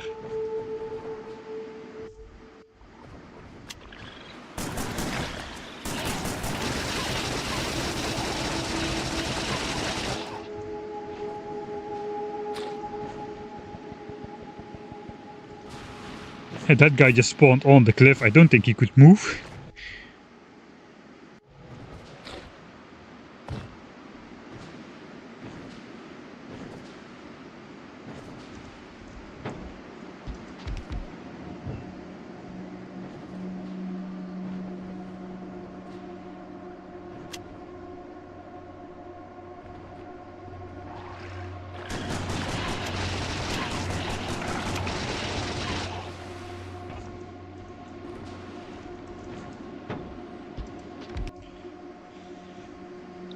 Well, let's switch off the pollution values. Am I doing it right? It does appear so.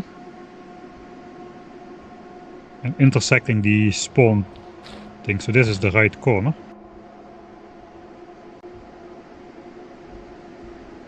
One, two, three, four. Yeah, alright, that's correct. I really need to be this far out to see that they don't settle less than 7 chunks away from my pollution cloud. I'm going to assume 7 chunks is still the maximum expansion distance, actually. I don't really know. Again, I'm standing right next to the nest.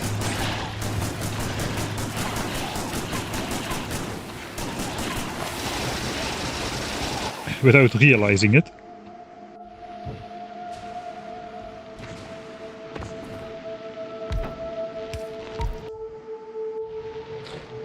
There's a big nest over here, which I'll leave alone. Still haven't spotted a medium stomper to fight.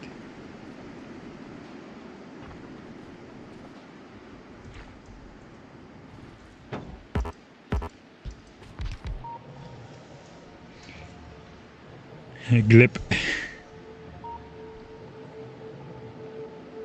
Healing also goes up, yeah.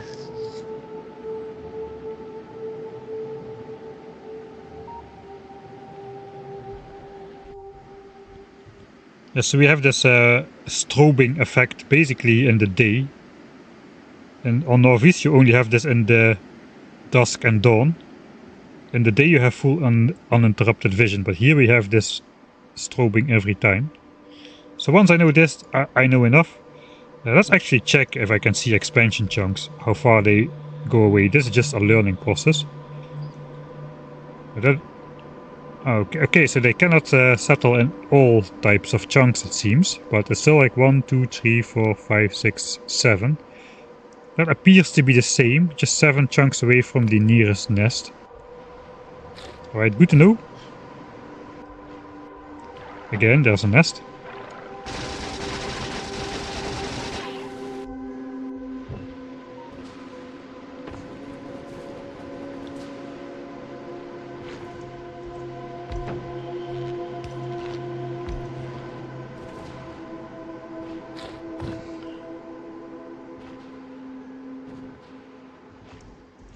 So one way we could use to combat biter expansions is just to, like in the playthrough where I started with biters at 100% evolution, just to try and explore a huge amount of terrain, so expansions have a lot of land to fill up and not necessarily land in your direction.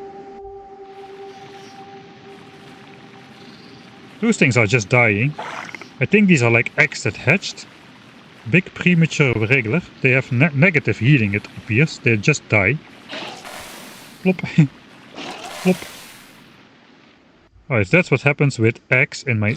If I just... let's place some new ones. Those will just basically despawn then. If they not despawn, they will just die in general. It looks like we are going to have to take out this large nest cluster though. That may be an exciting task. Let's just pretend I was going to save anyway at this point. Small.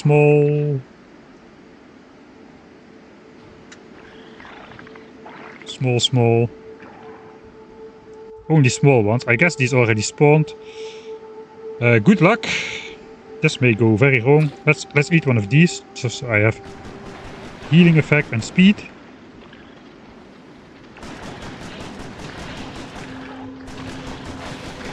It's actually pretty easy still, especially with the speed and healing effect.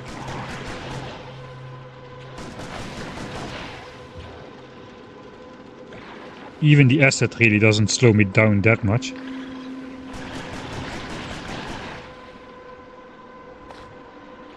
Still only small stompers.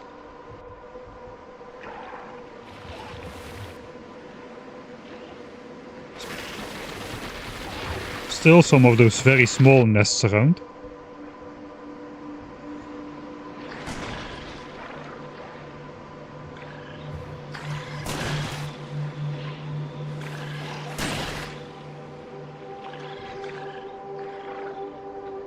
Let's quickly take a look. And one more. Maybe the final one though.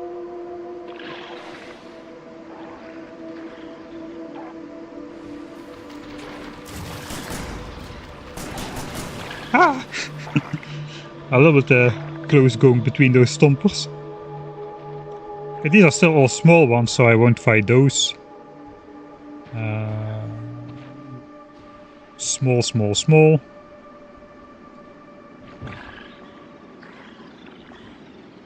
I guess I kind of have to...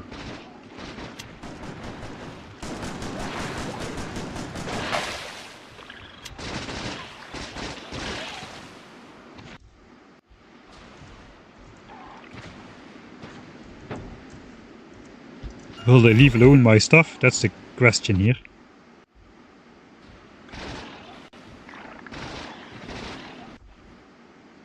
Guess nothing is close by.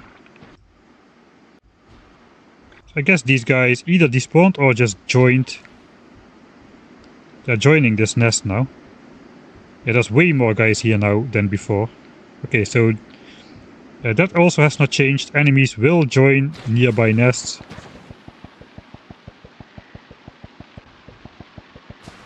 If they lose their home base. Okay, I guess I need to go up more. 1, 2, 3. Yeah, we need to go up one more raider.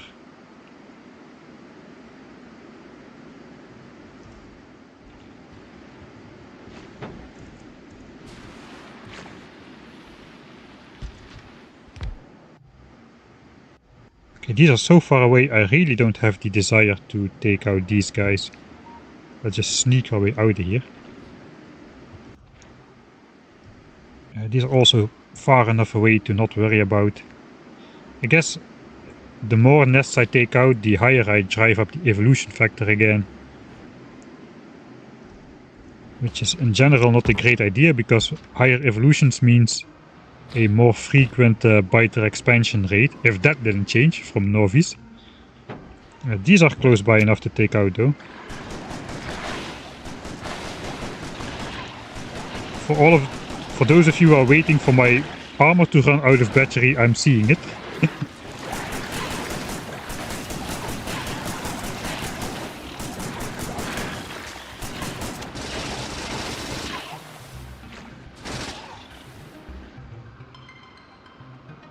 Actually don't have that much armor left. Battery left. We are on the final loop, however. I think we'll make it.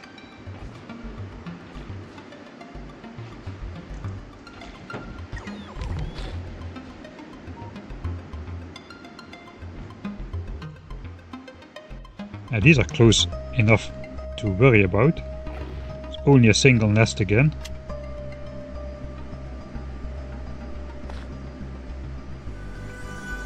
%14% to spawn a medium stomper. Okay, let's see if we can get something out of there.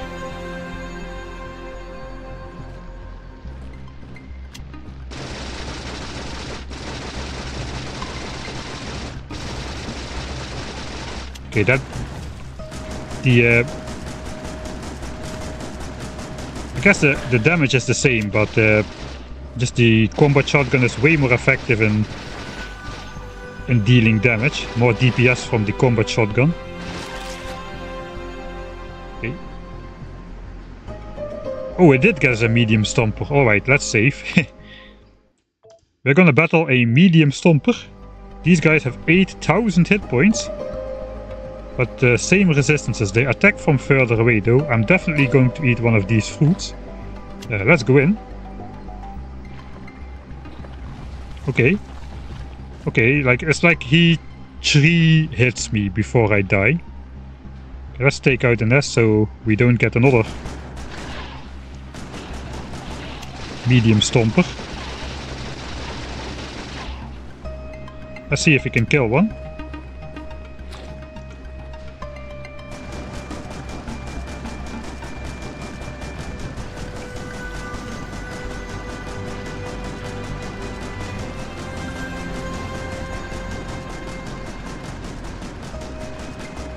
Let's do the old Doom strategy of circle, strafe and win. Oh, he has big range though. That guy has a very large range. That was not easy. These fruits help a lot though. Those things.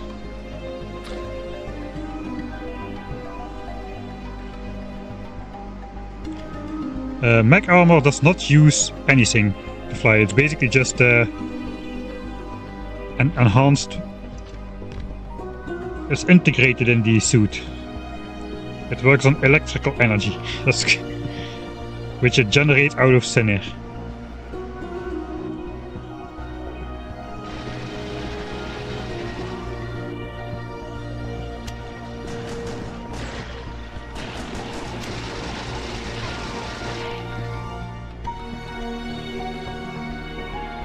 I guess I want to take out all these nests there.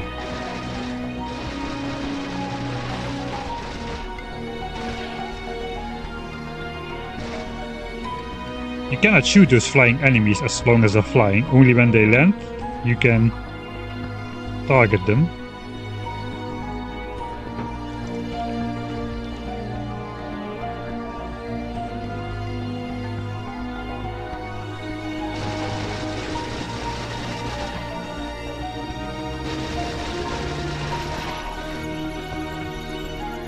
I guess we'll take these out. These are pretty close by-ish.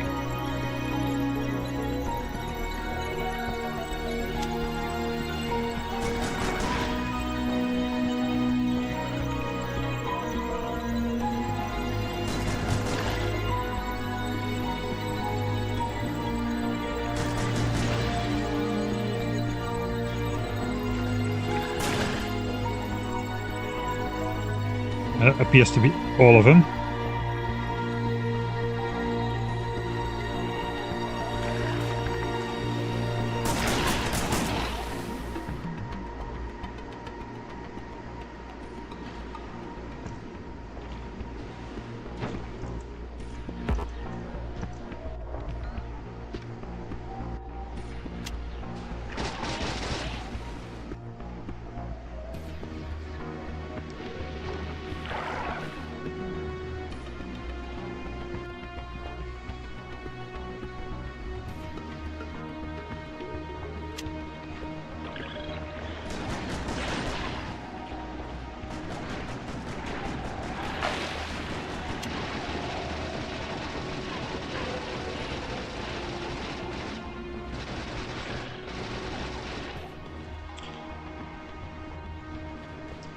Let's take a look back here if those enemies are gone or not.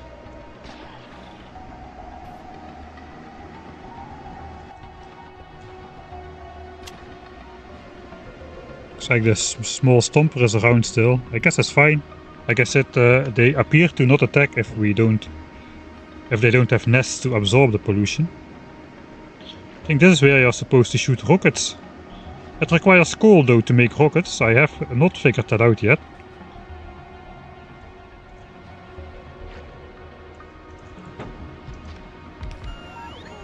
I hate solar power in the armor. Actually, it's quite good, these Mark II panels. I guess the super large grid helps as well, but yeah, I have like 40 panels, right? So I could do this and charge a bit faster. Maybe I should. I will be a little bit slower. I can eat these fruits, which will spoil anyway though, if I don't eat them. I need to go out one more on this side as well. It appears so.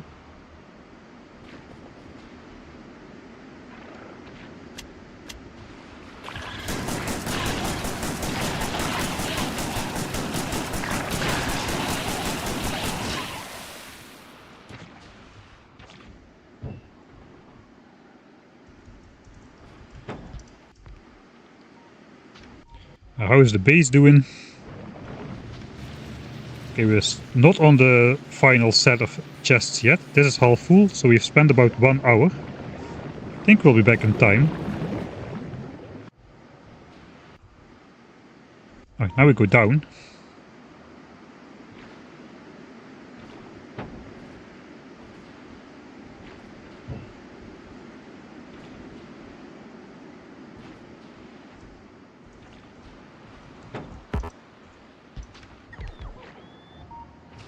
Will he stomp on my stuff? Oh yeah, he does stomp on my radar. I think they don't actively try to go for your infrastructure though.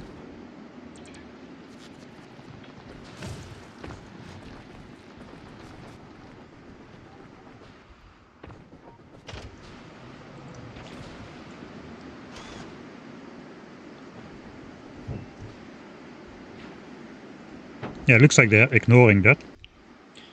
I do want to take out the nests though, so let's go back.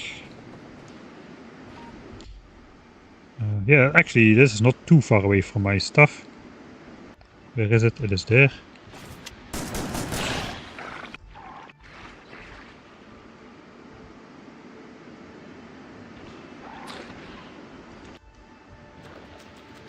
Here is another small one. 3 nests as far as I can see. I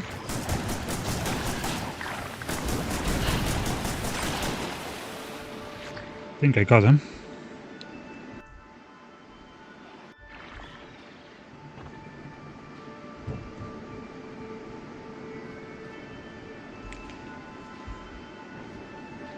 Once the perimeter is clear, I will start on the rocket silo production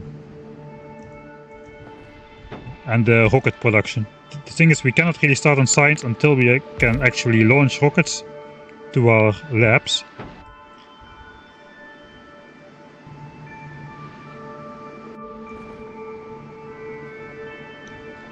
Because the science packs themselves spoil as well after just 1 single hour, so it really doesn't help to start on the science pack before we can actually send it and research technologies with it.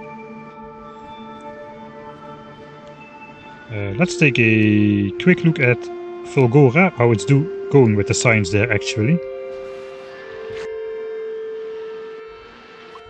Are the eggs visible on the map, or what is this?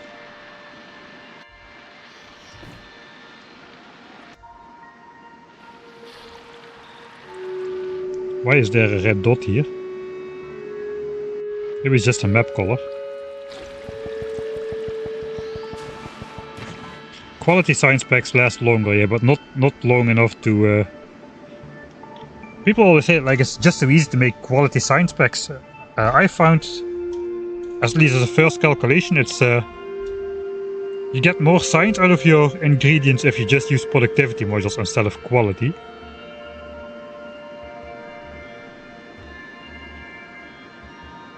So quality science does not really appear to be worth it. And also, how much longer it lasts is like what? 17, okay, it lasts 18 minutes longer. Is that gonna make the difference? I don't really think so. Even legendary science packs at 2.5 hours would probably not really help.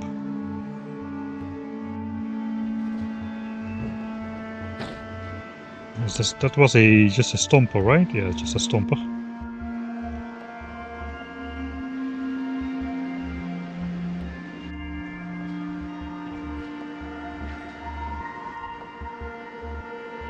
Okay, that's just an idle guy as well. Let's take him out.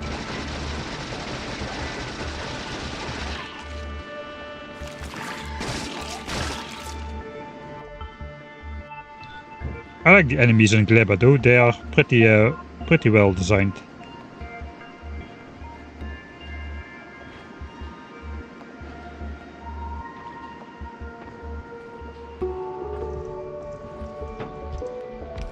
I think we're almost all the way around. I have 3 raiders and 3 solar panels left. I should have exactly enough. Of course. Of course I min-maxed this stuff to the max.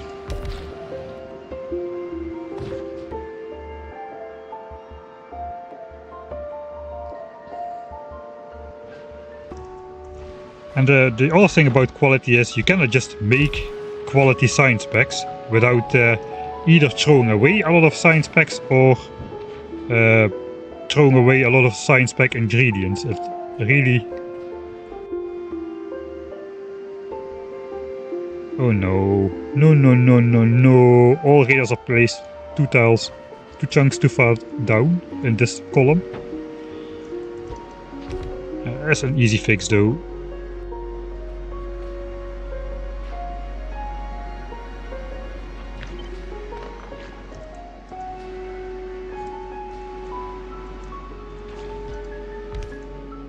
Just on the edge.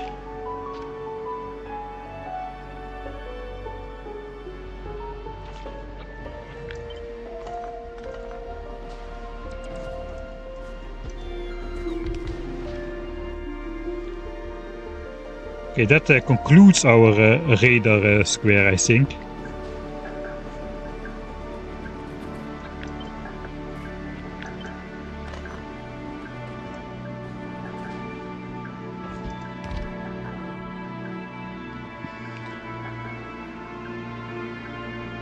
Two more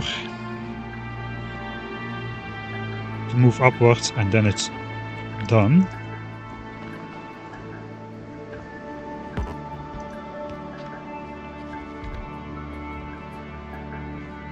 Okay, that guy just keeps hanging around.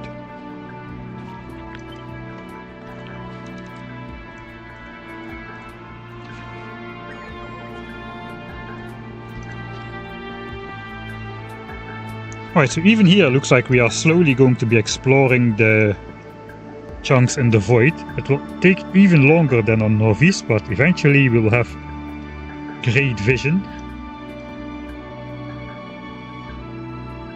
And most importantly, we can look like at least like 12 chunks or so around our entire pollution cloud.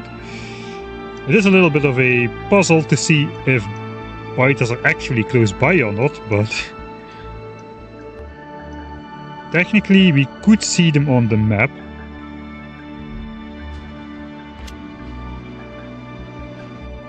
So it does look like the bigger enemies don't just simply despawn. Oi oi oi. Forgot I had not so many legs.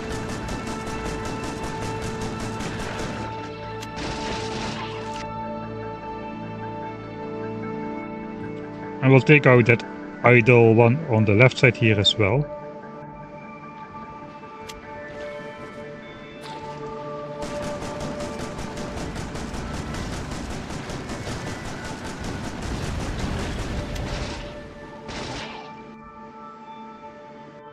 Alright, time to go back to the base.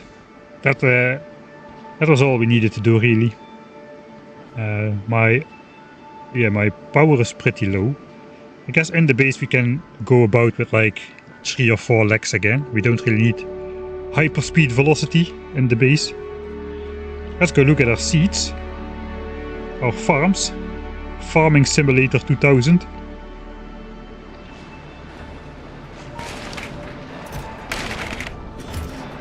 Alright, so we are not stashing these up as fast as I was afraid of, so that is good. It will run for quite a while before everything backs up. We also got a very long belt for seeds to back up on. So yeah, that appears to be going well. We've got 198, 202 and 195, 195, 199. Yeah, okay, everything's still in balance. Does Mike know of the secondary effect of GLEBA signs? No, don't tell me that. If there's a secondary effect, if you're not just joking. I do know about the biolabs, that they are super... wait, I think I may know about the secondary effect of science packs as well. Do they explode into those regulars, just like the pentapods do, as that is a direct ingredient in those science packs? Are we just putting them into a flask with some bioflux and they just explode?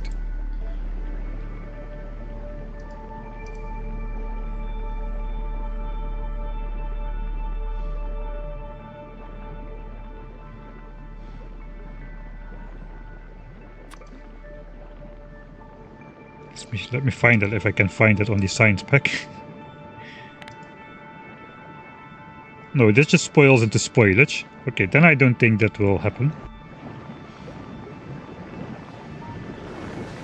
I already imagine a rocket ship with 2000 science packs on board exploding into 2000 enemies in space. That would be really bad.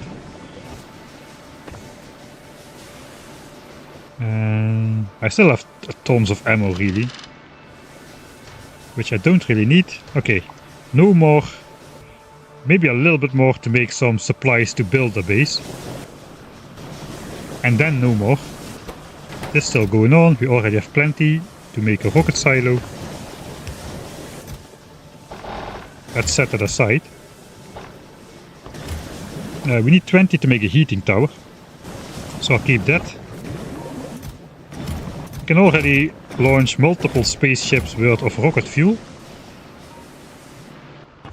Right, so I have some steel.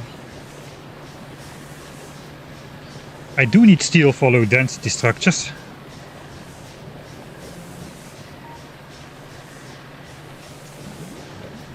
We do need steel for low density structures. We don't need steel for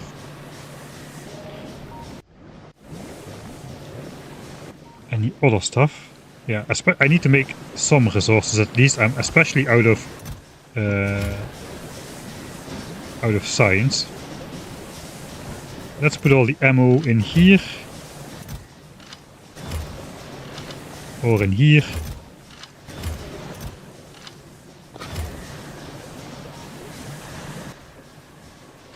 Spoilage.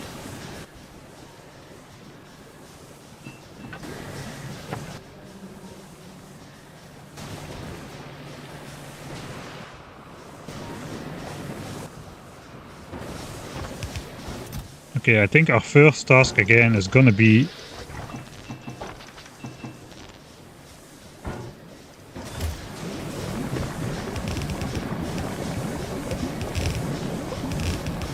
making sure everything doesn't back up. Now I'm going for it that this will never back up anymore. Okay, we need to make a couple more trips than I thought. Production is actually not too bad. It's only a yellow belt of stuff, but we're spending so much time on other stuff that it's still it's pretty effective.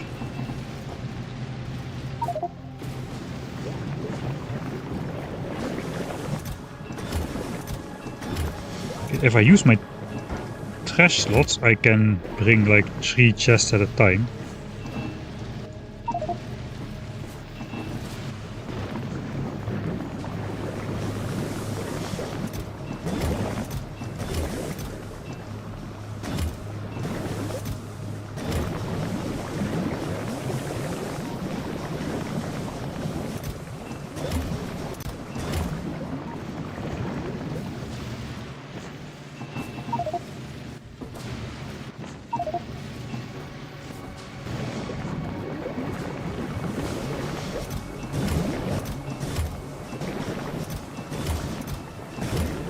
so much copper.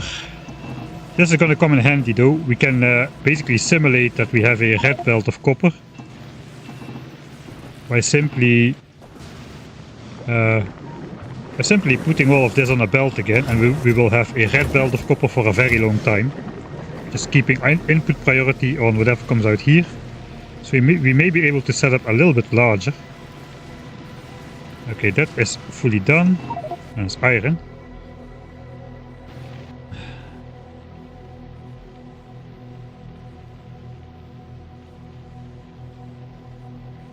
No, I will not risk spilling everything on the ground. Let's not do it.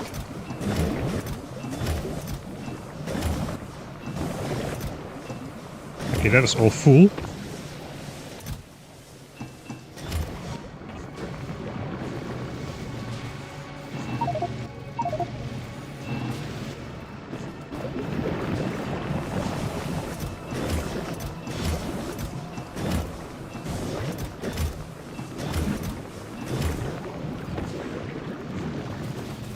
Seeing you feed furnaces with rocket fuel brings me physical pain.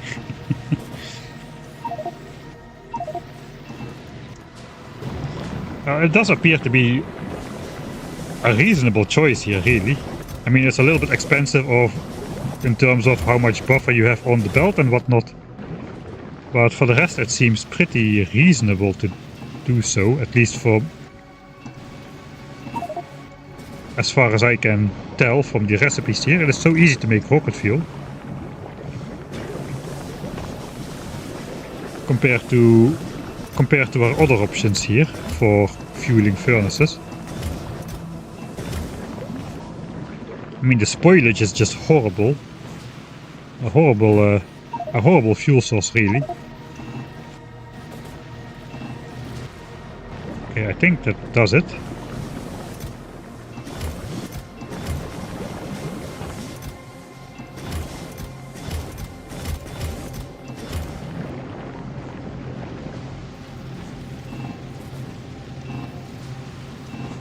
I think I will fully empty this out and just reduce the stack before I start building my actual bus, really. So sorry about this, it has to be done. But I can not risk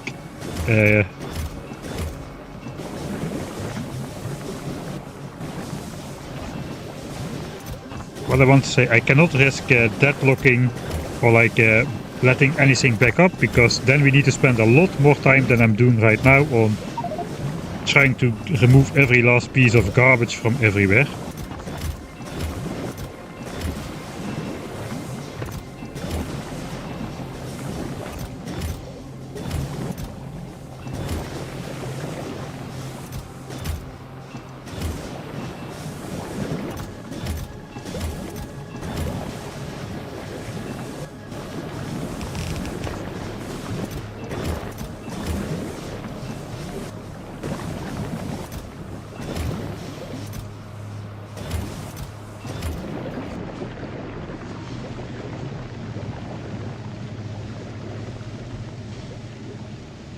Yeah, the egg doubling recipe does refresh the eggs, that is true. Can you do that in space? I have no idea.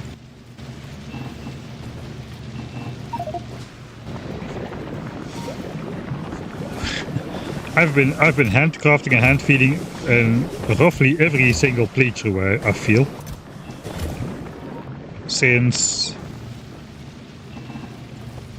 I don't know which playthrough had my first dedicated like hand feeding setup. I think it was not yet in the ribbon world. There I did proper automation from the start. I mean, at least what is known as proper automation these days.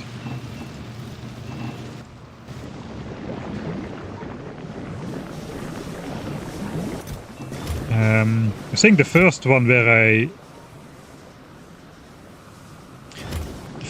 really did it was the one where I basically had the tunnel vision playthrough,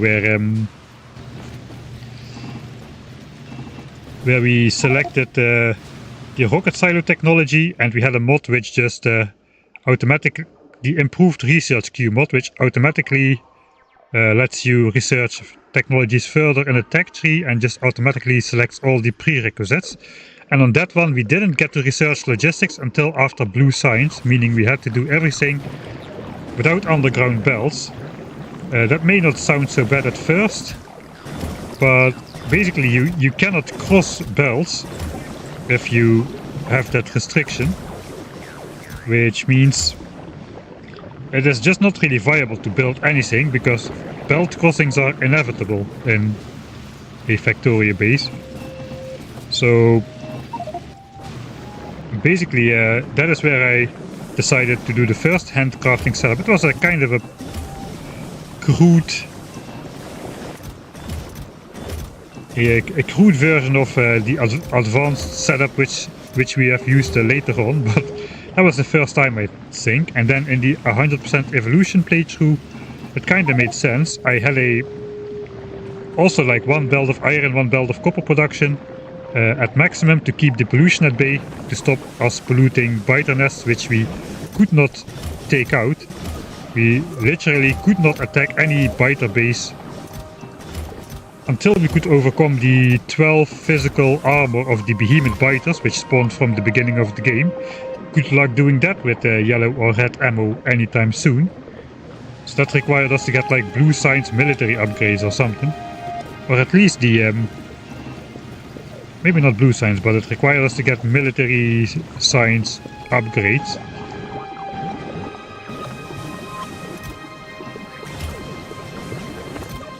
Alright, that is kinda okay.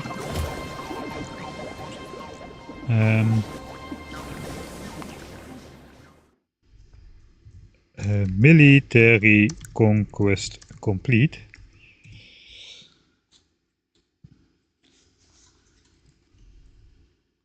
So yeah, what I would do is basically I would go out on some mission, basically explore a lot of land, and then come back to quickly... This would all go in chest, all the resources, and I would quickly reprocess that into science. Like I had 1 yellow belt of production, but I would just have a way larger area like this, like 80 assemblers or something. And I would just chest by chest, because a iron chest has 32 slots and this is 32 assemblers. Which makes it really easy to consume and hand feed resources by the chest, especially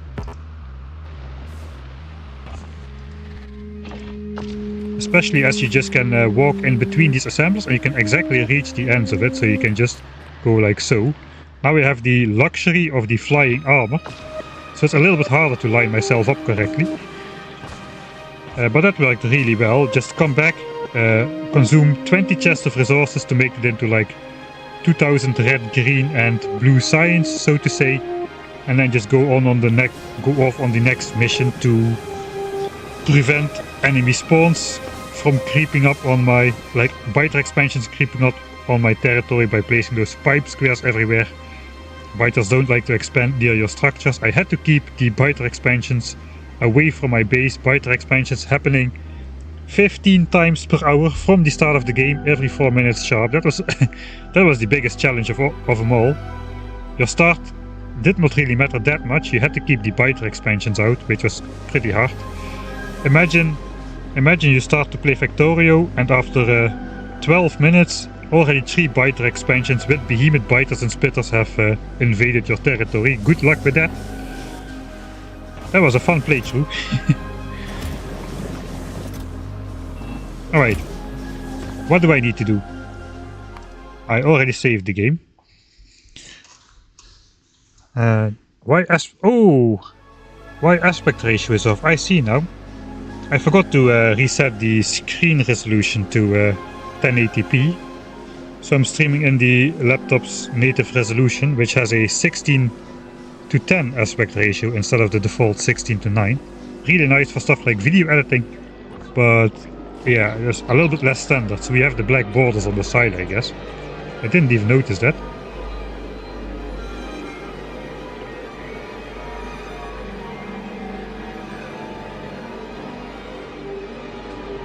I think it's like 3200 by something. 3200 by 2000, I think. But yeah, the stream is in 1080p, the default 1080p, so it gets resized with the black borders. That's why I usually try to prevent... I try to switch back to 1080p to play and stream and record video. But like I said, when you're editing, the extra vertical space is really nice to have.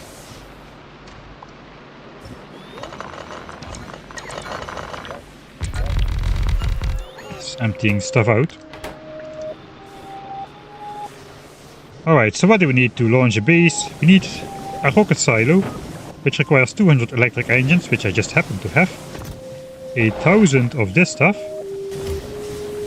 I guess for making a rocket silo chest. I cannot actually make it yet because I don't have the blue chips required. We do have the 1000 steel. 100 pipes, and then it's just 2 stacks of blue chips. That is the rocket silo. Blue chips are also required to make the rockets, so that is a double whammy. So we need blue chips. We need low density structures, and I guess we already have rocket fuel. What if I was lazy? What if I was lazy and I would just declare that the overproduction of rocket fuel we are doing right now is going to be our rocket production rate? Would that be a good idea?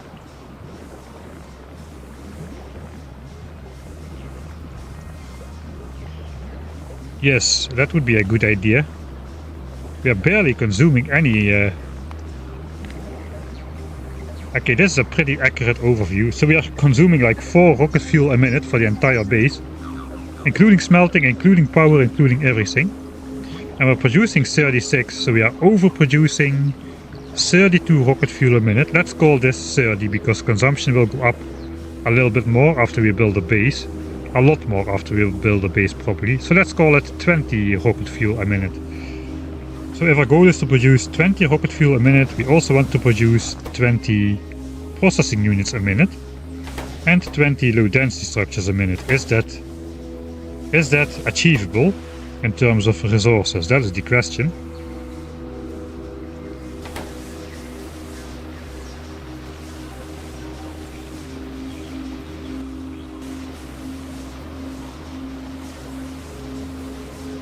I guess we could bring out those EM plants from outer space again.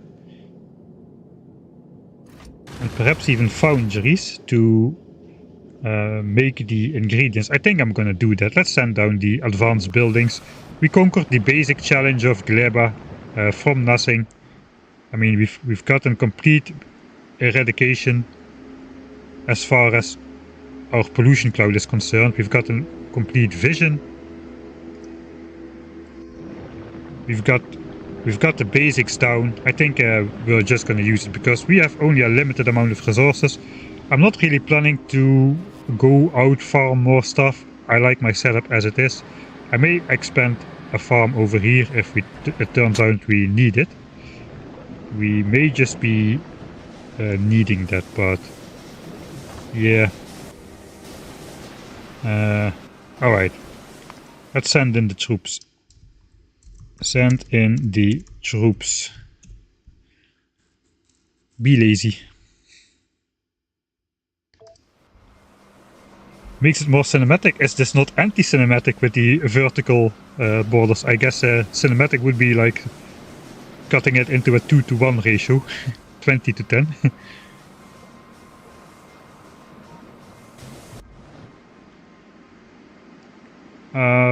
Yeah, let's send in the troops. Okay. We want...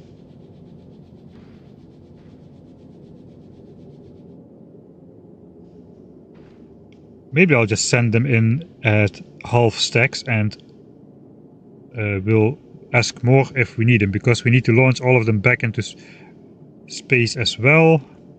Do we though? I guess we got a lot of these things somewhere.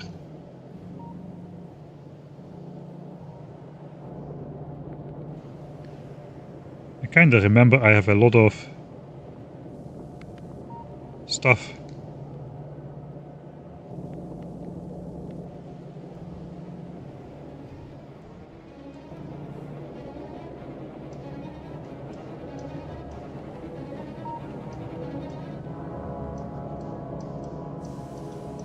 saw the left close by the rocket silo, but now I'm not sure. Alright, science production has stopped. I think I completely mined up my tungsten patch. We should get 133,000 science packs if we would consume all of this, but we saved a bunch of those in chests. Currently we have still almost 100,000 science packs sitting on the surface, so that's probably going to be enough to research through the entire tech tree.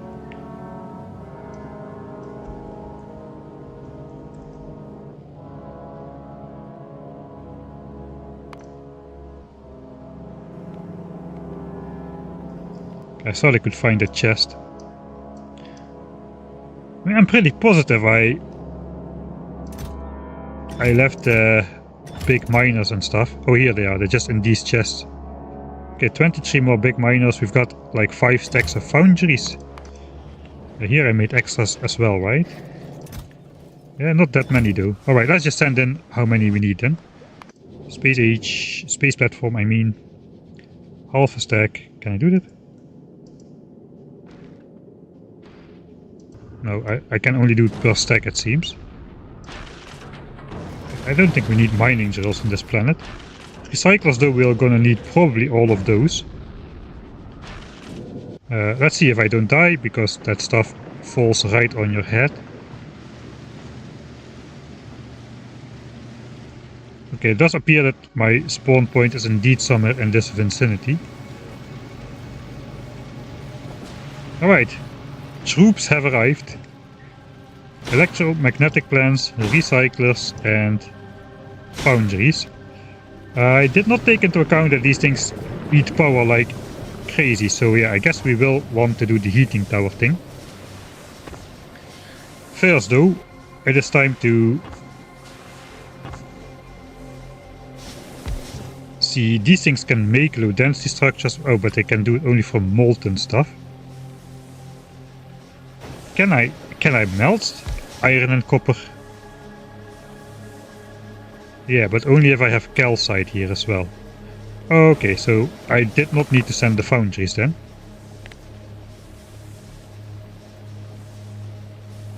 These are all casting recipes.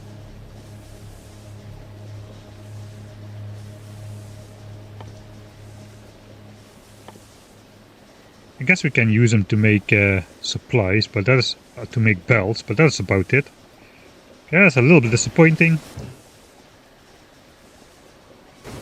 Not really a need to save some iron. I mean, I've collected chests of the stuff. So I guess we'll just put those back into the rocket silo chest. Looks like we won't be using foundries. Just ship some calcite in. I don't have that set up, so I can't. The implants are gonna be useful though in recyclers as well.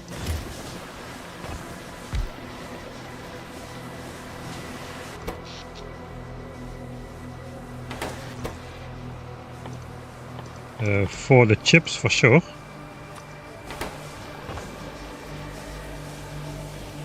We can make some efficiency modules to cut down on power draw if we really want to.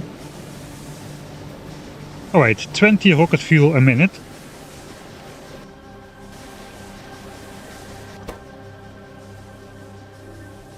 $20 blue chips a minute is gonna require 40 advanced circuits, 400 electronic circuits a minute.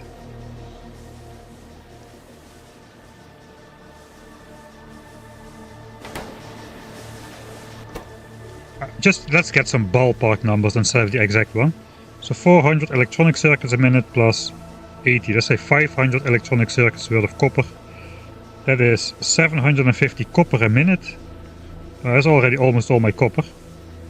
750 copper a minute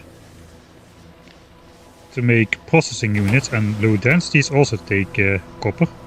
If you also want 20 of those a minute, that is 400 copper a minute.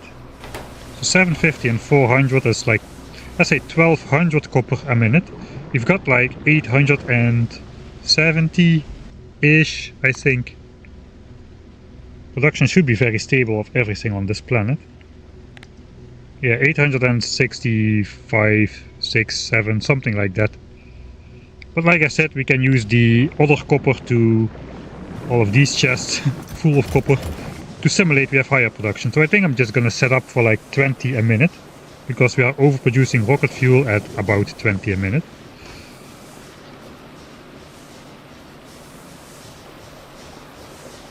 Okay, 20 a minute is 1/3 a second. So if this is 0.007, I could use just one of these, that is 0.3.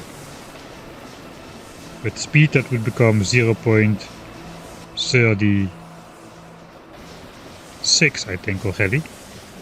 So one speed module for efficiency modules will still cut down power to minimum, I think. And will give us all the blue chips we need out of a single one. We need less copper though, because we get 50% productivity bonus on these, we get 50% productivity bonus on these, 50% on these as well, so maybe we can make it with 900. It's a shame that we cannot make low densities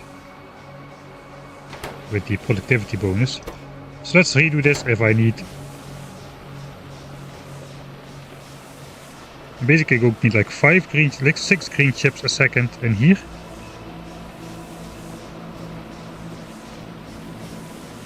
$360 instead of 500.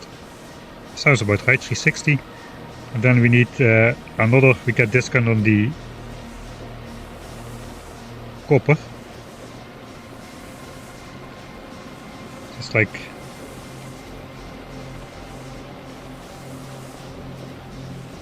that's like only 360 copper instead of like 700 with the double step productivity. It kind of makes sense. It's a factor of 2.25 less copper, because we get the 50% productivity bonus applied twice. Okay, so we can actually make 20 items a second out of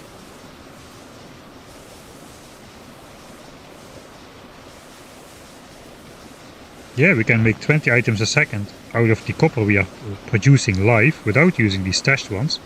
We only require this setup. That's a really tiny setup. So we can basically just cobble that together and we can start launching rockets from that. So that should be easy enough. Actually, let's keep that, and we'll even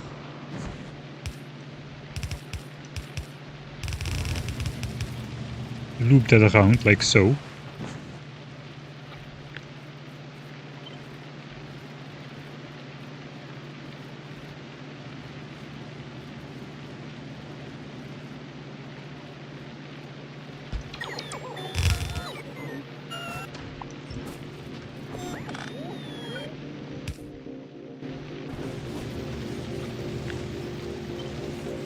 This should keep our GLEBA base running, even if rockets are no longer being produced, at least for a good couple of hours.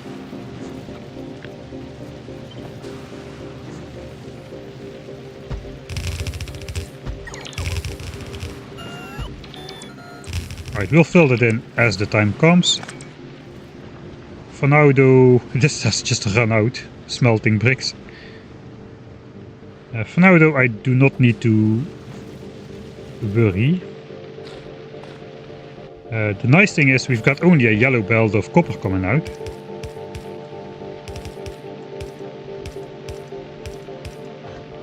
So it basically means we can do this.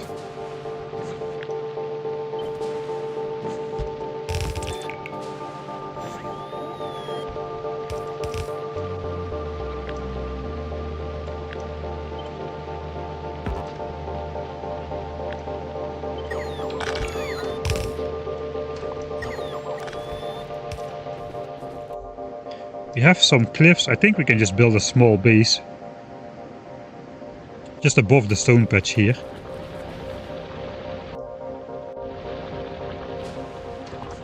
Okay, that's already clear. Alright, so let's make the materials we need. We need a ton of belts, but not more than like say 2000.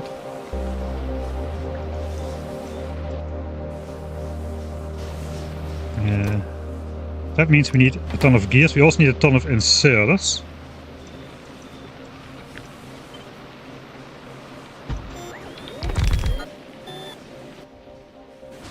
I guess I use those up there. Okay, that's fine. We don't need the last row.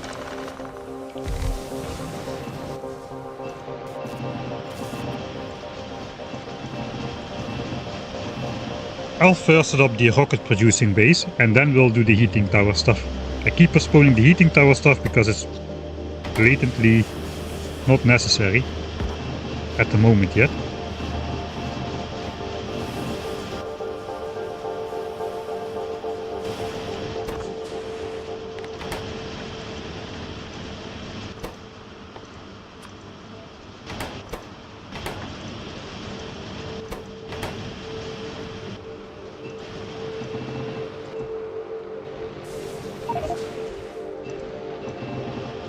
Okay, that's gonna make like 1600 belts.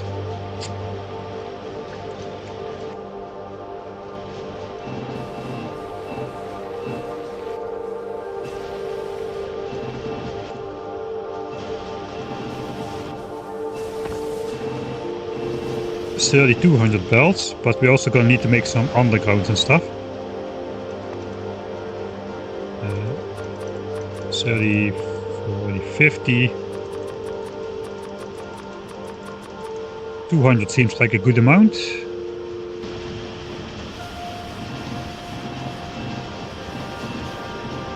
And we'll also make like a stack of red ones with the extra gears we'll have. I don't need the steel on me right now, or the copper.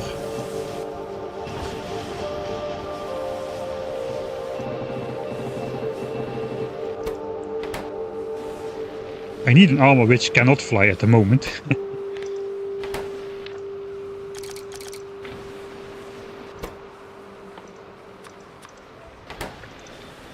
Okay, we need a ton of green chips so we can make some assemblers.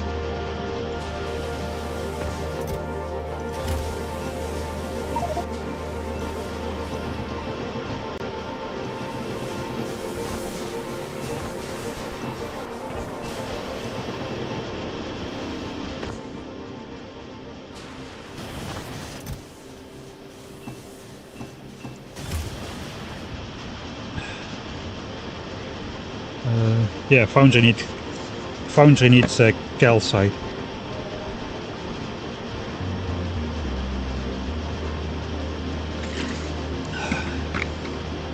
Thanks, T-Rex.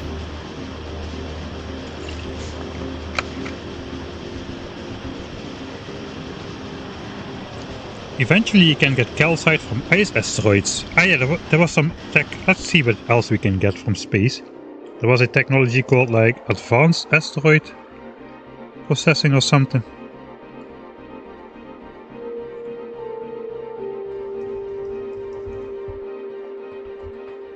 Advanced asteroid reprocessing.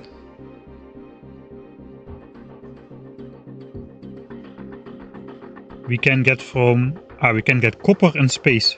Before it was only iron. Sulfur, before it was only carbon. And indeed calcite, before that was only ice.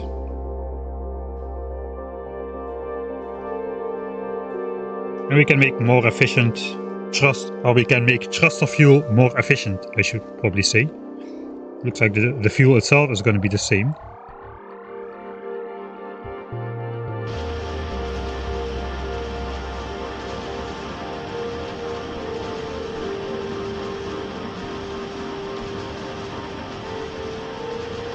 I think I'm not gonna say GLEBA designs with 0% spoilage are gonna be impossible. But what I have right now is I guess what I have right now is 0% spoilage, except for the nutrient loop, how you feed all the machines. Yeah, it's probably possible to do 0% spoilage, I guess, but I have no idea where you would begin, because the nutrients they get inserted in here. That's a really short loop. These need to get fully consumed in these biolabs before it spoils away. I think it will be extremely difficult. I'm not sure it's possible. If it's possible, it will be extremely difficult to get that done.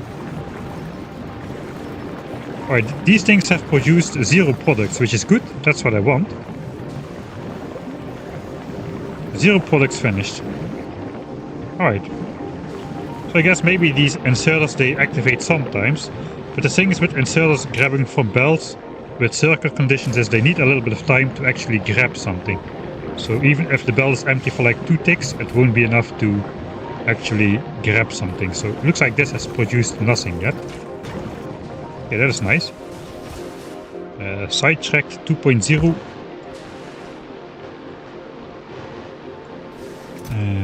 More belts. Yeah, I guess we want some belts because we want splitters. This can become green chips.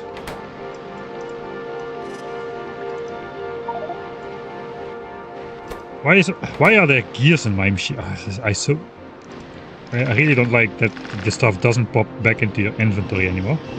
That's alright. And it's gone. Alright, I have 16 splitters. I want more. That's 20, 30, 40, 50, 60. Let's do 10 red splitters as well, in case we need those. We need some underground belts.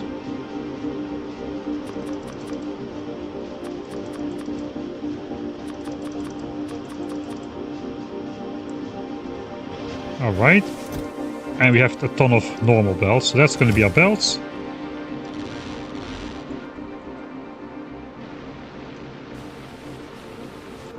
I guess I'll just handcraft inserters. I won't need that many.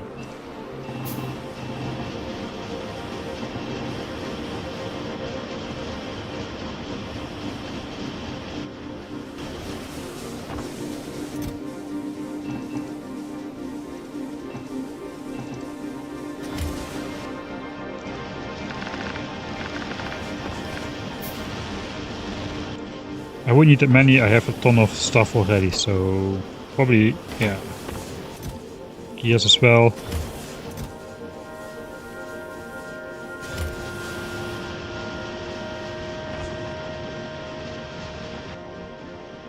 Alright, let's take this as well. That wastes a bunch of rocket fuel, which is in progress, but oh well. I guess it's one of those exploding trees, which somehow did not get blown up yet.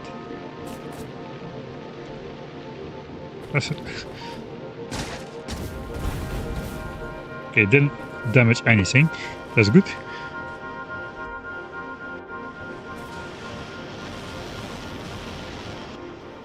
Alright, with this I can also just make assemblers by hand pretty easily. I guess I've got 4, 5, 6, 7, 10, 20, 30, 40, 50. Those are like half-second crafts, that's easy. Let's do the basic inserters in here then, why not?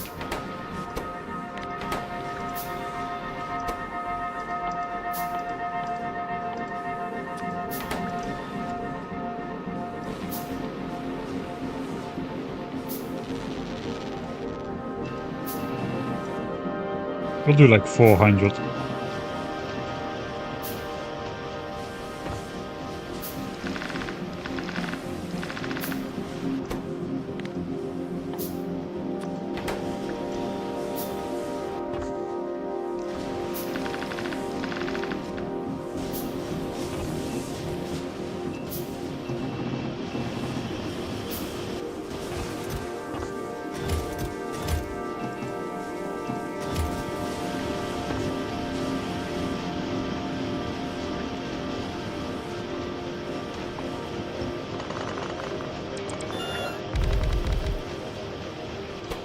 Okay.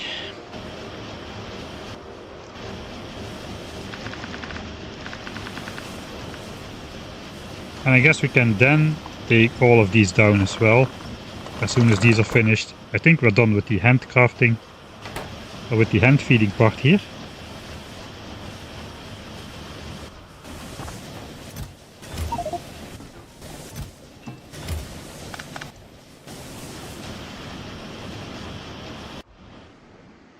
And let's check the map for any evidence of wider expansions. I have no idea if it actually happens. Don't see anything just yet. Knowing what you know now, how would you have done this a clean start differently? I don't know. I don't think it's I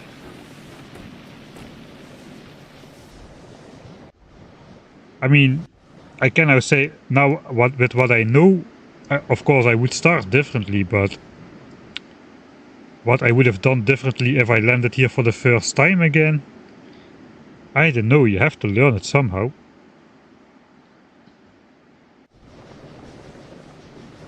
So let's imagine if I would land here now, what would I do? I still don't know the complete process. I already forgot I needed to make those bio chambers and stuff. I guess I kinda now know.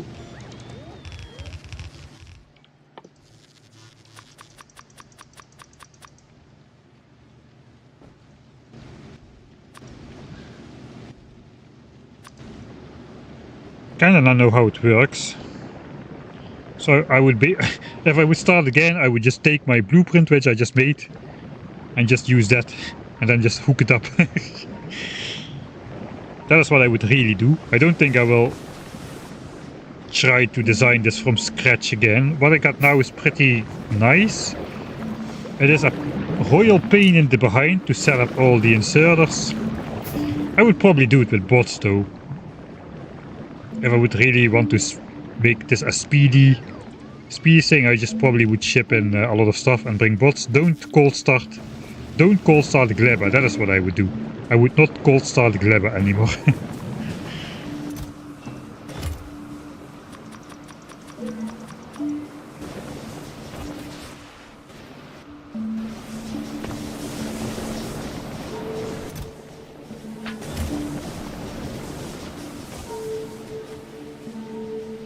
Need quite a lot of iron, copper and steel to build the first base. I guess, yeah, it is quite easy though to grab that from the rocks around. Every rock is like a stack of ore. It is still a lot of rocks though.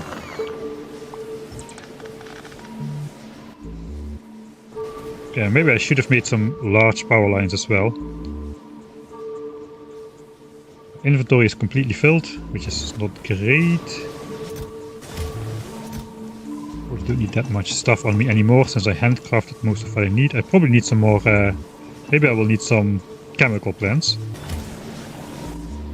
And I probably need some modules actually, and I can make modules in those things with productivity added.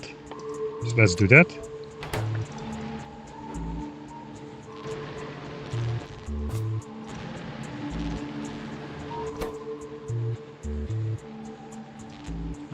I need at least one speed module.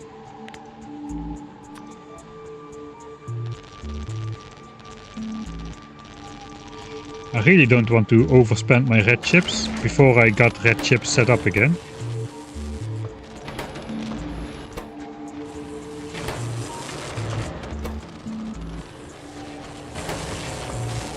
I think I'm going to keep it at this.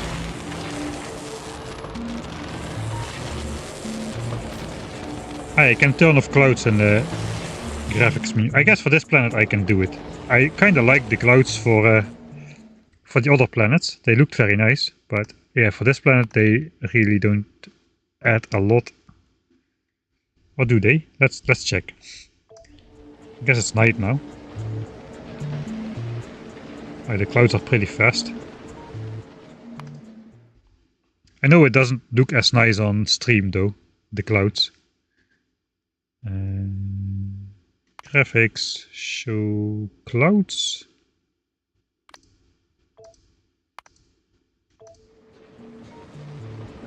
Okay, that is not counted as clouds apparently.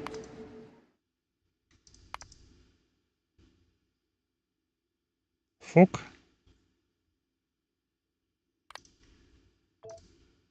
Okay, that was the fog indeed. Oh, let's do show the clouds then. I did like the clouds, but the fog is indeed kind of annoying. It's almost cheating. That makes things a lot easier to see.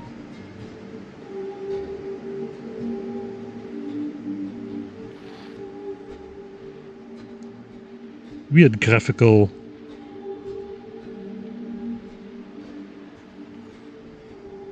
I don't know. Let's also make a couple productivities. I may actually be able to reach the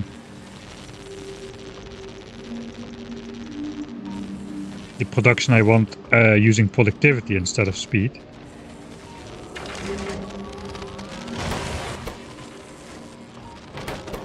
Six, 6, and 15.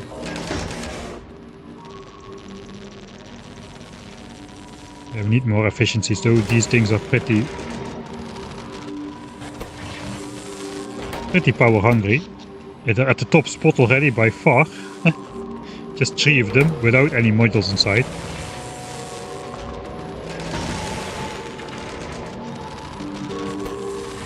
Okay, this thing's done. This thing is done. This thing will keep going for a bit more.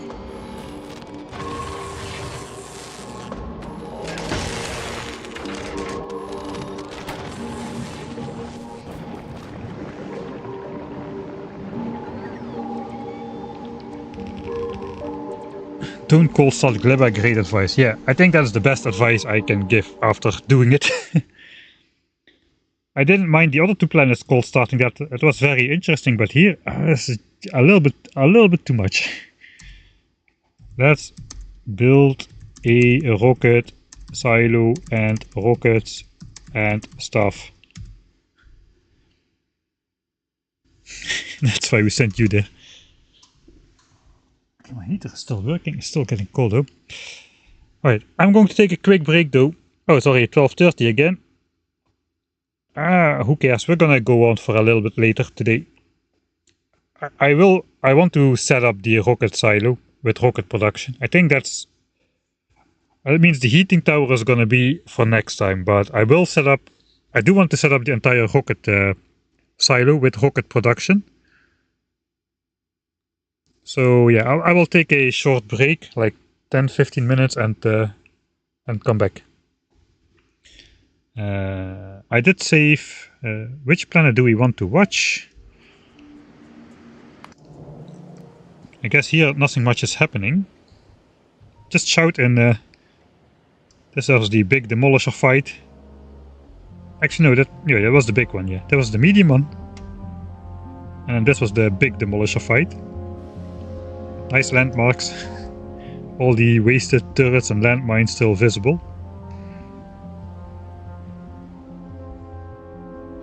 I guess sometimes these guys shove into the view, but yeah, maybe just for Gora with the nice lightning storms and the labs. Maybe I can research a technology even, who knows. Not too much left to research. I guess I can research Tesla weapons. I will reload anyway, so it doesn't really matter.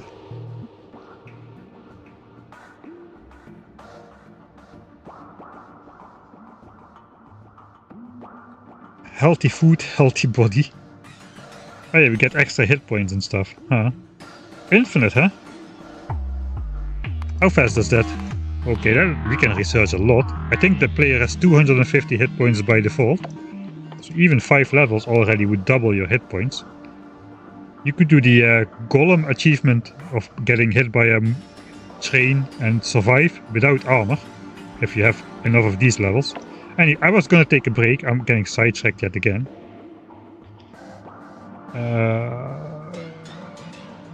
Let's do something with the new science packs. Artillery is new science. This is new science.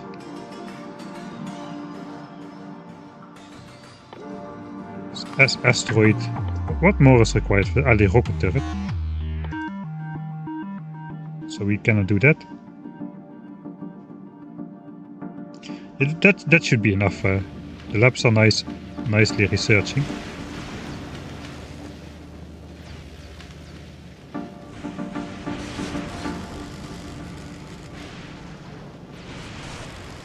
Alright, this is gonna be the break screen. I will be back in 10 minutes.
Right.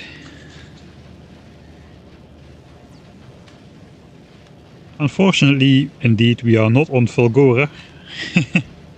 We are on GLEBA. Still, but we have a foresight of getting off of here now. Atmos says, I'm so glad I'm done with GLEBA. Now we just need to ramp up carbon fiber production to export to a kilo. I guess I did not really prepare to set up like materials to a kilo, so I guess we have to prepare well for a kilo. Unlike we've been doing for the 3 other planets, we have to really make sure we are ready. We are on Wa. No, the Wa era is over. I'm already in the I've already accepted it. BLNBS says 80 hours on my save, came to GLEBA after Fulgora and Vulcanus, and now I'm depressed. Thanks, Whoop. I mean, I cannot blame people. I could share my blueprint of this wonderful, horrible, wonderful contraption for the people who want to use it. It's still a pain to set up, even if you have this blueprint, I think. Just getting the materials and making sure everything starts synchronously. But at least we have been running now for 4.5 hours without any hiccups, I think.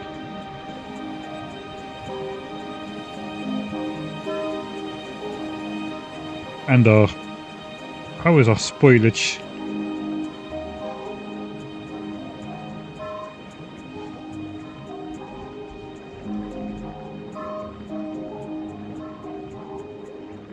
Spoilage wait, what? There's spoilage production. It does not count as production. Okay.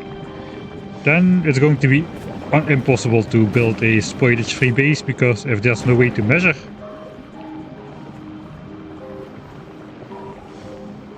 that you are producing the spoilage, then how are you going to showcase that? That is going to be hard. Okay, these are indeed backing up. Okay, so there's something we have to do with recycling eventually. Okay, let's not worry about it now. Now we are worrying about building a base. I will load the game so I don't waste time.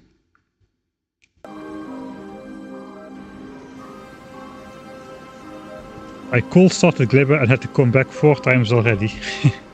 We have to come back as well. I'm just going to set up rockets with the science pack production, ship it to Vulcanus. Now we're just going to research all the GLEBA techs in quick succession, as I think, because the science packs spoil.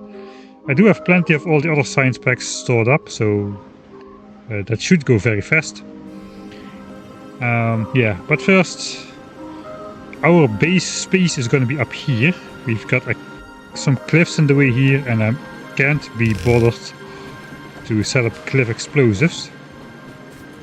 So we're just going to go here and build everything north of the bus. There's not going to be a bus. There's not going to be a bus. Let's not kid ourselves.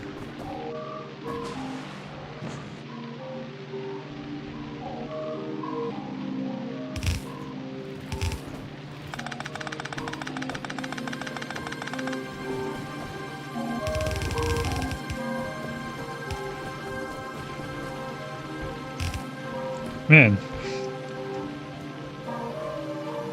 the decoratives really could use some proper despawning detection. Oh, there it's gone.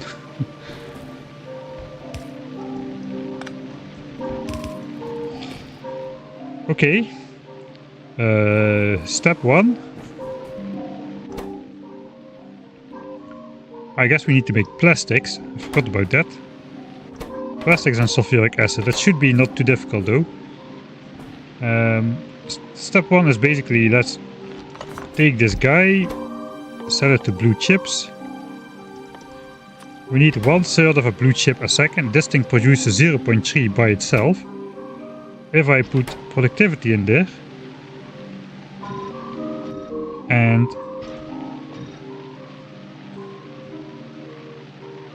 speed, I think no wait, huh? Ah yeah, it was 4 productivity and 1 speed to put it back to normal consumption. Now I just want to reach minus 80% energy consumption. Or minus 70 is good enough, I guess. Now it produces 0.36 blue chips a second, which is more than we need, so that's good. This thing produces 0.5 red chips a second. We're gonna need 0.48, so that is perfect. That does not require any modules at all, so we just input 3 efficiencies to limit power. This thing requires 4.8 green chips. This can produce 6. This requires 0.66. So one of these can feed both of these. Incredibly enough.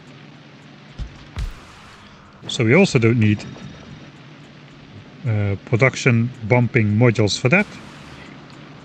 And then we just simply need, I guess we move this up a bit. We need copper cable. This needs 12 a second. This needs 1.33 a second. This produces 12 a second. So I guess we can also bump this guy's speed up a bit. Now it produces 14.4. And we need 13.33. Alright. Okay, we're gonna need some pretty speedy inserters though. Probably some bulk inserters which require red chips to be able to transport everything fast enough. If this produces 6 a second, that is definitely going to require some bulk in and outserting.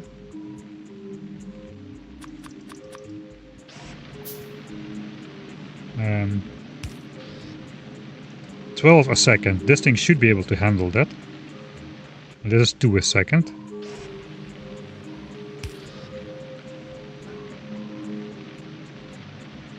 And green chips, this needs 5 a second. I guess we'll do bulk and normal. Okay, then we just need to supply the correct resources. This can be slow. Why not? Okay, this is a weird loop, but it works.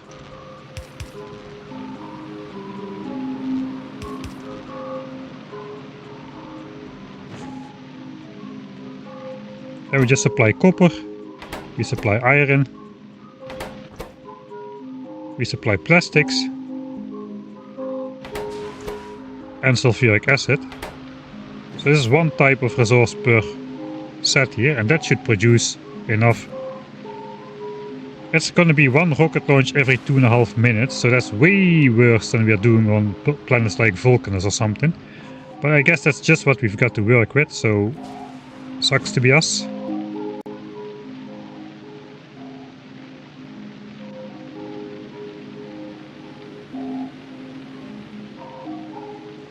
We're gonna need 0.33 of this stuff. I can make some Mark III assemblers really. If I make some more speed modules.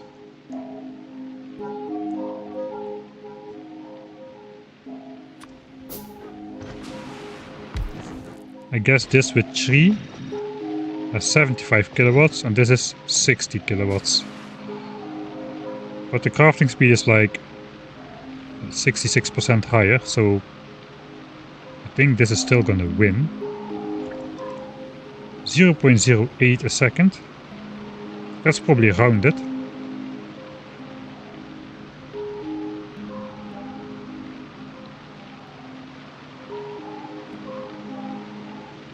We consume 1.666 copper a second, which means we should be producing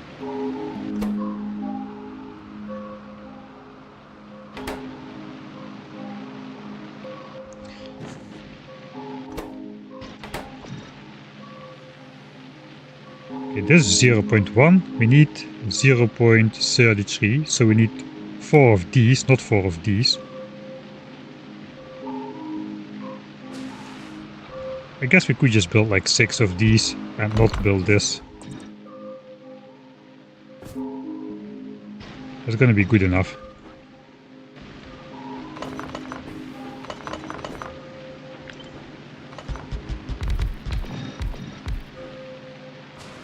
Alright, so that's the amount of machinery we need. We need to bring the rocket fuel belt up. That's going to be fairly easy.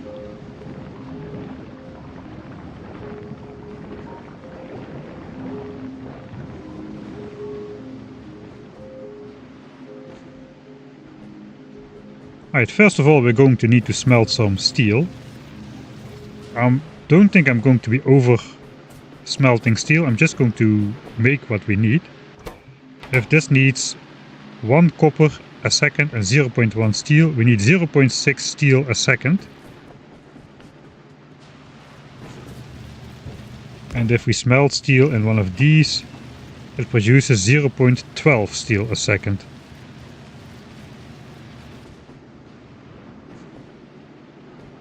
So we need 5 furnaces smelting steel to keep up with low density structure production.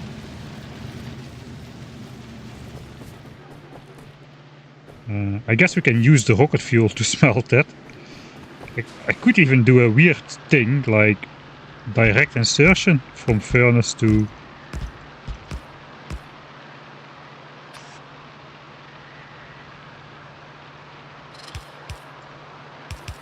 assembler, like so.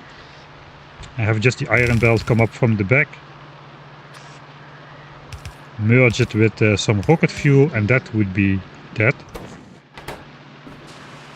1 copper a second, and then plastics can come in as well on the side.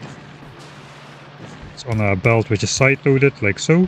I guess we need to do that here as well. And then we just output low density structures on the front.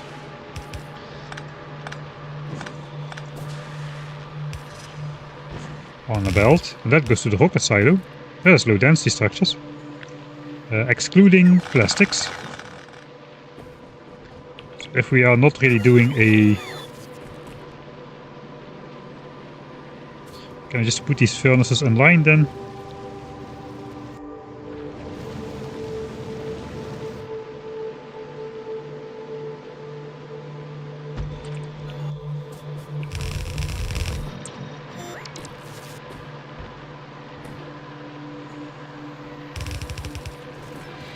Okay, I'm just gonna pretend I'm rich. Let's pretend we have 2 belts of resources. We have only 1, but who cares? Yeah, 5 furnaces. That is, we can just split off one of these. That should be enough. We need less iron than copper anyway for the rocket parts.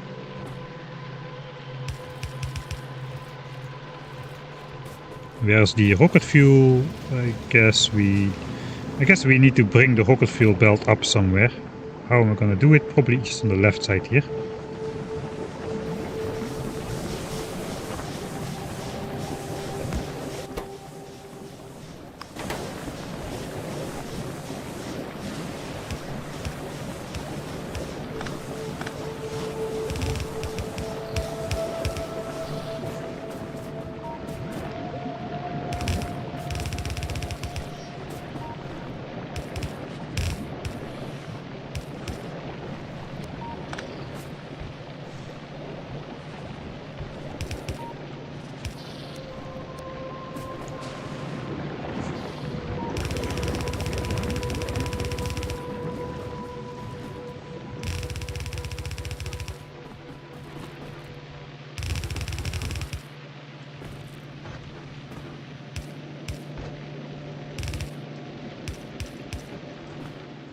Okay, that is rocket fuel.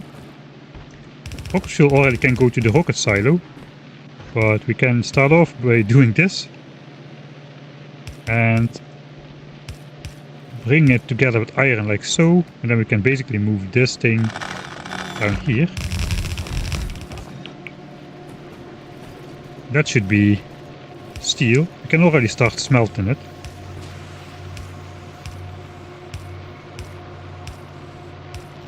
We need some more efficiency modules. I guess rocket fuel should come any moment. It's already on the belt there. Let's go grab the remaining efficiency modules and see if we have enough. Probably not.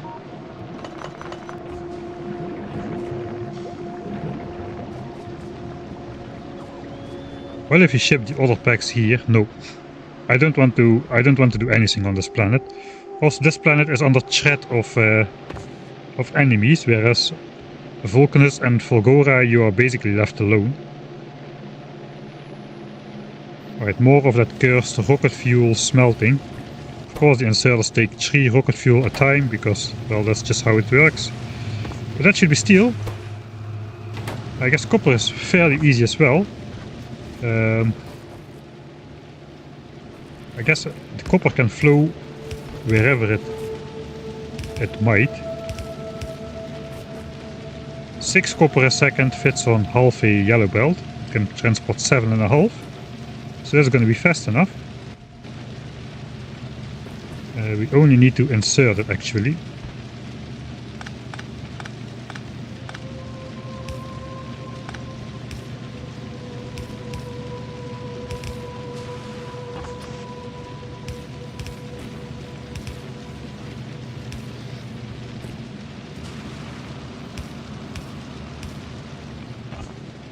So that's copper. Then we just need plastics for those. I guess we'll tackle plastics in one go. As we also need plastics for red chips, we'll combine that. So that's low densities. And the other build is just this.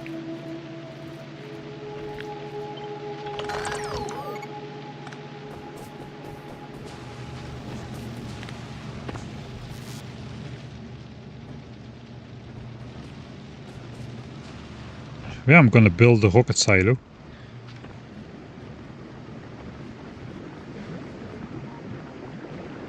Maybe down here. Just have the belts of all the stuff come back down. Usually I don't really like to launch a rocket over an incoming belt, but maybe I'll make an exception. It's a nice launch to... When we escape the planet, we can launch up next to our build over here. That will look kinda nice, I think. Oh, my chat is not scrolling. Check freshness refresh tip.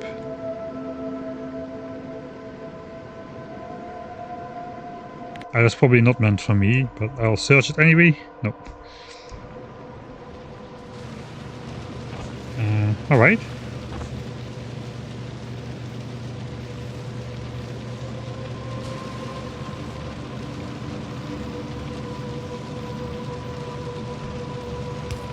So I guess we can basically let rocket fuel go further like so. And then we can meet up. There's a long belt for rocket fuel. That's okay. We can store a lot of stuff on the belt.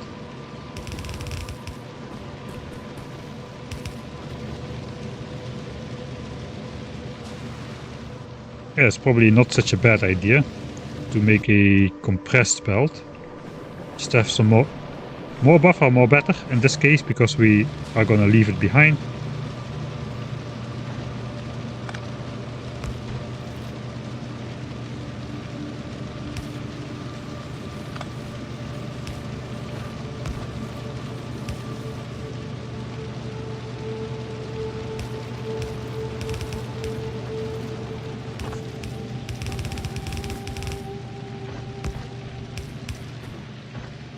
Oh, I could do it here.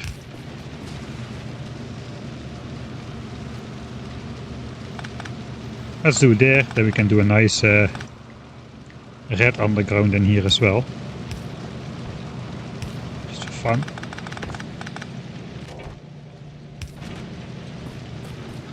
And then we can basically have 2 of the 3 belts coming out of here. That means blue chips will be somewhere over... Let's do blue chips on top. Kind of built this in the wrong area.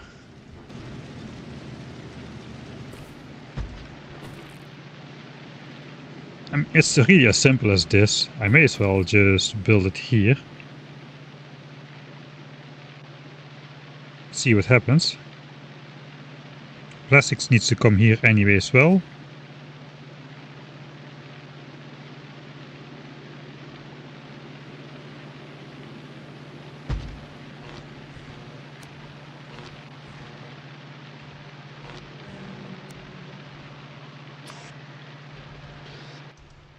Yeah, just a pipe needs to come in, really.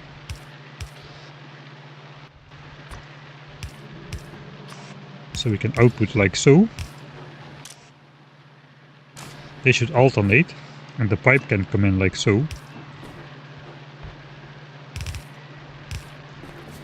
And this can probably not continue all the way down. No, it's in the way. Guess we'll just make a turn, we'll find some way through these cliffs, and then wherever the rocket silo turns out to be is where this entire thing will go. I probably can then just turn to the right here and turn right down in a straight line wherever it turns out to be. It will be built here, that is the decision. This just needs plastics, it needs like 2 plastics a second. Even a slow install I can insert that. This needs sulfuric acid, this needs copper, 5 copper a second. That sounds like bulk inserter amounts. And 4 iron a second, that also sounds like bulk.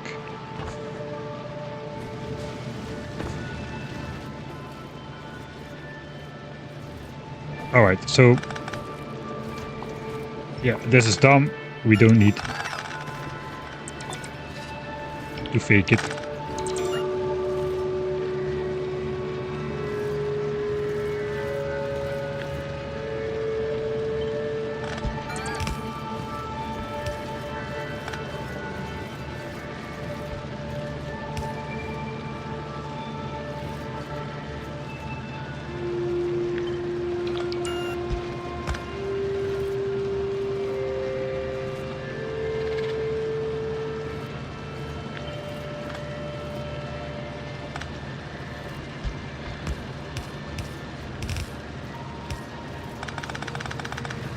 This basically needs to go on this side, right into here, right into here.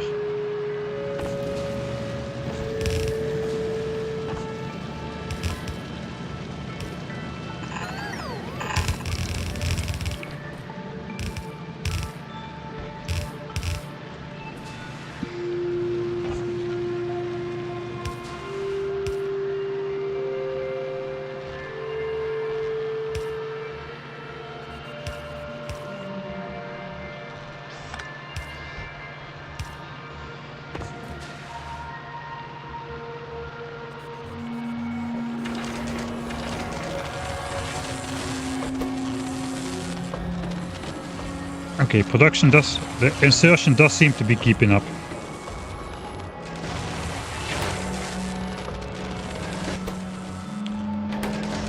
Alright. As everything, there's just again plastic, just like low density structure, it's plastic and sulfuric acid. So now we need to figure out how to make those.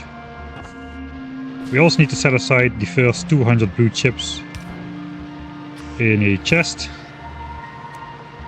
So let's flip those around. So we can make the rocket silo. But yeah, plastics and sulfuric acid. Alright, that is that was easier than I thought. Rocket parts done except oil stuff. If you're starting with nothing, why do you have EM labs? I started with nothing. I didn't say I was finishing with nothing. I did everything with nothing. Well, nothing. I mean, I did not start on the planet like without starting on Norvis, you know. So nothing is a relative term in this matter of the word. But basically I mean I started without sending down anything from space. I just had my armor, empty guns, no ammo, and we just discovered everything on site and built everything on site, what you see now. It took 15 hours or so to get all of this up. And now we're in the escaping, now we figured it out, now we're in the escaping part. We are using this kind of stuff here. Hey, thanks Vando Morton for your Prime subscription. Thanks a lot.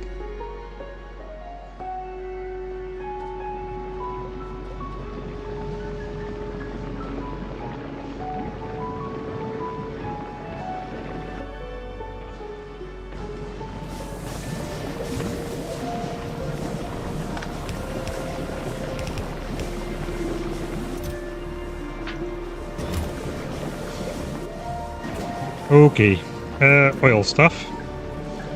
We first need to know how much we need. And then we've got to figure out how to make it. So basically we need 1.2 sulfuric acid a second. If we have one chemical plant. Is it made in a chemical plant only? Yeah, chemical plant only.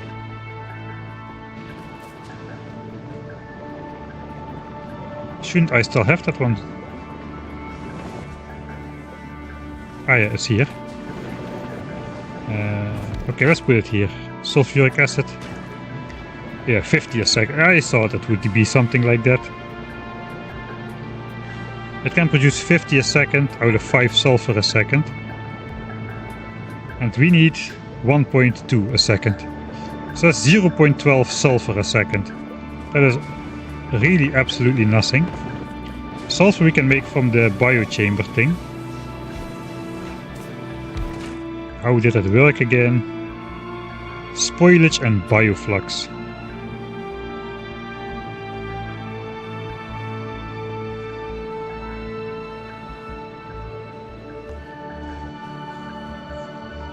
That makes sulfur.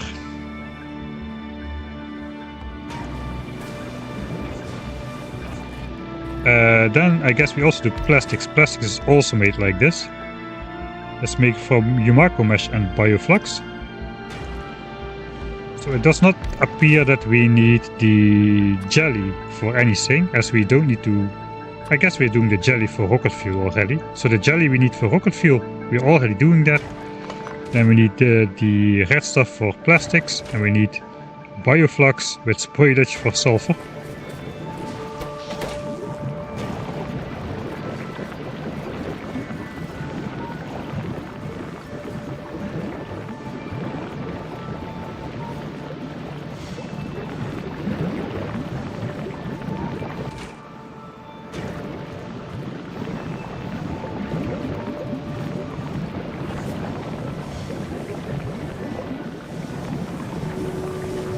I guess we get bioflux on the belt here.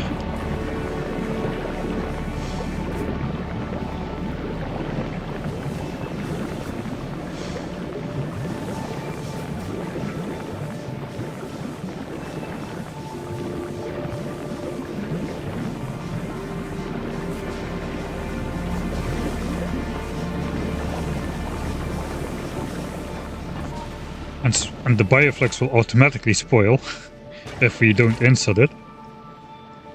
And we really need only like a tiny amount of sulfur a second.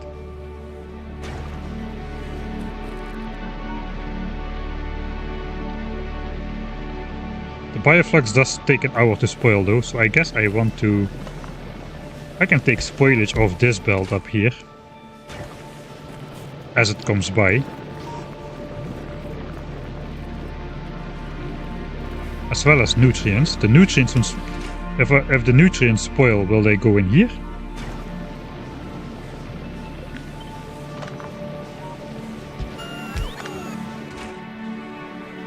Yeah, let's wait to see if we come back in a minute and a half and see if this is spoiled or not. And if it's spoiled into this slot or into the slot over there. I guess we will just simply split this off then, because we have too many anyway. We can again do this stuff. So we also draw from this bioflux producer a bit. Don't really want to move stuff out of the way, so just do this.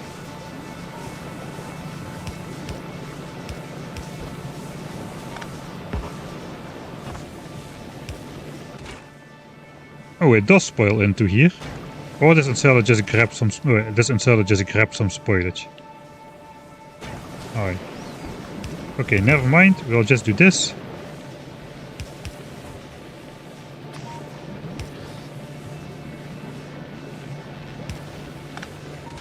And that should be sulfur. As soon as we can find some more spoilage.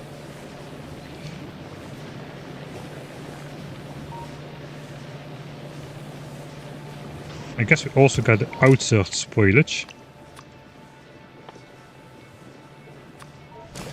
in case it ends up in this slot, which it probably will.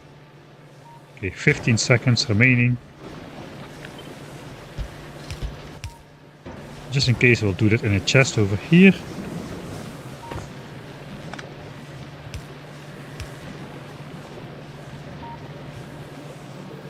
Yeah, it just goes out on the belt.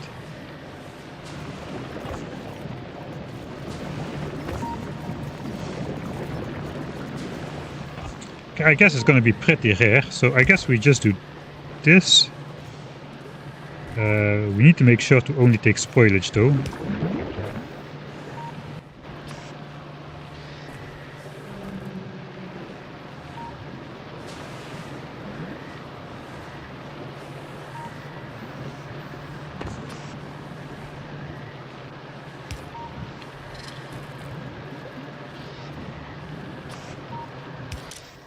Alright, now we want this stuff to spoil. So we'll take only nutrients, put them on this belt, and feed them into here. And this will just spoil on the belt. It will form the spoilage we need to make sulfur more reliably than this.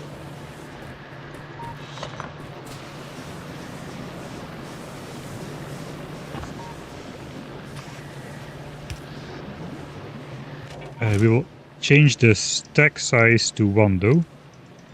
So this guy gets prioritized.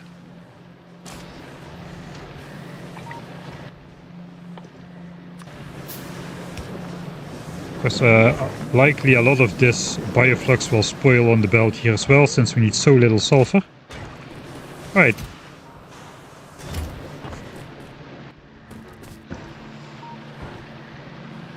So we output sulfur. I guess we can slow out sulfur.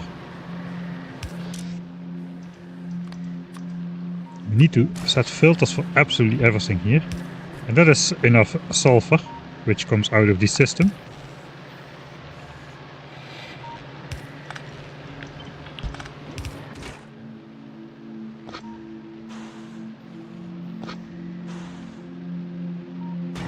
Alright.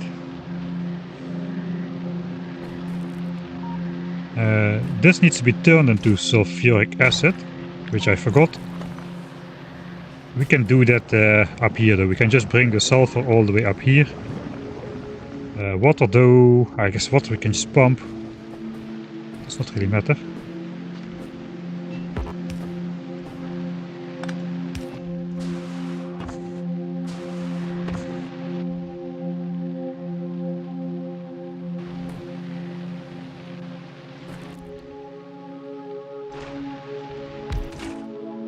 Sulfuric acid.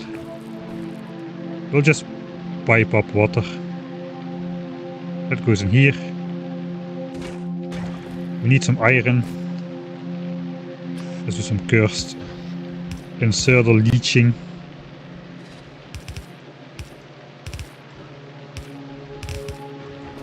At least the iron won't spoil. So nice that you put something on a belt and it just doesn't spoil. You don't need to worry about it. You don't need to countermeasure that. That is really way nicer than it feels like it should be. Okay, can I go straight in the middle? I can. I will be going right next to this belt.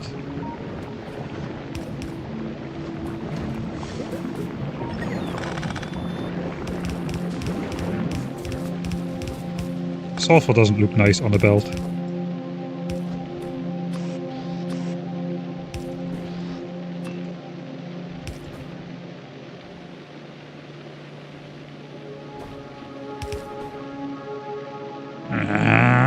Why is that? Does that not match up?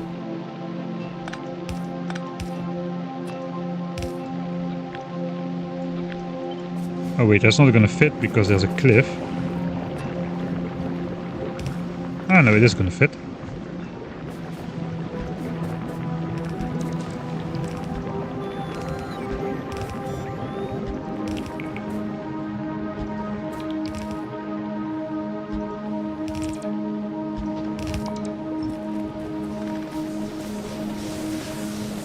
Here you have the problem of this concrete. It's not really a problem though, concrete is done.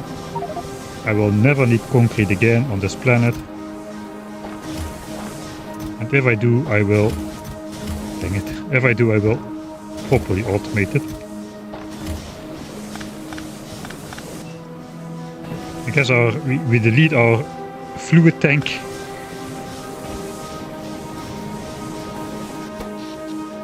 Should I account for using more power? Maybe I should.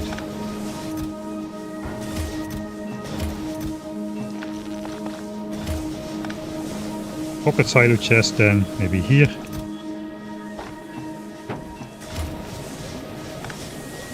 And 4 more boilers. Rocket fuel does not spoil.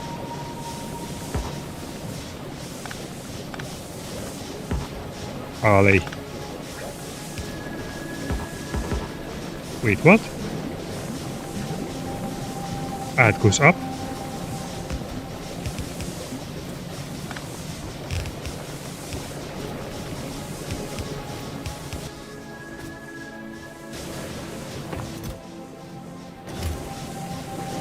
I have some stone furnaces.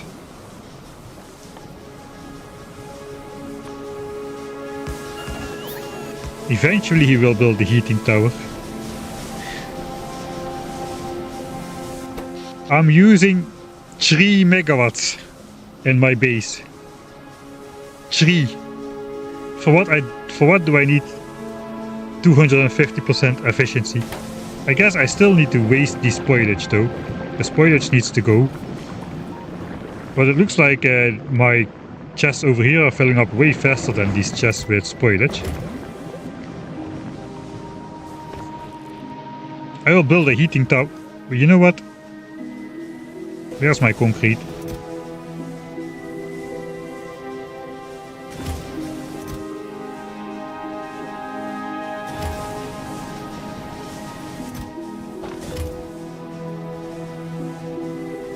More boilers, really. Heating tower. We'll do it. Heating tower.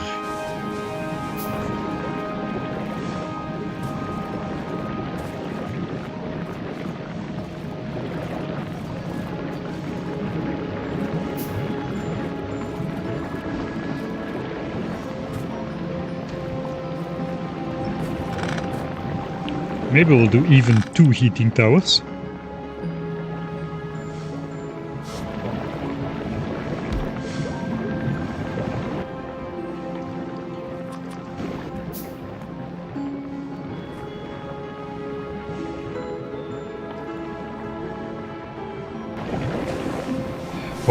I hate it when boilers are an ingredient in something. You never carry around stone in your inventory on purpose.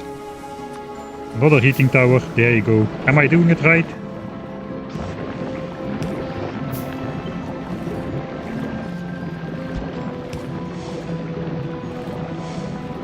There. Heating tower. Perfect. Okay, now we'll also solve, now we're here anyway, let's solve this debacle.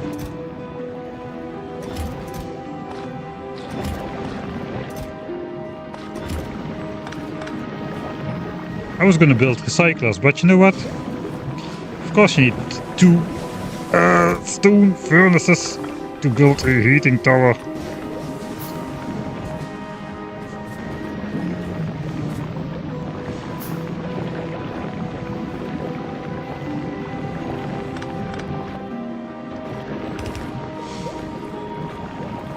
Heating tower. Inventory is too full with stuff.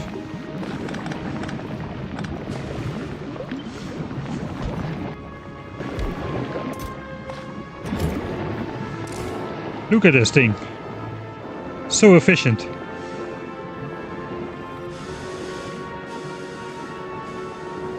Will these things explode as well when they reach maximum temperature?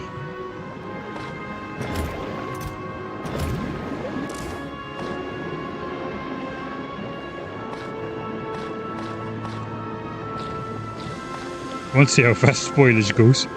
Spoilage goes incredibly fast.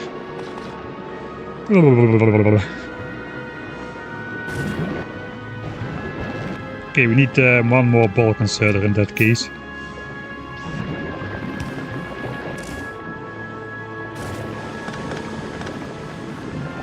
Heating tower. Heating tower, heating tower. There. 3 heating towers. You ask for 1, I give you 3. Isn't that set up beautifully?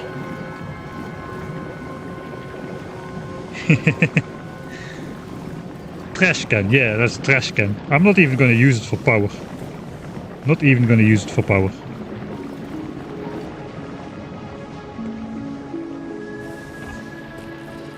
Okay, I need to connect my sulfur belt. I was focusing on that kind of stuff.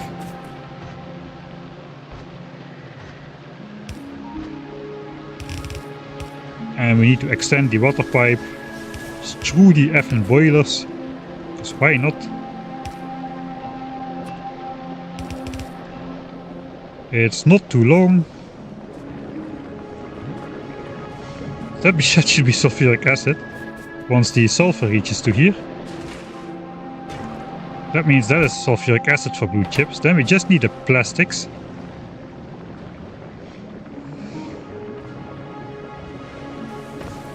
I may have spaghettied myself into a corner here already. The plastics require the red stuff though.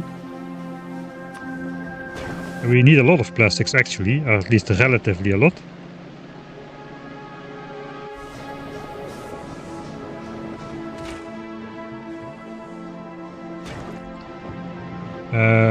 We need 0.66 plastics a second plus 1.5.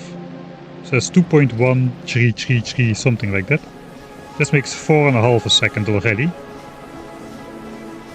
It needs bioflux and the mushy mush. Okay, I can get away with 1 as well then. Here's bioflux.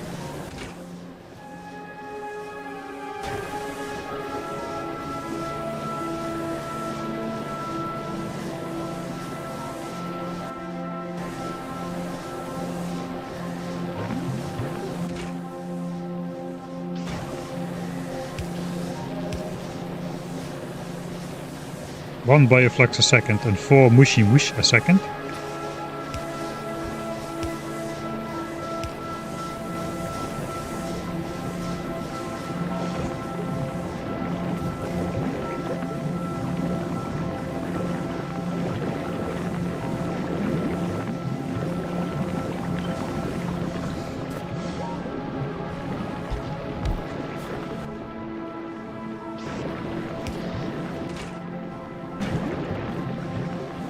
Okay, right idea, wrong execution.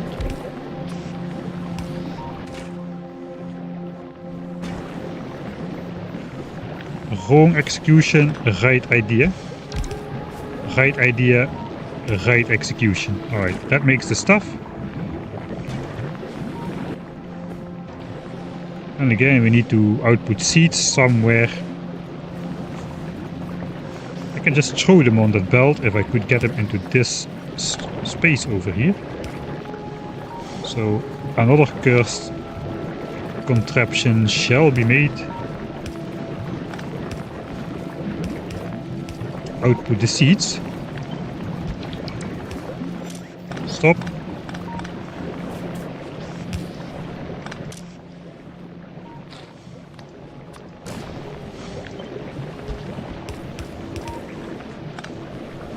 Spoilage can go right back on the belt. I have a blueprint for that one. And then the other thing is what we really want. That is the mashed apples.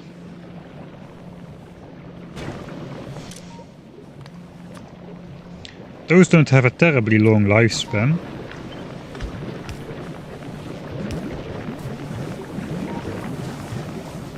But I guess we'll be consuming them at a decent rate of 2 a second or so.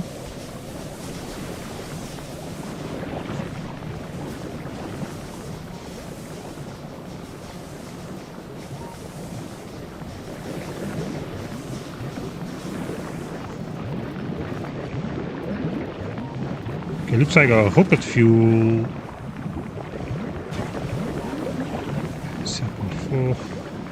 Yeah, I'm not really sure this is fast enough. I should not... Ah, this is dangerous. I should not reduce that to 1, that was not enough. I'm going to try to reduce it to 2. To get a little bit more bioflux out on the left side.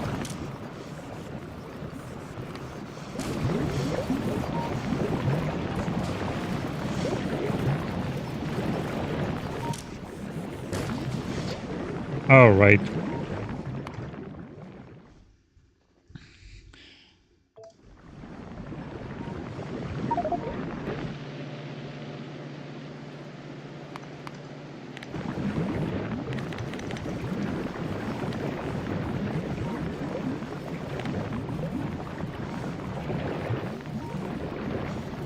I'll try putting the stack size to 1 over here for a bit. I know 1 is not enough to provide everything with fuel.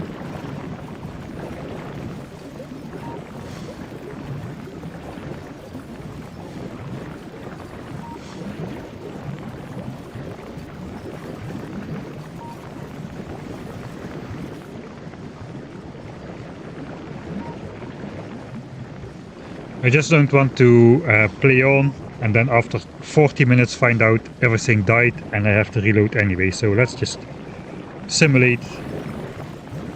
There's an editor mode right now.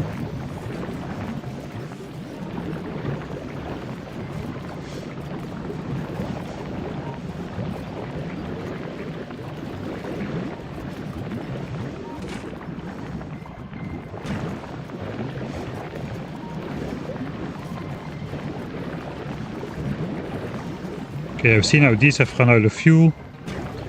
That is bad.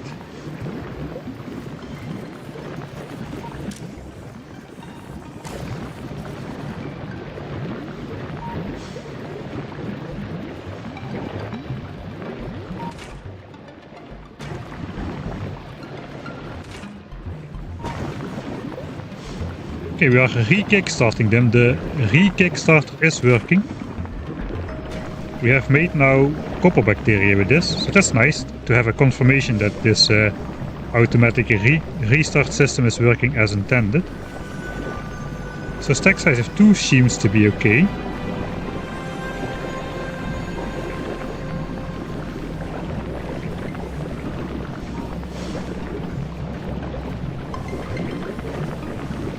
I think I should really just do this though.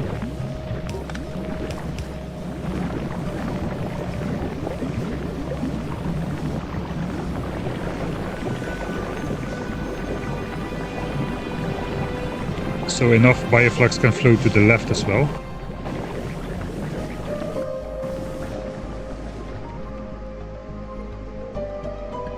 I may have to just make bioflux again anew. How is bioflux made again? Okay, we need a jelly.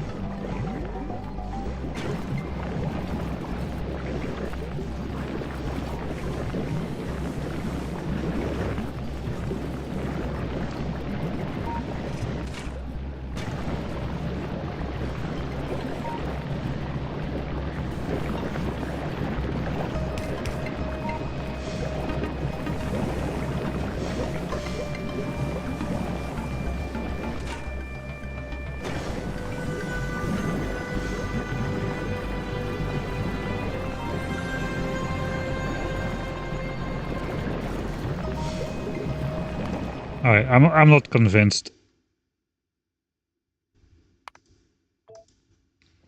I'm not convinced setting the stack size to 2 is going to help so much, and it's a little bit dangerous, so I'm not going to do it.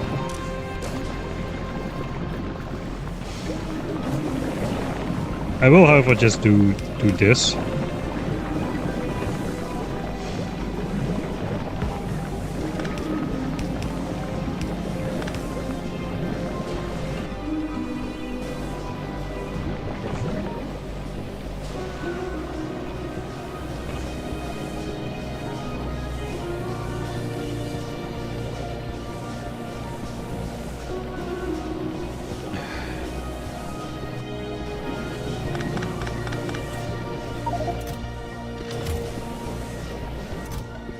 I have still so much ammo left over.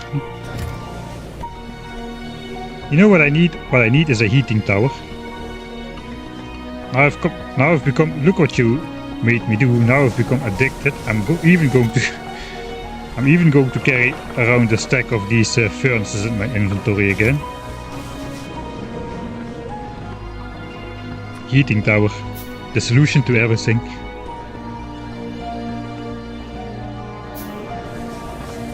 The factory must gleb.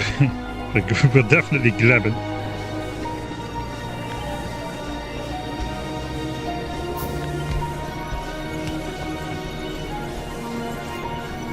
I guess this as delayed spoiling mechanics works well enough.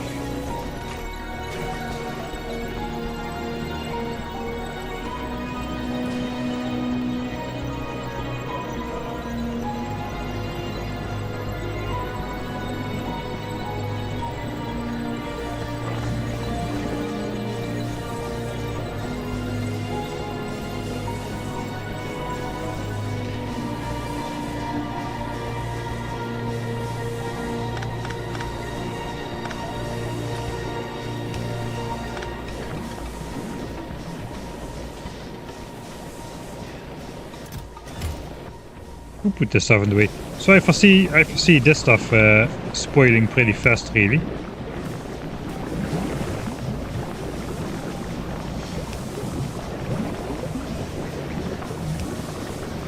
That was kind of my only belt passage, wasn't it not? No, I can go through the power plant. Let's go through the power plant. This needs a heating tower as well. I guess we don't need to put it in a chest then. We can basically put it on a belt. Meet it up over here. And we need another heating tower. Heating towers everywhere. Heating towers make life easy.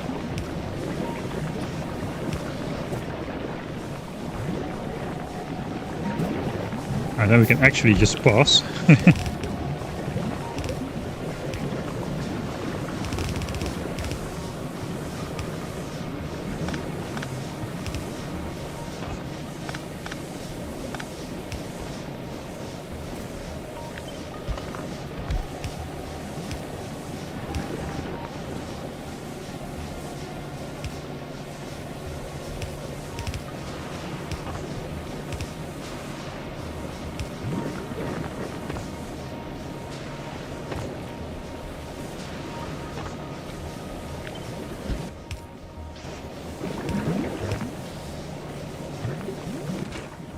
Alright.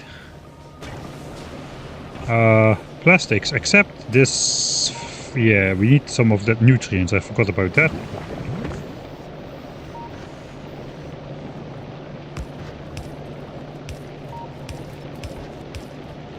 And it needs to flow back.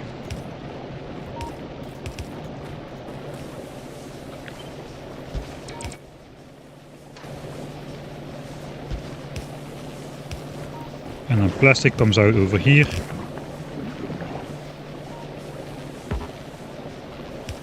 Plastics. Could not be better. Okay, now this is taken care of in terms of spoilage. This is automatically disposed of in terms of spoilage. This is automatically disposed of. This is automatically disposed of. I think everything is automatically disposed of then. There is only two more places where spoilage could happen, and that is here. But yeah, if these apples die,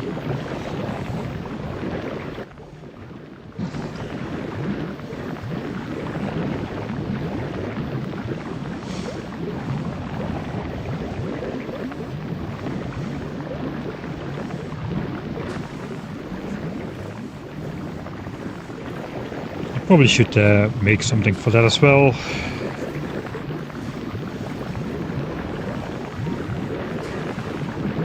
That's gonna put a... It's gonna put a timer on my production, but not really that much.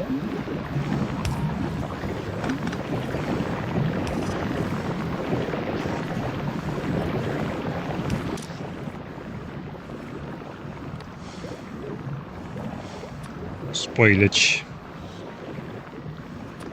I'm not going to be able to belt it out of here, but before this this is like generates 2 spoilage every hour. So that's 4,800 hours before this chest fills up. I hope I have this playthrough finished by that time.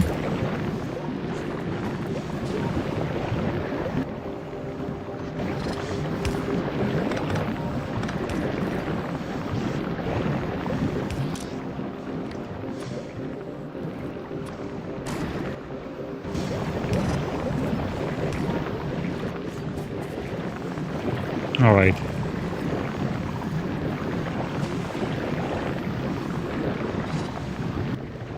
So same story here. Let's use my blueprint. 2 spoilage per hour will be in this chest. So we'll just do this and never think about it again. And it won't even deadlock. Only if after 4,800 hours these red balls stop coming and they spoil on the belt, then it will deadlock. So this is really a safety mechanic of... yeah, I don't know. That's good enough. I probably need fast installers though to... if the entire belt spoils, I need to be able to take it out fast enough.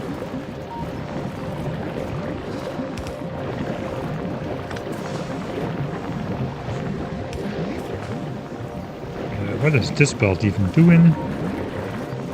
Ah, it's just for the side loading. Okay. Okay, that's taken care of as well. Let's bring out the plastics, the unspoilable plastics. I was really thinking my plastic just spoiled on the belt, but I just forgot to set the filter on here. Like, what the heck?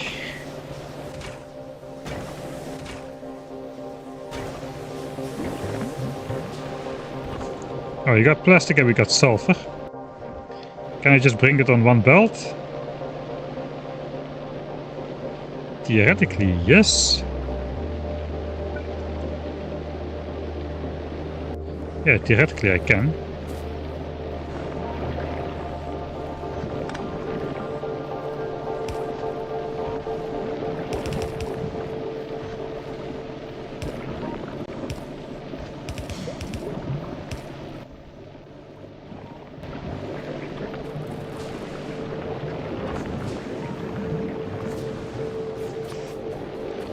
This stuff all does not spoil. I'm very grateful. Let's cursed that out there as well.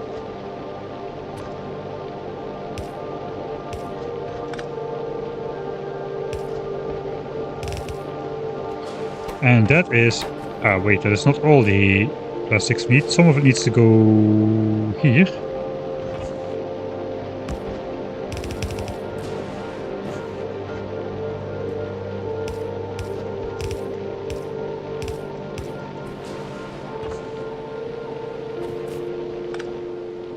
That should start up blue chips and low density structures at the same time, if I'm not mistaken.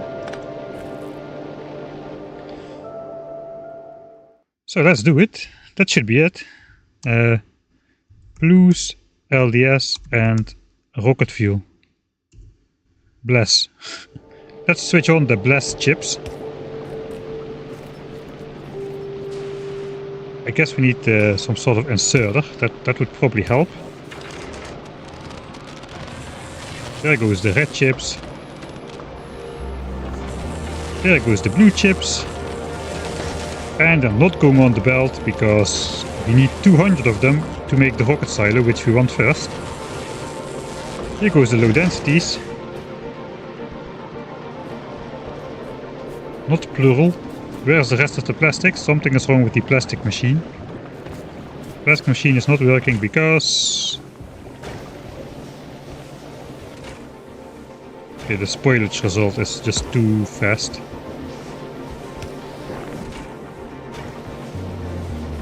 Oh yeah, this is a little bit dumb. The bioflux. Let's just hooky hooky that together as well. Okay, there that comes. This power line can be here. This we can do like so. Nice. And I guess if it spoils, we can do a similar cursed thing. I'm now just really doing it for the fun of it. And put it back on this belt, and then it will just go into this chest and it will be deleted in the heating tower, because heating towers are awesome. I think GLEBA would be a lot easier if you just use bots.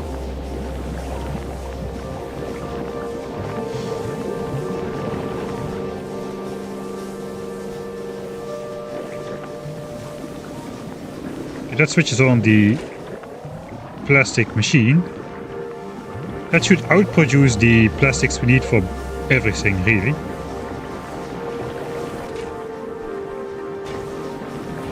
Just wonder if we will be producing sulfur fast enough. We just kickstarted with some good old spoilage, because it's not like we are having a shortage of the stuff.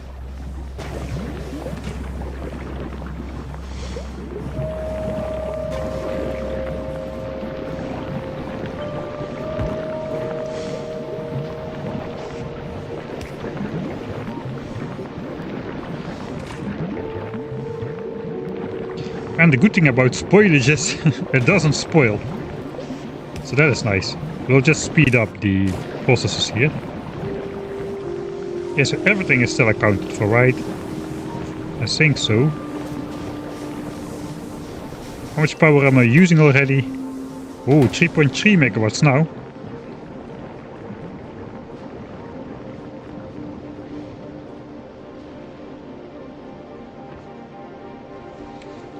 To optimize for freshness, belts are a must. I am not sure about that, because you can set inserters to take the most spoiled item first,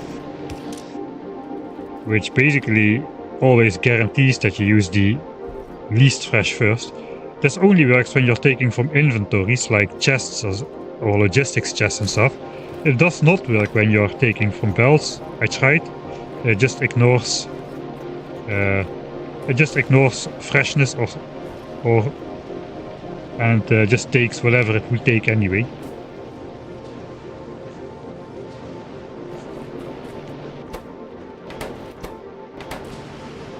Okay, so why is iron stopped? Because I did this.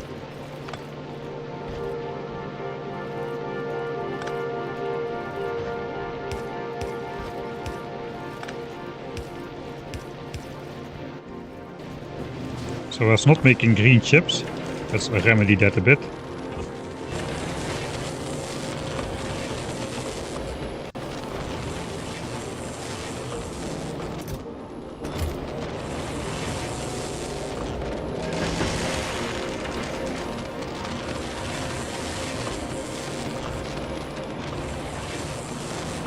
Oh, these are my outputs. I forgot about that.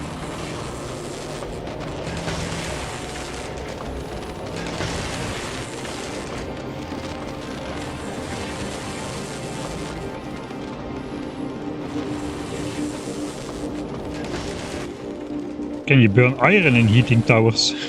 That's probably not gonna work, is it? Just everything with a fuel value, I guess.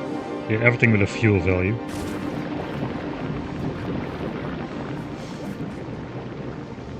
Okay, so gonna need to use recyclers to kill all the excess iron. And basically I'm just going to make sure I can kill my entire resource flow in recyclers. And I'm just going to put them at the end of these lines, I think. It kind of makes sense.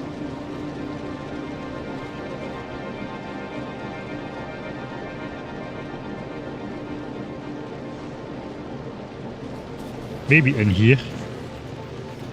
Yeah, I think in there that would be a solid choice. And now we should be making these at a fairly decent pace. This thing should be running all the time. We should be making enough ingredients for it. So we should be producing 0.36. Oh, my power usage has almost doubled to almost 6 megawatts now. Plastic belt connected to copper. Never mind. Ah, this? Okay. Yeah. I see.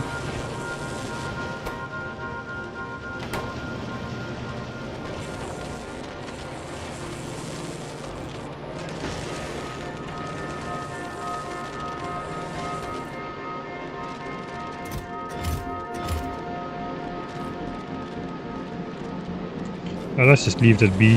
The EM plants look so nice in the night. Very glowy.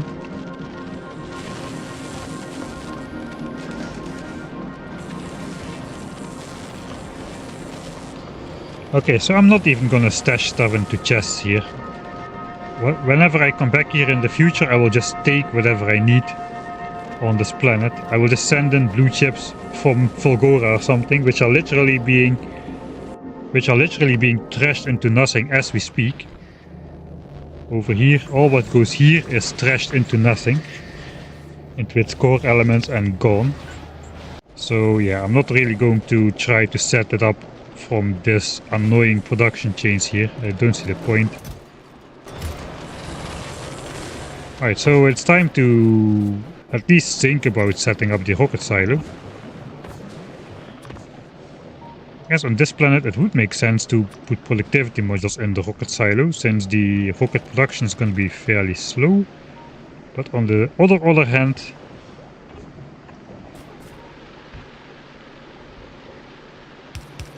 this would be a nice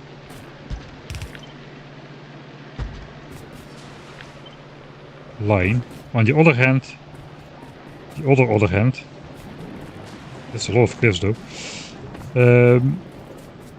I lost my train of thought.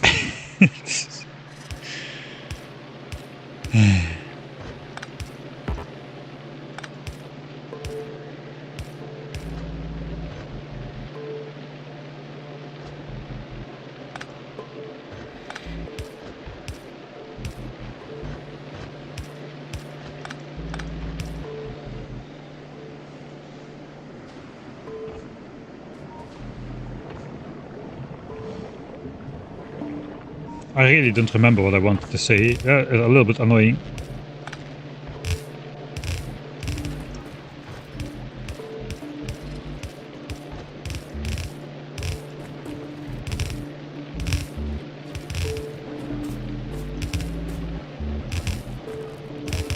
Okay, it does span the gap, barely.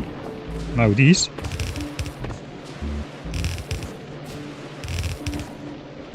Our cliffs in this orientation require only a single gap, and cliffs, the same cliff in that orientation requires a 3-belt gap.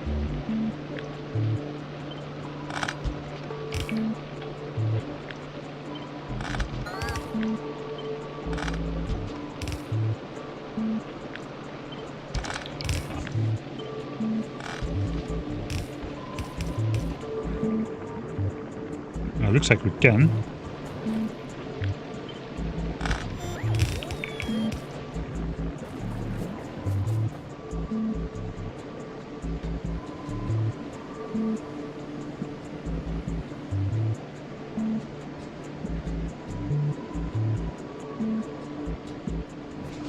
Train, I don't know, I just don't like building with trains. I don't know why exactly, but in general I just don't really like building with trains.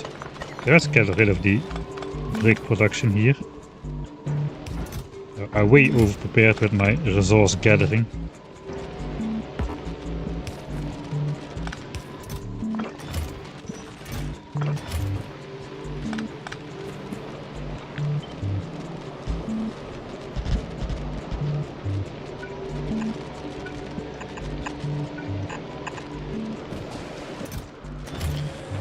I should have a larger overproduction of blue chips, so eventually we should catch up, even though we need to produce 200 of them.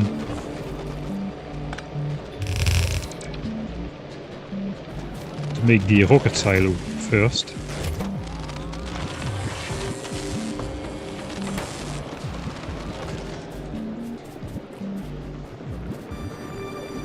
Trains on GLEBA are bleh. Did you know that GLEBA spelled backwards is bleh?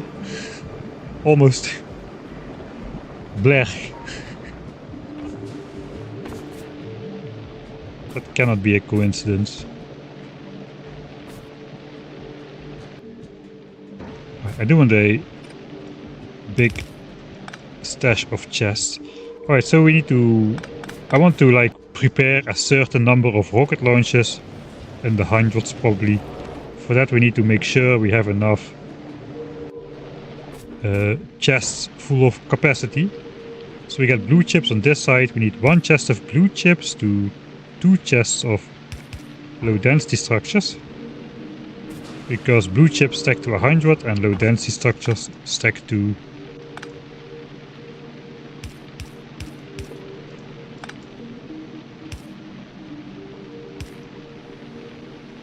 low density structures stack to only 50. Rocket fuel needs 5 chests because it stacks to 20 only.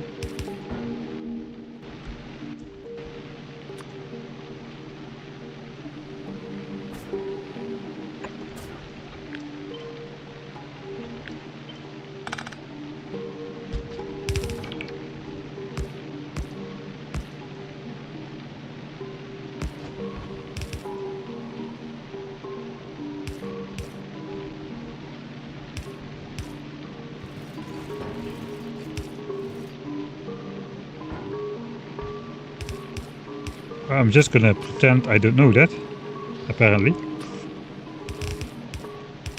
You know what we could do? We could make our first substation on this planet. Because why not? I don't have anything to connect the substation with, so we'll make a large power line as well.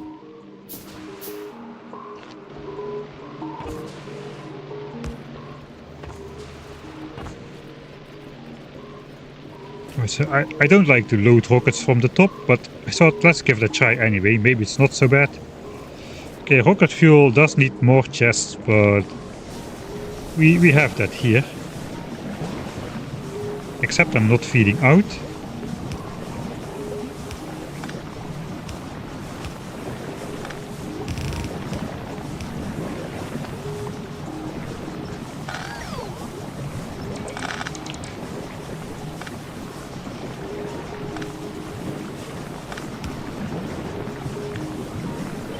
So my chests of rocket fuel are just going to be hidden in my base here. And this is just going to be an eternal loop.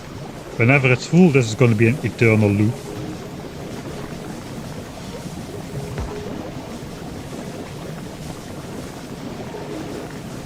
So be it.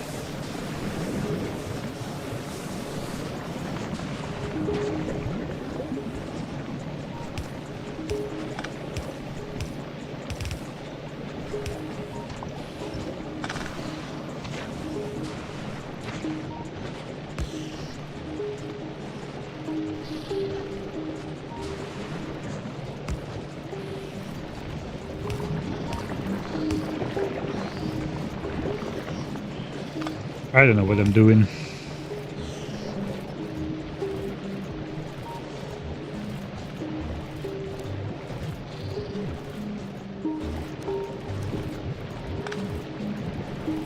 Alright, that fills up the entire belt as well.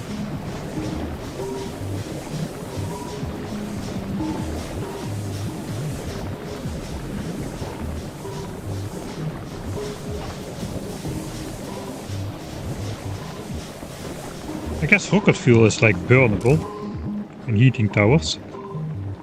It can consume 16 megawatts. So it can consume a rocket fuel in roughly 6-ish seconds.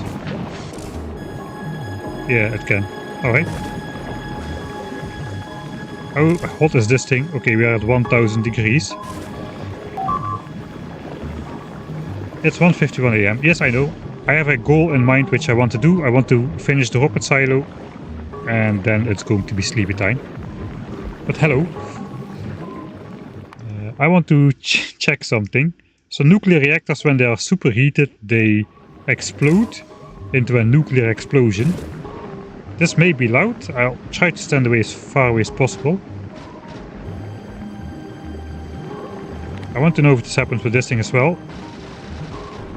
No. Ah, that's disappointing. Not really disappointing. But this thing basically just blows up itself and it's all. So no superheated nuclear explosion with the heating tower. Alright then.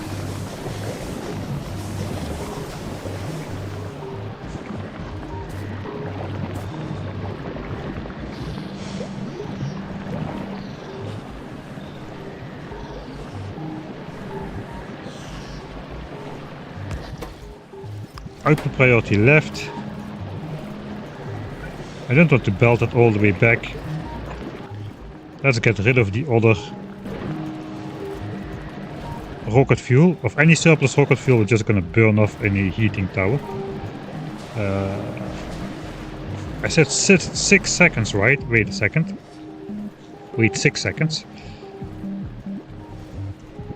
We are producing how much rocket fuel again? 35 a minute. Let's say 36 a minute. So I would need up to 6 heating towers to get rid of all the rocket fuel if I wasn't using any.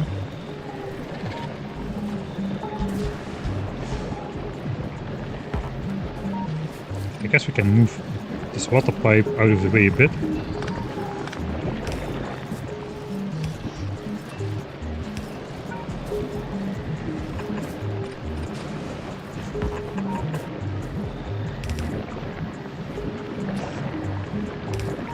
Now I'm just basically going to protect the planet against deadlocks by basically wasting all the resources which are produced. Wait, is this necessary? This will just stop consuming this stuff. If rocket fuel production stops, this just stops. Just stops, but all of this is already safeguarded, so yeah, I don't need to do this at all. Alright, we don't need this. Never mind. The individual components are already safeguarded, so rocket fuel production can safely overflow. Unlike iron and copper production, that needs to keep going. We're producing 900 an hour.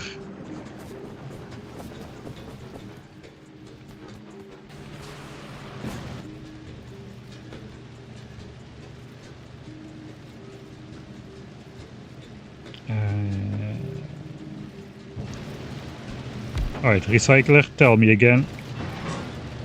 It can eat up 2.5 plates a second.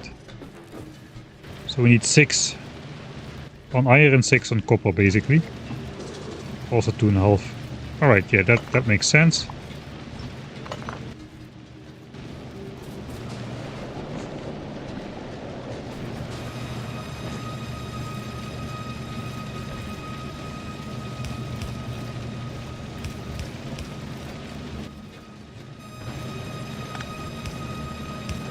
I guess we should have the 200 chips by now. We do.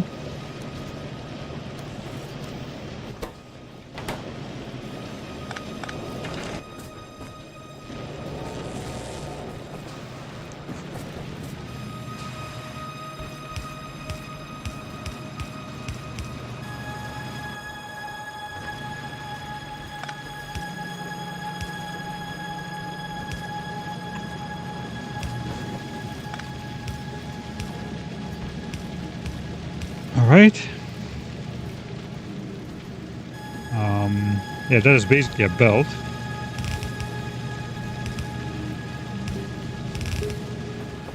If it ever comes this far, which probably it will,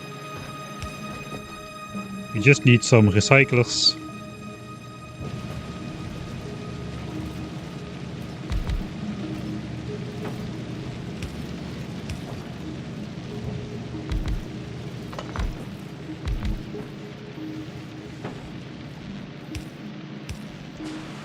Six of them to eat up all the copper, but these spit out copper as well. So we're gonna need another 2 of them at the end, feeding into each other. Whatever comes out here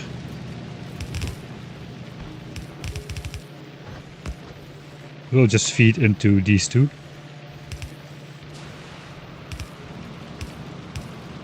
But that should be able to eat up the entire copper production. Probably want to make efficiency modules for these as well. We can then mirror this on this side.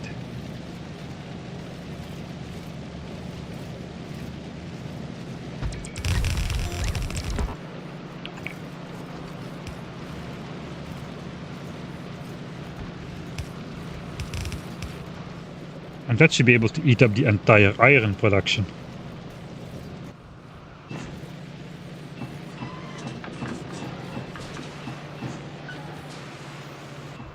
Let's just set the recipes on there by throwing a copper in there.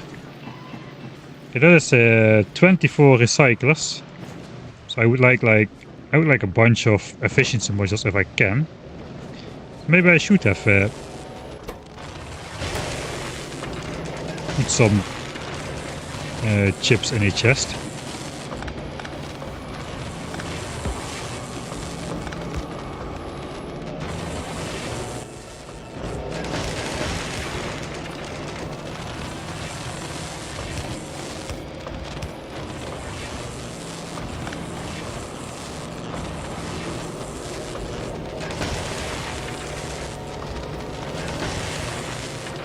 Juice 0.36.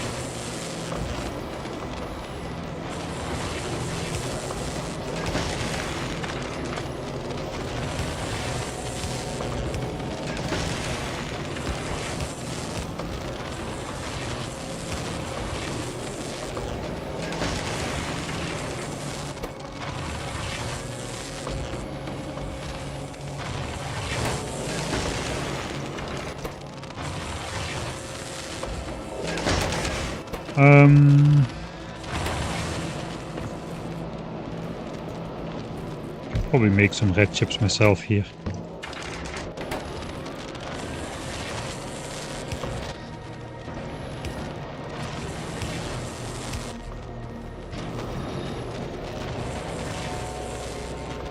And that will allow me to make more efficiency modules.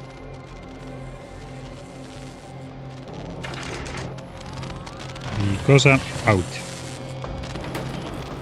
And I'm going to need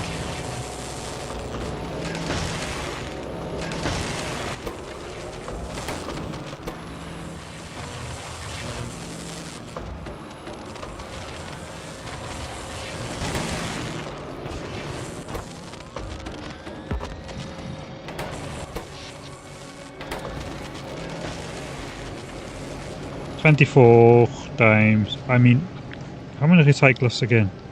16 times 3, 48 of those. Yeah, so we need a couple more.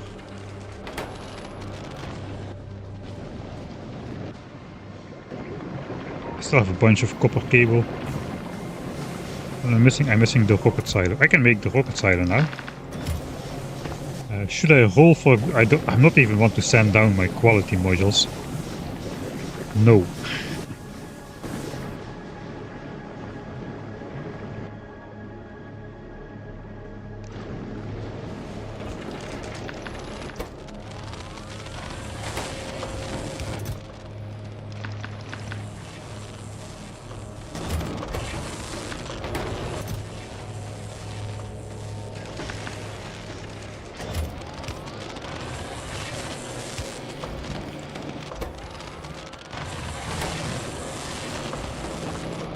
Alright, that will complete. I'm only interested in the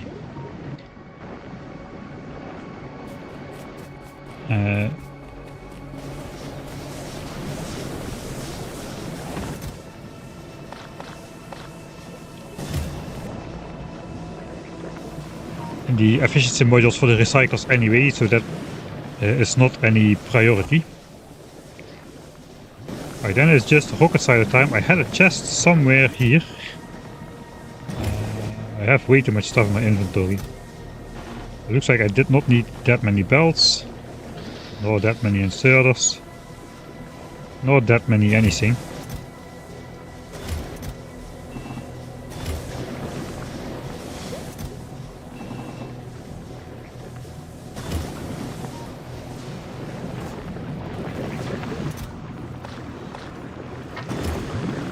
I guess let's not burn the rocket fuel. Hey, hello Mike. Good to see you. How are you going in your Space Age playthrough? I'm finally getting the hang of GLEBA a little bit. But man, that was definitely something else to get used to. I'm on playthrough number 2. Alright. I've done GLEBA with bells. This is my factory over here. We had to do some strange calculations on GLEBA, like how long does a yellow belt need to be to transport those iron bacteria and have them all turn into iron ore reliably before they reach the furnace stack. Those kind of things. It's no Novice November. I'm with you, I'm with you. This is my Novice planet. And this is how it looks. It has been looking this for the last 60 hours at least. And except space science, nothing else is working. Mine is the same. I moved science to Fulgora instead of Vulcanus because that was my first planet. I've got all the labs set up of all the science packs set up on Fulgora, and we're shipping in the other ones. The GLEBA is the last one, and then it's off to Aquila. But yeah, it took a little bit of time to get used to this.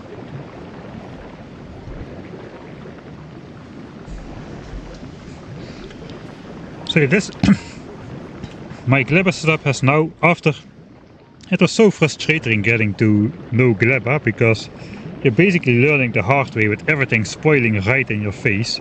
It took me like 10 hours before I had this thing figured out. But now it has been running steadily, basically since we switched on like 5.5 hours ago or so. So that is nice. Now I'm just making the rocket silo stuff, which requires plastics and sulfur, which are also made in these biochambers. I finally figured out that heating towers can be used to basically burn everything, which is kind of convenient, so nothing can deadlock anymore, regardless of how long we stay. And I've cheated a little bit, brought in some recyclers from Fulgora, which can basically handle, basically destroy the entire iron and copper production, just so that this stuff always keeps flowing from the 3 yards out to the base. And yeah, this looks like a lot of belt and a lot of stuff waiting on the belt to spoil, but actually if this just keeps being consumed, it will still be like 66% fresh at the time it finally reaches the end over here. So yeah, that is my base so far. I'm preparing to get off of this planet though. I've had it with GLEBA already for a while.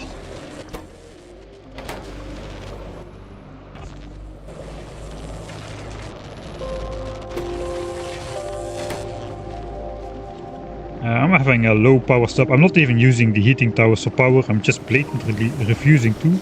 They're using like 6 megawatts of power, including the rocket part production. I can actually make the rocket silo right now. That was what I was going to do before you came in. So let's not roll for a quality one and just click the button. Threw my electric engines away somewhere. Oh wait, my rocket silo chest is still here. Alright. Click the button.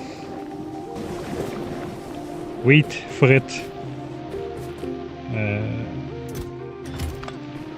Do I want productivity in the rocket silo? I guess I do. On the other planet, the rockets are just so cheap, I don't even bother with productivity. I would rather have them be produced fast enough, so I can just don't need to wait so long to fill a spaceship with stuff. But here it's kind of a different story. Let's just put some basic productivity in there. At least something will produce some power, will consume some power. This now can consume 10 megawatts though. Can I produce that? I guess I can do the same trick which I did before. There's basically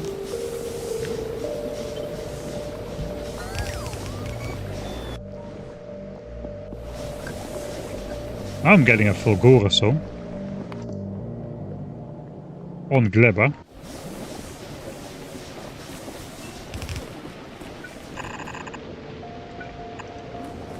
Maybe it's not a Fulgora song. I need the steam engines to be able to produce the power for the launches, I think. So let's quickly make 16 of those. We should still have some stuff over here.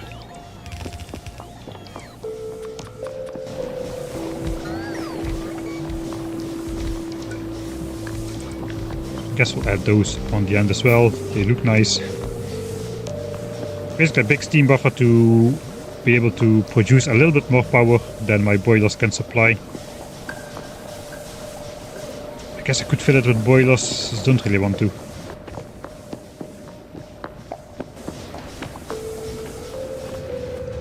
Alright. Rocket silo is up. Safe number 193. And counting. But yeah, we're going to manage to get off of GLEBA, and once we can go back to our trusty spacey space phase spaceship and transport whatever stuff we want to transport to some different locations. Probably, I think I just want to fly back to Vulcanus. Probably I should have set up one simple roboport so I could grab these grenades and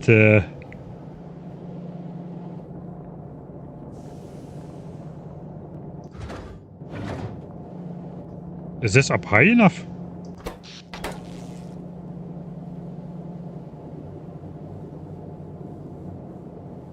It kind of looks like it's stuck in the silo, but apparently it's waiting to launch a rocket. Is this a change? I didn't notice that yet.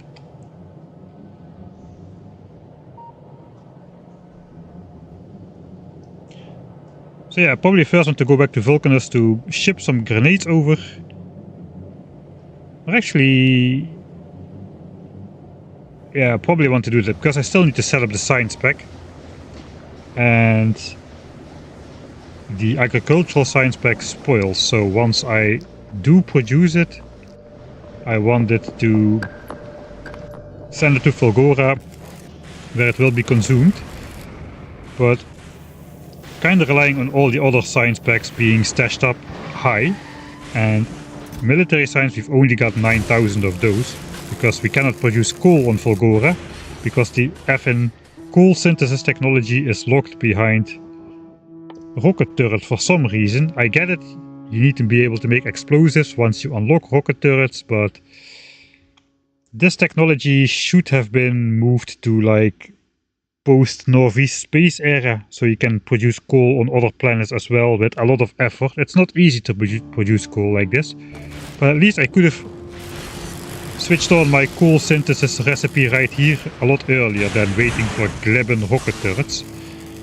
So from that moment on we will be able to produce also military science on Fulgora with the resources from Fulgora, just sending it down from space, like we're doing on this tiny platform over here.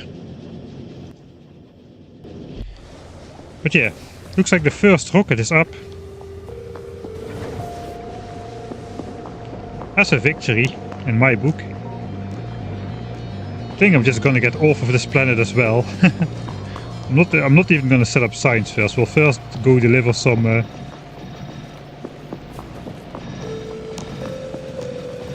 grenades back to Fulgora manually, and then we'll end the stream.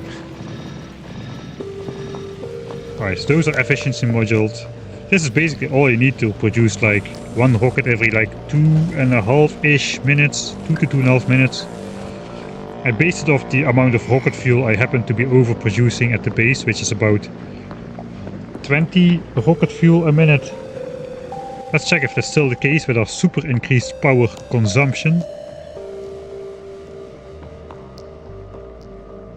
Maybe the 10-minute graph. 12.7. I guess we should read it as like maybe... Oh yeah, we're consuming this to make a rocket, so I should not count this. So yeah, we have way too much rocket fuel overproduction. Is that the only tag that unlocks that? Yes, it's the only tag that unlocks that as far as I know.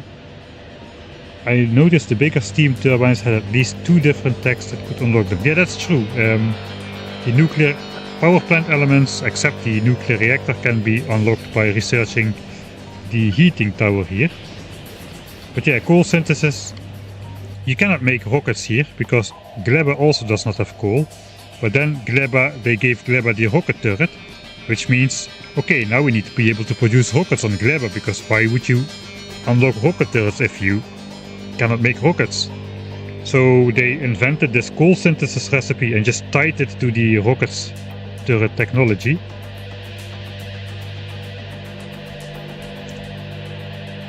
Which makes sense because that allows you to make coal on GLEBA, so you can finally make rockets. But this technology is very useful on the other planets as well, or at least on Fulgora. So it's kind of annoying that I cannot do that.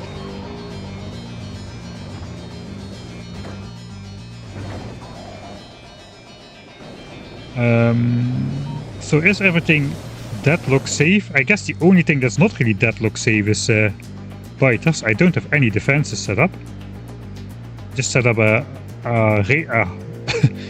radar grid with not enough power, but which still does reveal me all the biter expansions which happen. I guess I'm not even sure if that's a biter expansion or just some nest that I missed.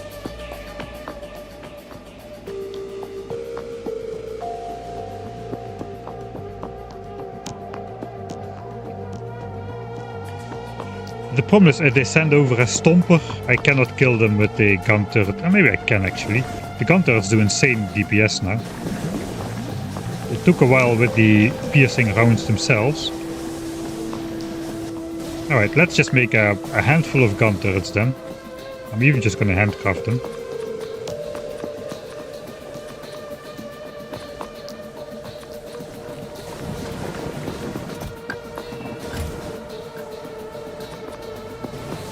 And I have this leftover ammo from our extermination attempt. We can use that to secure the 2 mining patches, which is what they'll be attacking supposedly.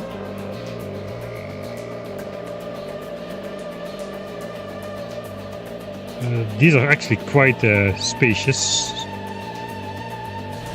I hope they will go for the turrets then.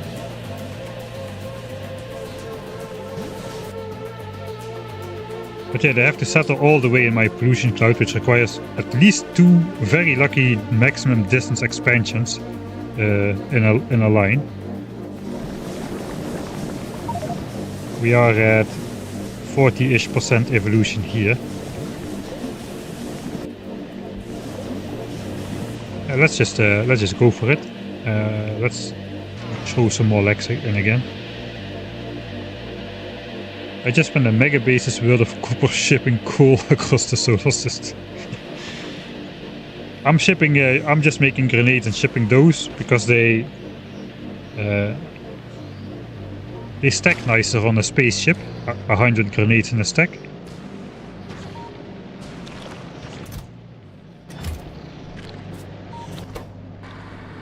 Does look like this is keeping up.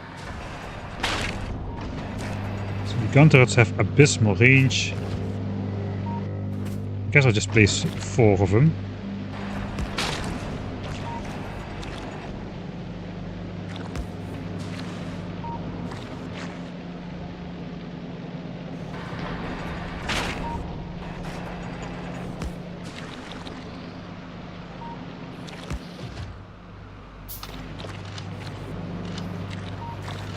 If we get attacked, I'll see it. It's probably not enough to kill them.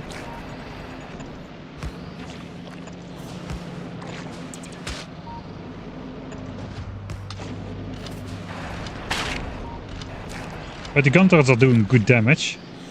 46 physical damage a shot. At 25 times a second. We have some infinite damage upgrades already. I used like damage level 8 to take out the big demolishers on Vulcanus. without uranium ammo, just using red ammo. But that's a lot more damage than is in my gun. So how much DPS do these do? 46 base damage per bullet.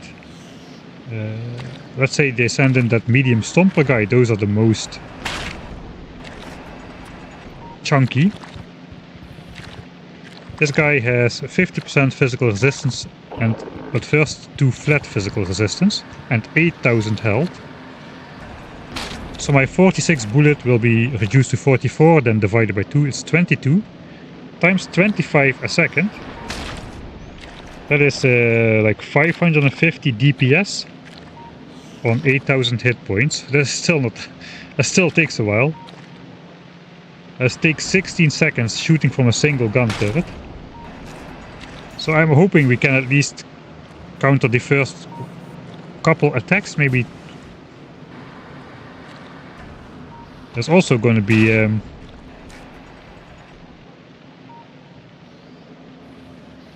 16 seconds of shooting at 25 bullets. That is like 50 magazines for a single one. Okay, but at least there is some level of defense.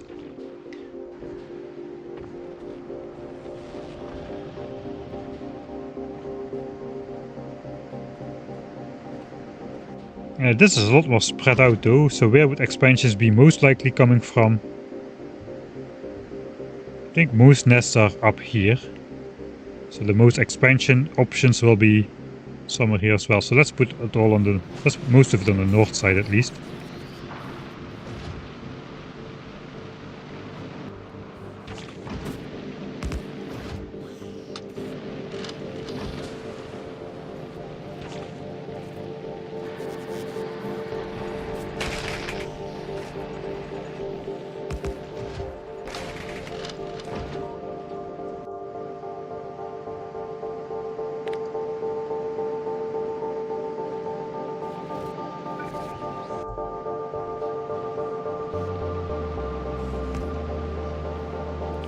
Probably should not place them directly adjacent, because I just will get AoE'd into...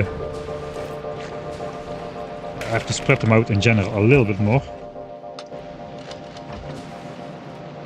I think the gun turrets are not really intended to defend on this planet anyway.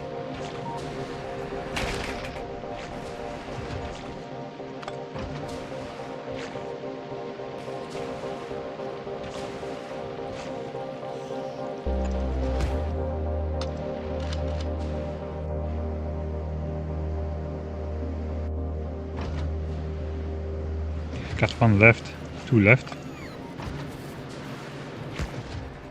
Okay. I hope that they will also aggro on the gun turret instead of my plant. At least I will have a little bit of time to respond. I don't think I'll be polluting them that hard that they'll immediately send over a large attack force. I mean, they need to consume like 25 spores to send a stomper. I guess it could happen if they settle close by. It could be a sizable attack, but yeah, we'll see. If it happens, it happens. I'm not really too worried about it. I haven't gotten a single attack. Actually, that's not true. I got attacked on. I got one attack on very early on, before I took out the bites, just from manual tree chopping. That's the only attack I got all game. I didn't get a single attack on Novice. I don't even have turrets on Novice. That is why my base is still alive. The biters have nothing to attack. Pollution is off. They just expand. I have one turret, which is basically to keep these 2 Johnnies, which are defending my accumulator network, obviously, to keep those active. Right, guys? Yeah, that's what I mean. I agree. I wholeheartedly agree. So that's the only turret. It's not even loaded. I basically just kept clearing biters ahead of my pollution cloud, and I tend to set up those kind of radar networks. And radars are no longer military structures, so the biters won't trigger on those anymore in Space Age. That is a change, which means My radar grid even survives without defense. So I can keep this vision forever. Unless it's like physically in the way of them. If they want to pass through, then they may attack it. But they even attack trees like that. Yeah, at some point we'll have to revive Novi's. But yeah, we've got like some rockets laying around and that kind of stuff. So I guess we should be good. Alright, so I've kind of defended my points which I don't really expect to be attacked, but yeah, I think everything is set up. Everything is set up to keep going for forever. Forever GLEBA base done. Now we need to make the science pack still. But that's a matter of for the next time.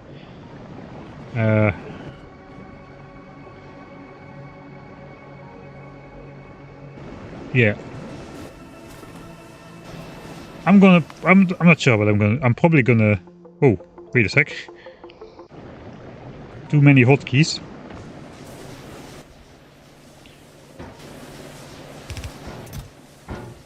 So the only way we can fly is by doing this.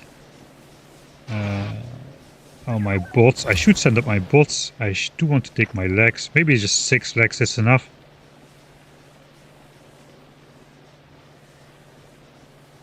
Three launches. I guess I have the stuff already. Yeah, I do have the stuff.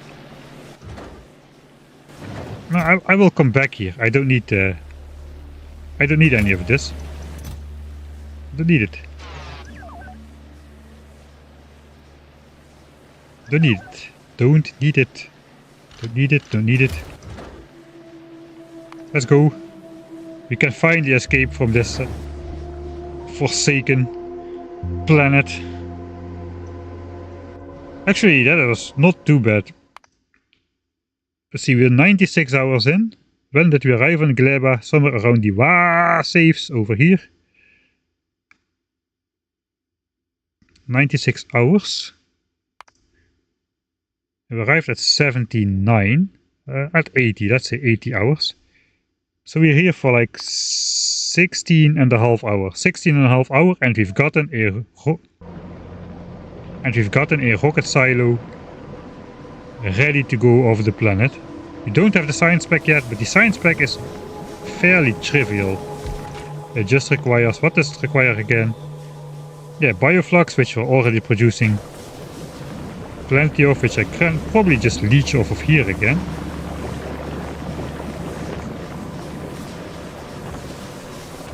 And the pentapod eggs, and that just goes into science. And those pentapod eggs we can just double with that recipe, which lets us double those nutrients. Just tons of nutrients, which are all on the belt here already anyway. We can probably just leech off this belt and that belt. We can do that. That will make us the doubled eggs, and that will make us the science.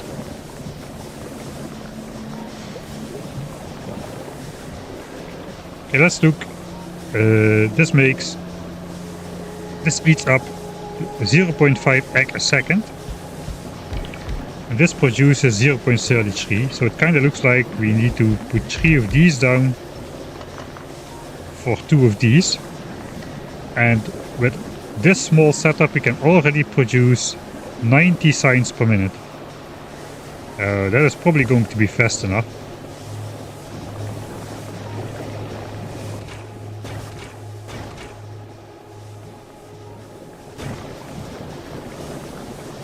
So that's 12 nutrients a second.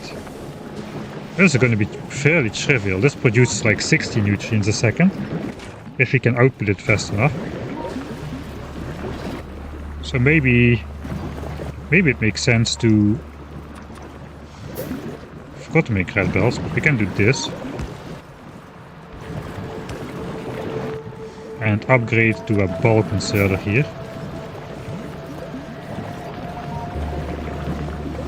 But we'll see. For now I do not want to do that, because I don't want to put too much nutrients on the belt, because that takes away from the bioflux we can output on this side of the belt. So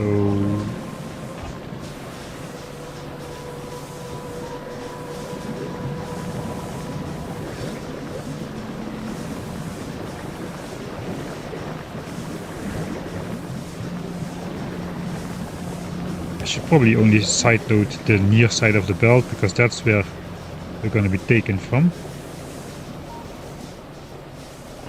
Alright, so that is what we need to do still. Dang, it's so trivial. I might just do that.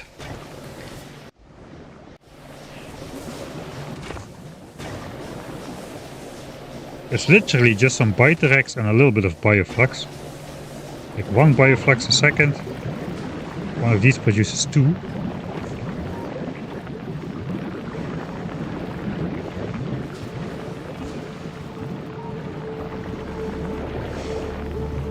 This produces excess Bioflux as well. I know it's not true, we are too slow because of this process here.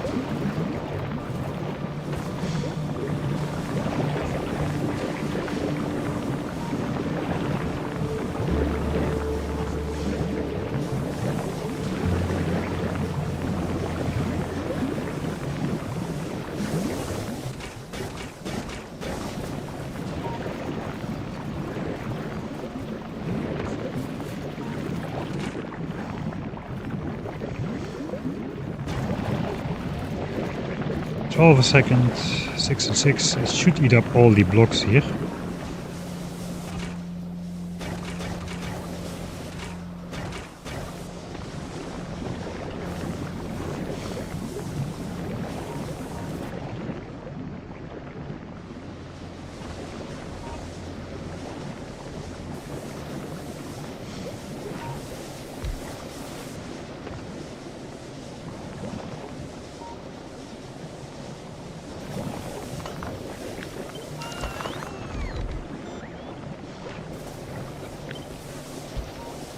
This makes 2 a second. This eats 1 a second.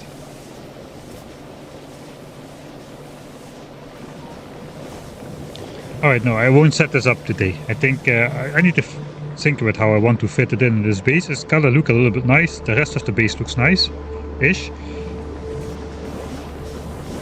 I mean, I could just really set it up here if I just delete all of these chests out of existence. Those are gonna fill up again anyway over here.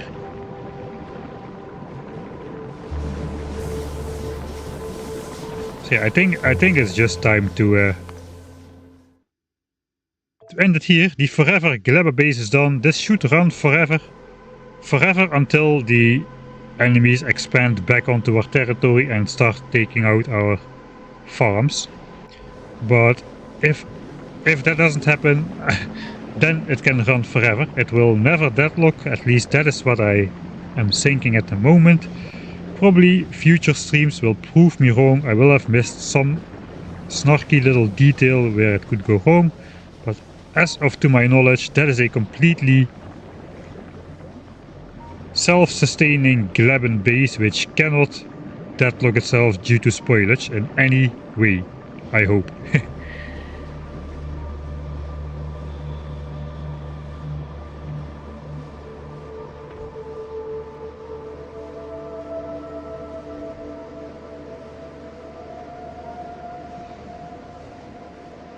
The science is a trap, save it for tomorrow. Yeah. Alright, I'm not 100% sure I will be streaming tomorrow evening. I'm going to at least take the entire day off as long as there's daylight. It kind of depends on how I get back after that, if I will be able to stream or not. But I've been streaming straight every day for 3 weeks, plus doing a bunch of other work behind the scenes for the videos and stuff, and script writing, script recording, that kind of things. So tomorrow I'm going to take a day off, I think. But who knows? I may stream anyway in the evening. If I feel good enough, I will stream. But just to let you know, I'm not guaranteed to stream tomorrow. Right. I made a save. I accidentally loaded the save. Let's put back everything in a chest. The combat shotgun did us wonders against the local enemies here. We will travel to a space platform, just get off of this planet, just to celebrate that this thing is done. Oh yay, stream still going on. Yeah, for like 5 more minutes, and then it will be done. Well glebbed. I love how glebben immediately became a verb. Thanks, Big Nerd TV. Oh, I don't know, it was kind of hard to... oh, that's weird if you zoom out on the cutscene. I guess that's because of my aspect ratio of 16:10. Maybe. Alright, let's get just away from... It doesn't even matter where. Away from this planet. Get me out of here. I've had it with this piece of junk. Let's go somewhere else. Where the grass is greener. Or on fire, I guess. We're going to Vulcanus. We did it. We made it back to our spaceship after starting on GLEBA with nothing.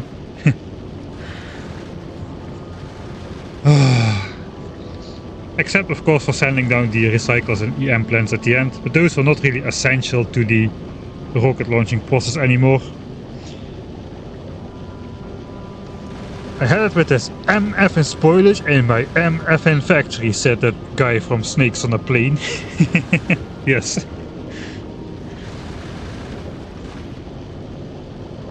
Literally, the so annoying process to learn if the stuff you're trying to insert just literally spoils in your cursor as you're trying to input it in the machine. So horribly annoying. Let's shoot some asteroids into pieces to feel better about ourselves.